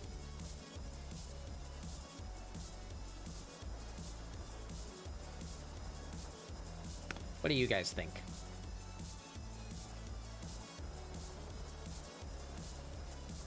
I think the top one is more epic. Epic. This one's really cute though. I like how this one came out. It's got a little guy. Still a little friend.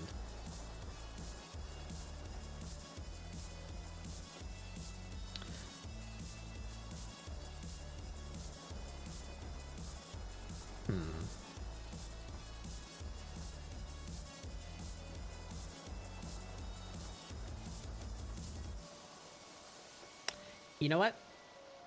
That's what I'll do. We're gonna do one more.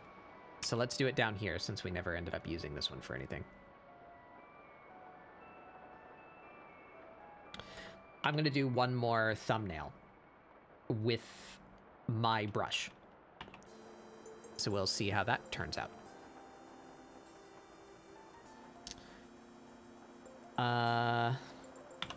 So this is gonna be done. Oh, don't label that now. We'll label it where there's space to label it after it is completed. So I have an idea in my head. Where do I start?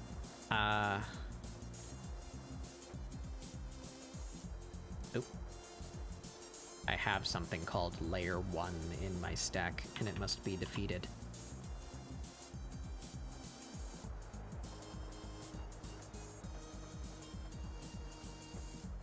Is this doing anything? No. Be gone.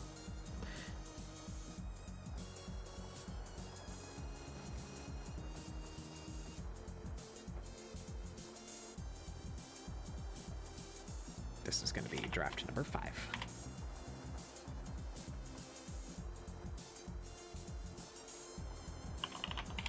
And we're going to start with that tone.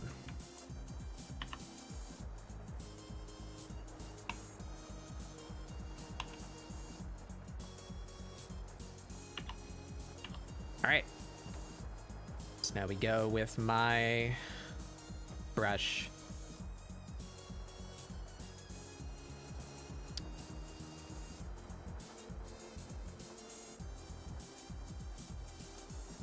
Let's do...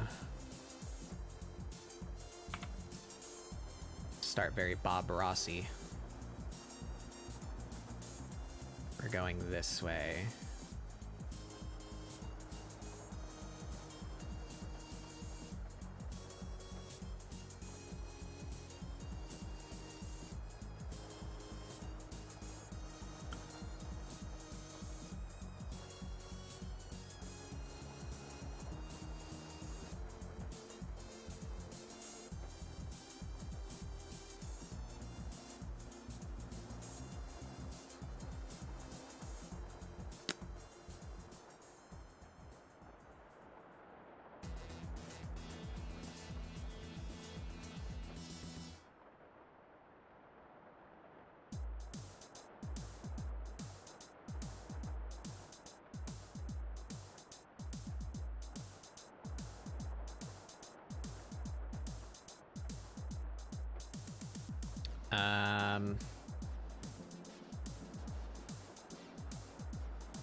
stark silhouette.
Not pulling what I want it to pull. Is be less or lighter and more. There we go.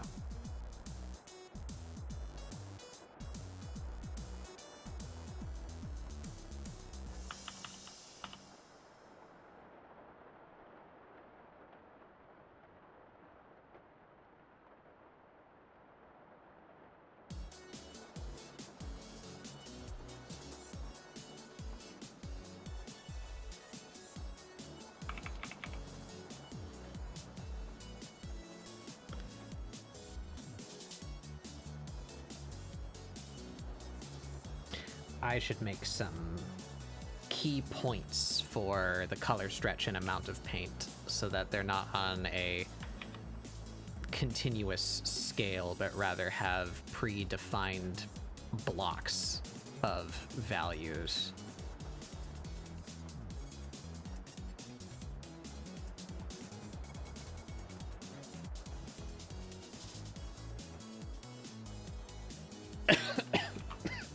Excuse me. Yeah.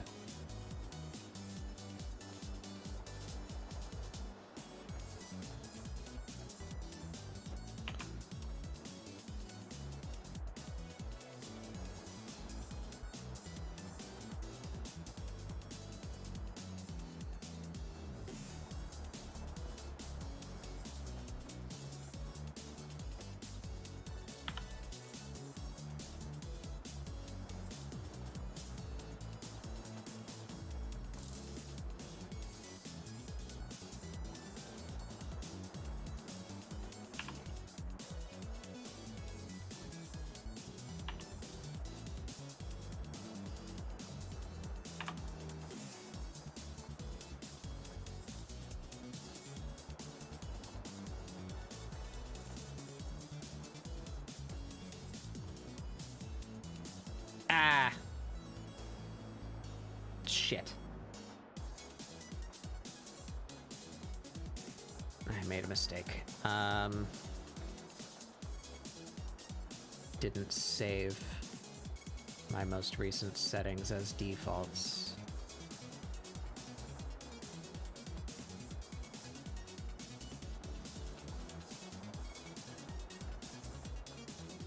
Was it just that? I think it might have been just that. Shit. That wasn't visible on my stream either because I have the screen zoomed in, so I can't, like, go back in the VOD and see. Fuck. I goofed.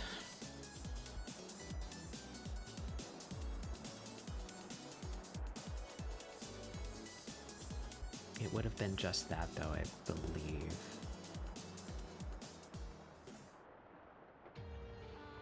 We're not going to change that. It's just whether or not the tip exists. So actually, let's keep that as a reminder.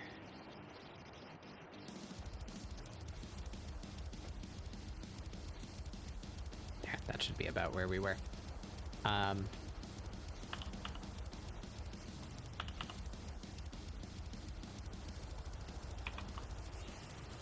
How can I...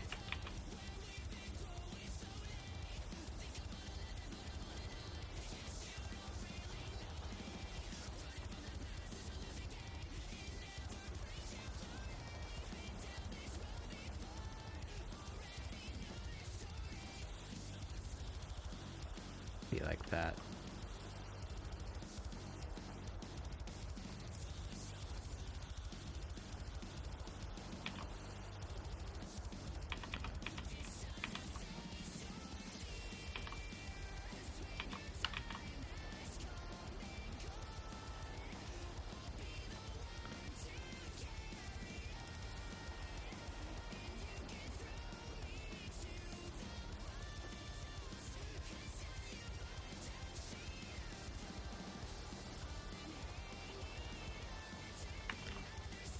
Become brighter.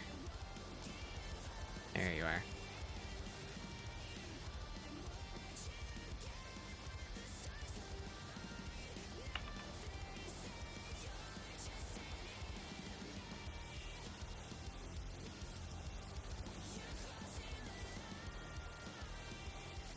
Yeah, see how I can just kind of like burn on some detail by pressing lightly? That's exactly what I was after.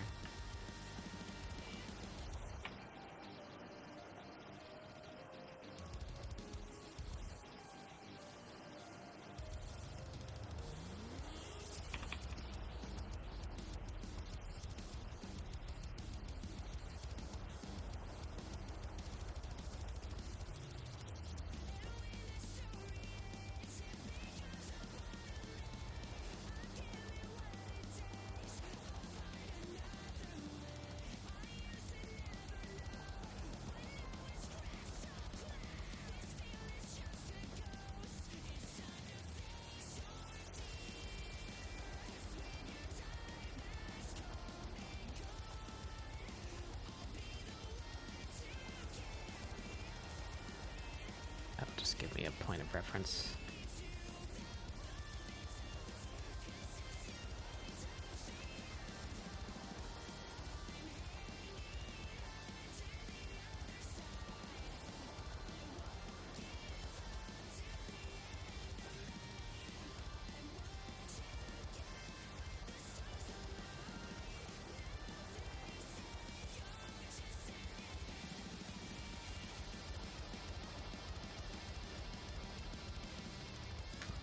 Yeah, there we go.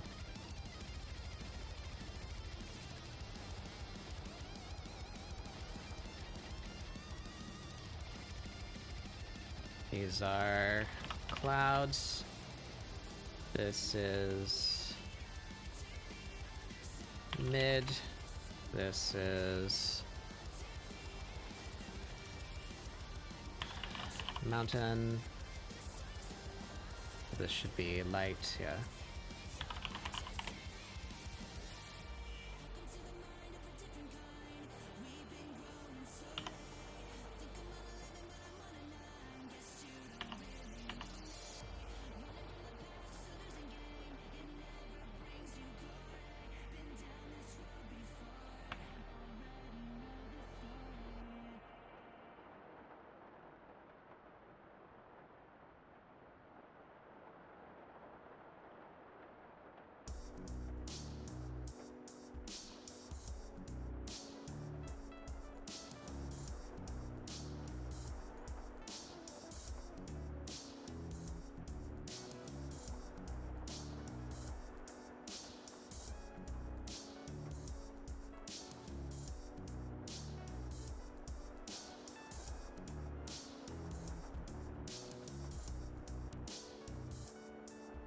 There we go.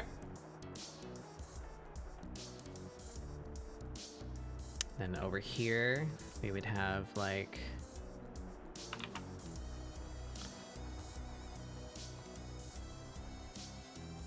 So the only thing I think... I can't toggle it on and off. That's so annoying. I mean, I guess I could change the texture density to 0. Back. Yeah.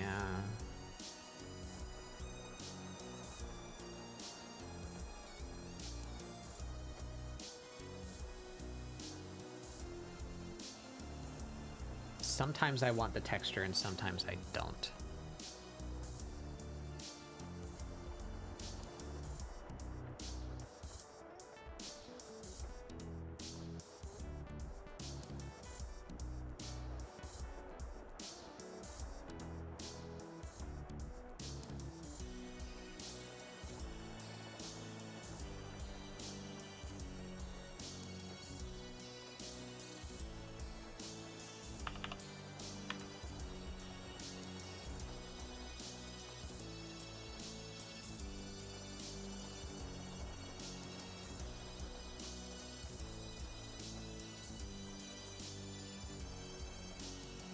I don't really remember what the archways look like.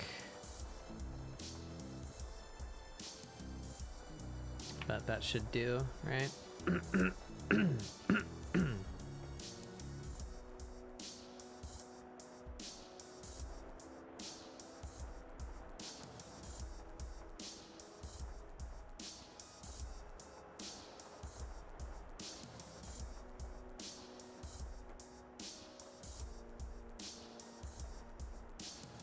Yeah, that'll do.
That's good. We're just trying to give these things some dimension.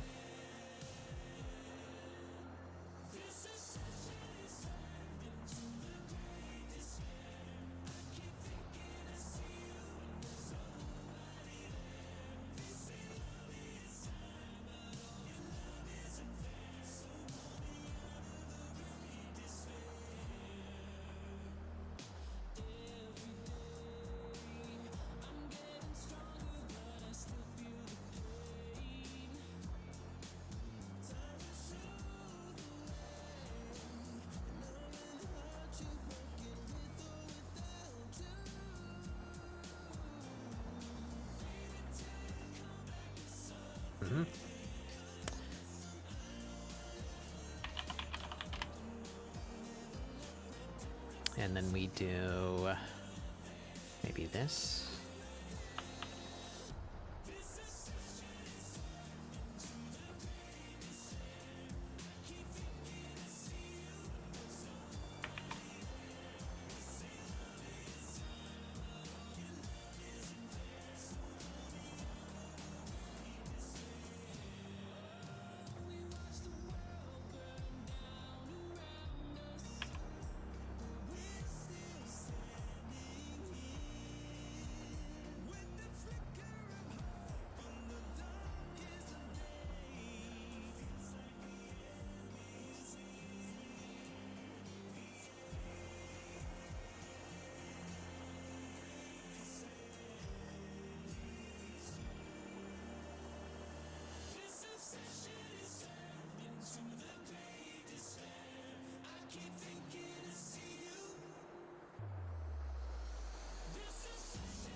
This needs to be a different color, but you get the gist.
So see what we're doing? We're just we're building it up.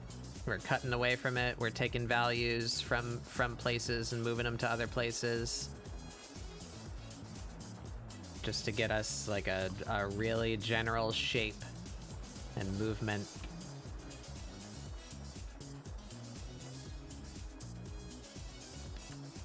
We can come in with higher values to emphasize the light. We want texture in that though.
Oops.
I like how that's coming out.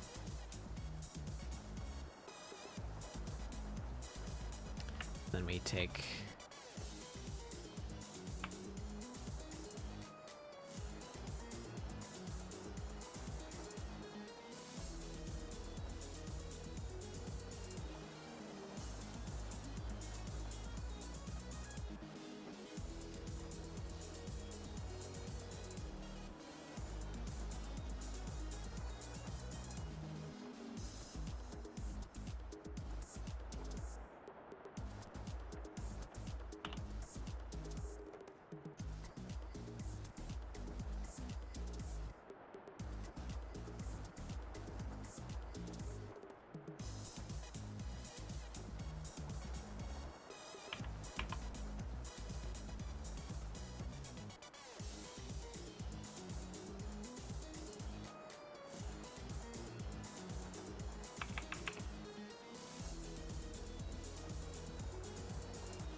Yeah.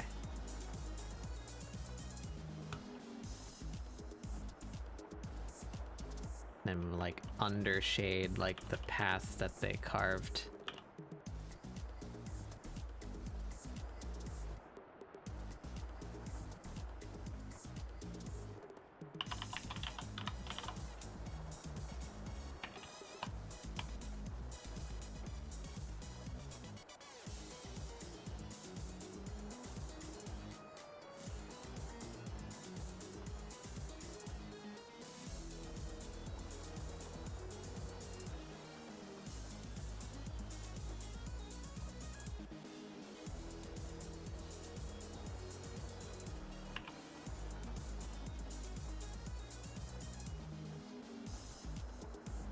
Why is that coming out super? How did we just use that? No. Oh. How is it possible that I'm a lighter value than what I'm painting on, and yet it is coming out, huh? I must have been pulling from an area that was covered by something else that I didn't realize I was pulling from. Yeah, there we go. All right, we're almost there.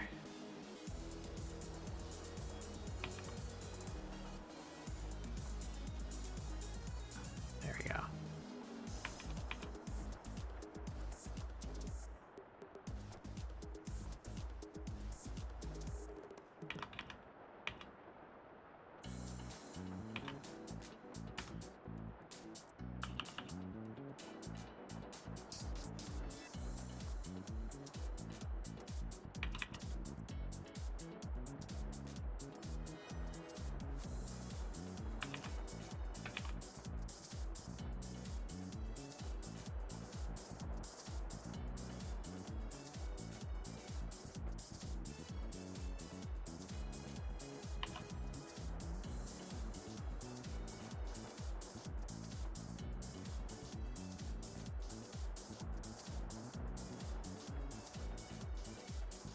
Just about there.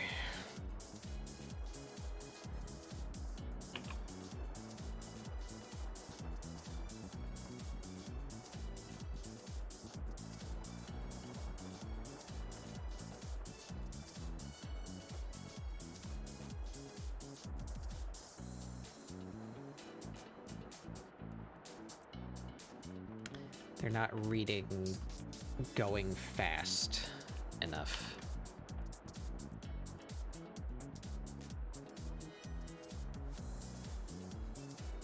More violent.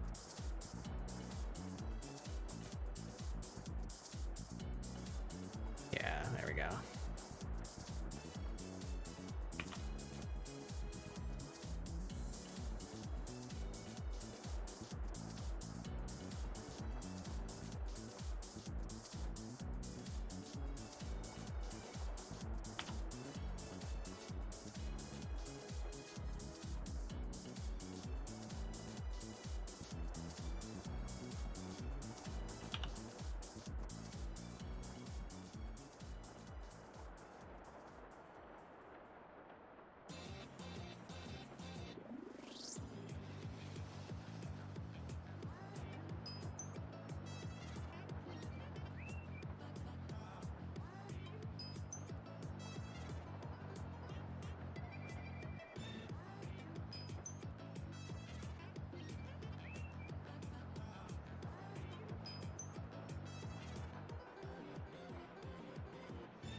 Yeah. No.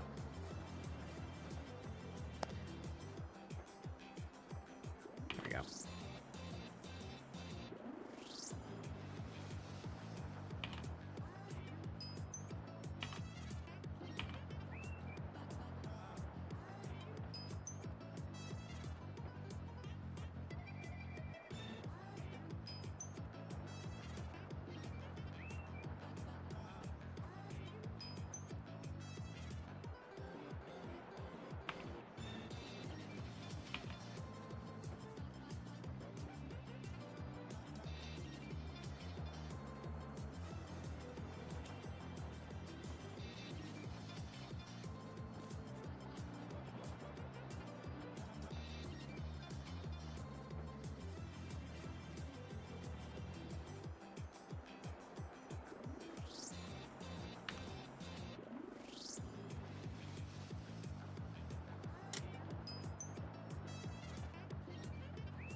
There we go. They surfing.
Sorry, I've gone like almost completely silent. Sorry, everybody.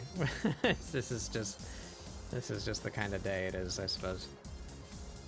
Just vibing.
I like this a lot. I do believe this brush is a success.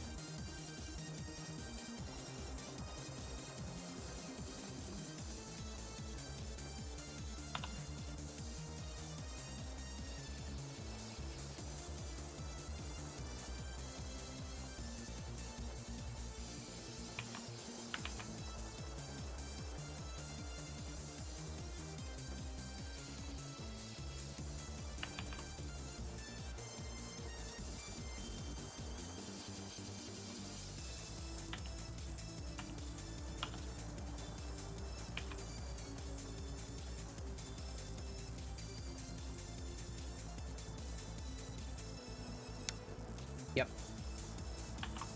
There we go. There's one more. That took another about 30 minutes, but I got way more deep. Like, look at how much more detail I got out of this one in 30 minutes, as opposed to the other ones that we like. And I mean, I still like this, but like, that was my goal, and I feel I succeeded. I made a brush that gets us way more for the amount of time that we put in. And we have another draft in 30 minutes. I did it, yay! So with that, I think I'm gonna snooze those ads, and I think we're just gonna call it an early night. I feel like I did a lot, despite the stream only going for 5 hours. And that was today's goal. Mission accomplished. So then, this brush will be available. I do believe I have managed to stick with the naming convention for the entire time. But if you go to the Clip Studio Marketplace, let's zoom back out so you can see. If you go to the Clip Studio Marketplace and you just search BB, like 2 capital B's right next to each other. Oh, unfortunate. That is not giving you me. That's why I named everything with BB, so that it would be easy to find. I think you can just search. I tagged it with Batbug, though. I do believe. There we are. So if you just go to the Clip Studio Marketplace and search Batbug, you can see a collection of materials that I have listed. This is not all of them, though, but they are all mine. So if you just go to any of these, you can click my profile. Click my profile name and then see view more right here under other materials by Batbug Doodles, and you can see everything that I have uploaded. It's all free. It's mostly poses, shapes, and brushes. We got one color palette in here and the Bob Ross brush pack that I was using for a little bit. That's one of my next major goals. Is I want to learn to paint, and making this brush is a good first step toward that. I do believe, since I am understanding what the brush parameters do better than I have in the past, we can make another set of paintbrushes to start painting with. Yeah. So keep an eye out here, Clip Studio Asset Store, user:"Batbug Doodles," or just search Batbug or Batbug Doodles. I should come up. And you can grab this brush for yourself in the future whenever it is up. Hopefully just a couple of days from now, because I will be busy over the weekend helping my friend. But soon this brush. This brush that did this. Look at that. Wowie. So yeah, I think I'm just gonna call it an early night.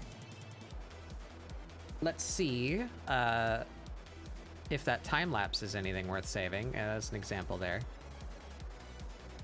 It's just gonna be a lot of me messing around with brush parameters, I feel. But you can see the little drafts come together.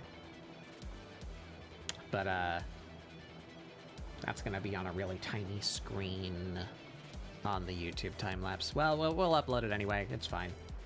Yeah, let's look at who we have for raid choices today.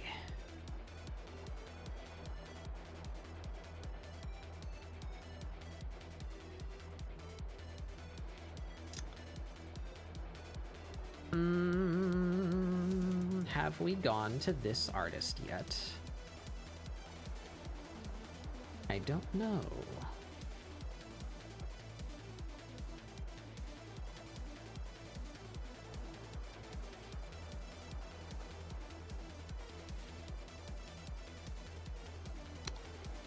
Accursed ads.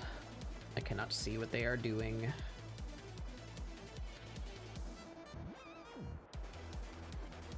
They've only been going for an hour. Yeah, we're just gonna go here. I'm not sure if we've ever been here before. If we have, it hasn't been for a bit. So, let's grab this raid message. If you don't have my emotes, do substitute your own. We're gonna go check out another artist that I don't believe we've seen before. Or at least if we have, it's been a while. So let's go drop in on them and say hey. Because I don't normally end this early, so we have a couple of different places we can visit. Like a treat. We get to go to a place that we don't normally go to. Again, Discord Doodle Day will not be happening tomorrow. I will be at my friend. Let's give them a shout out.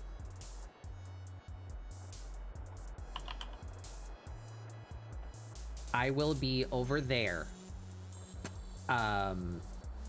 Their computer recently exploded and they are doing a fundraiser to replace it, as streaming is their entire income, and we want to help bring them back to be able to continue doing it. So I'll be participating in events with them tomorrow for fun and fundraising for Thick's poor exploded computer. So no Doodle Day tomorrow. That's where I'll be. I invite you all to come hang out with me. And else I will be back on Tuesday for more Metal Gear.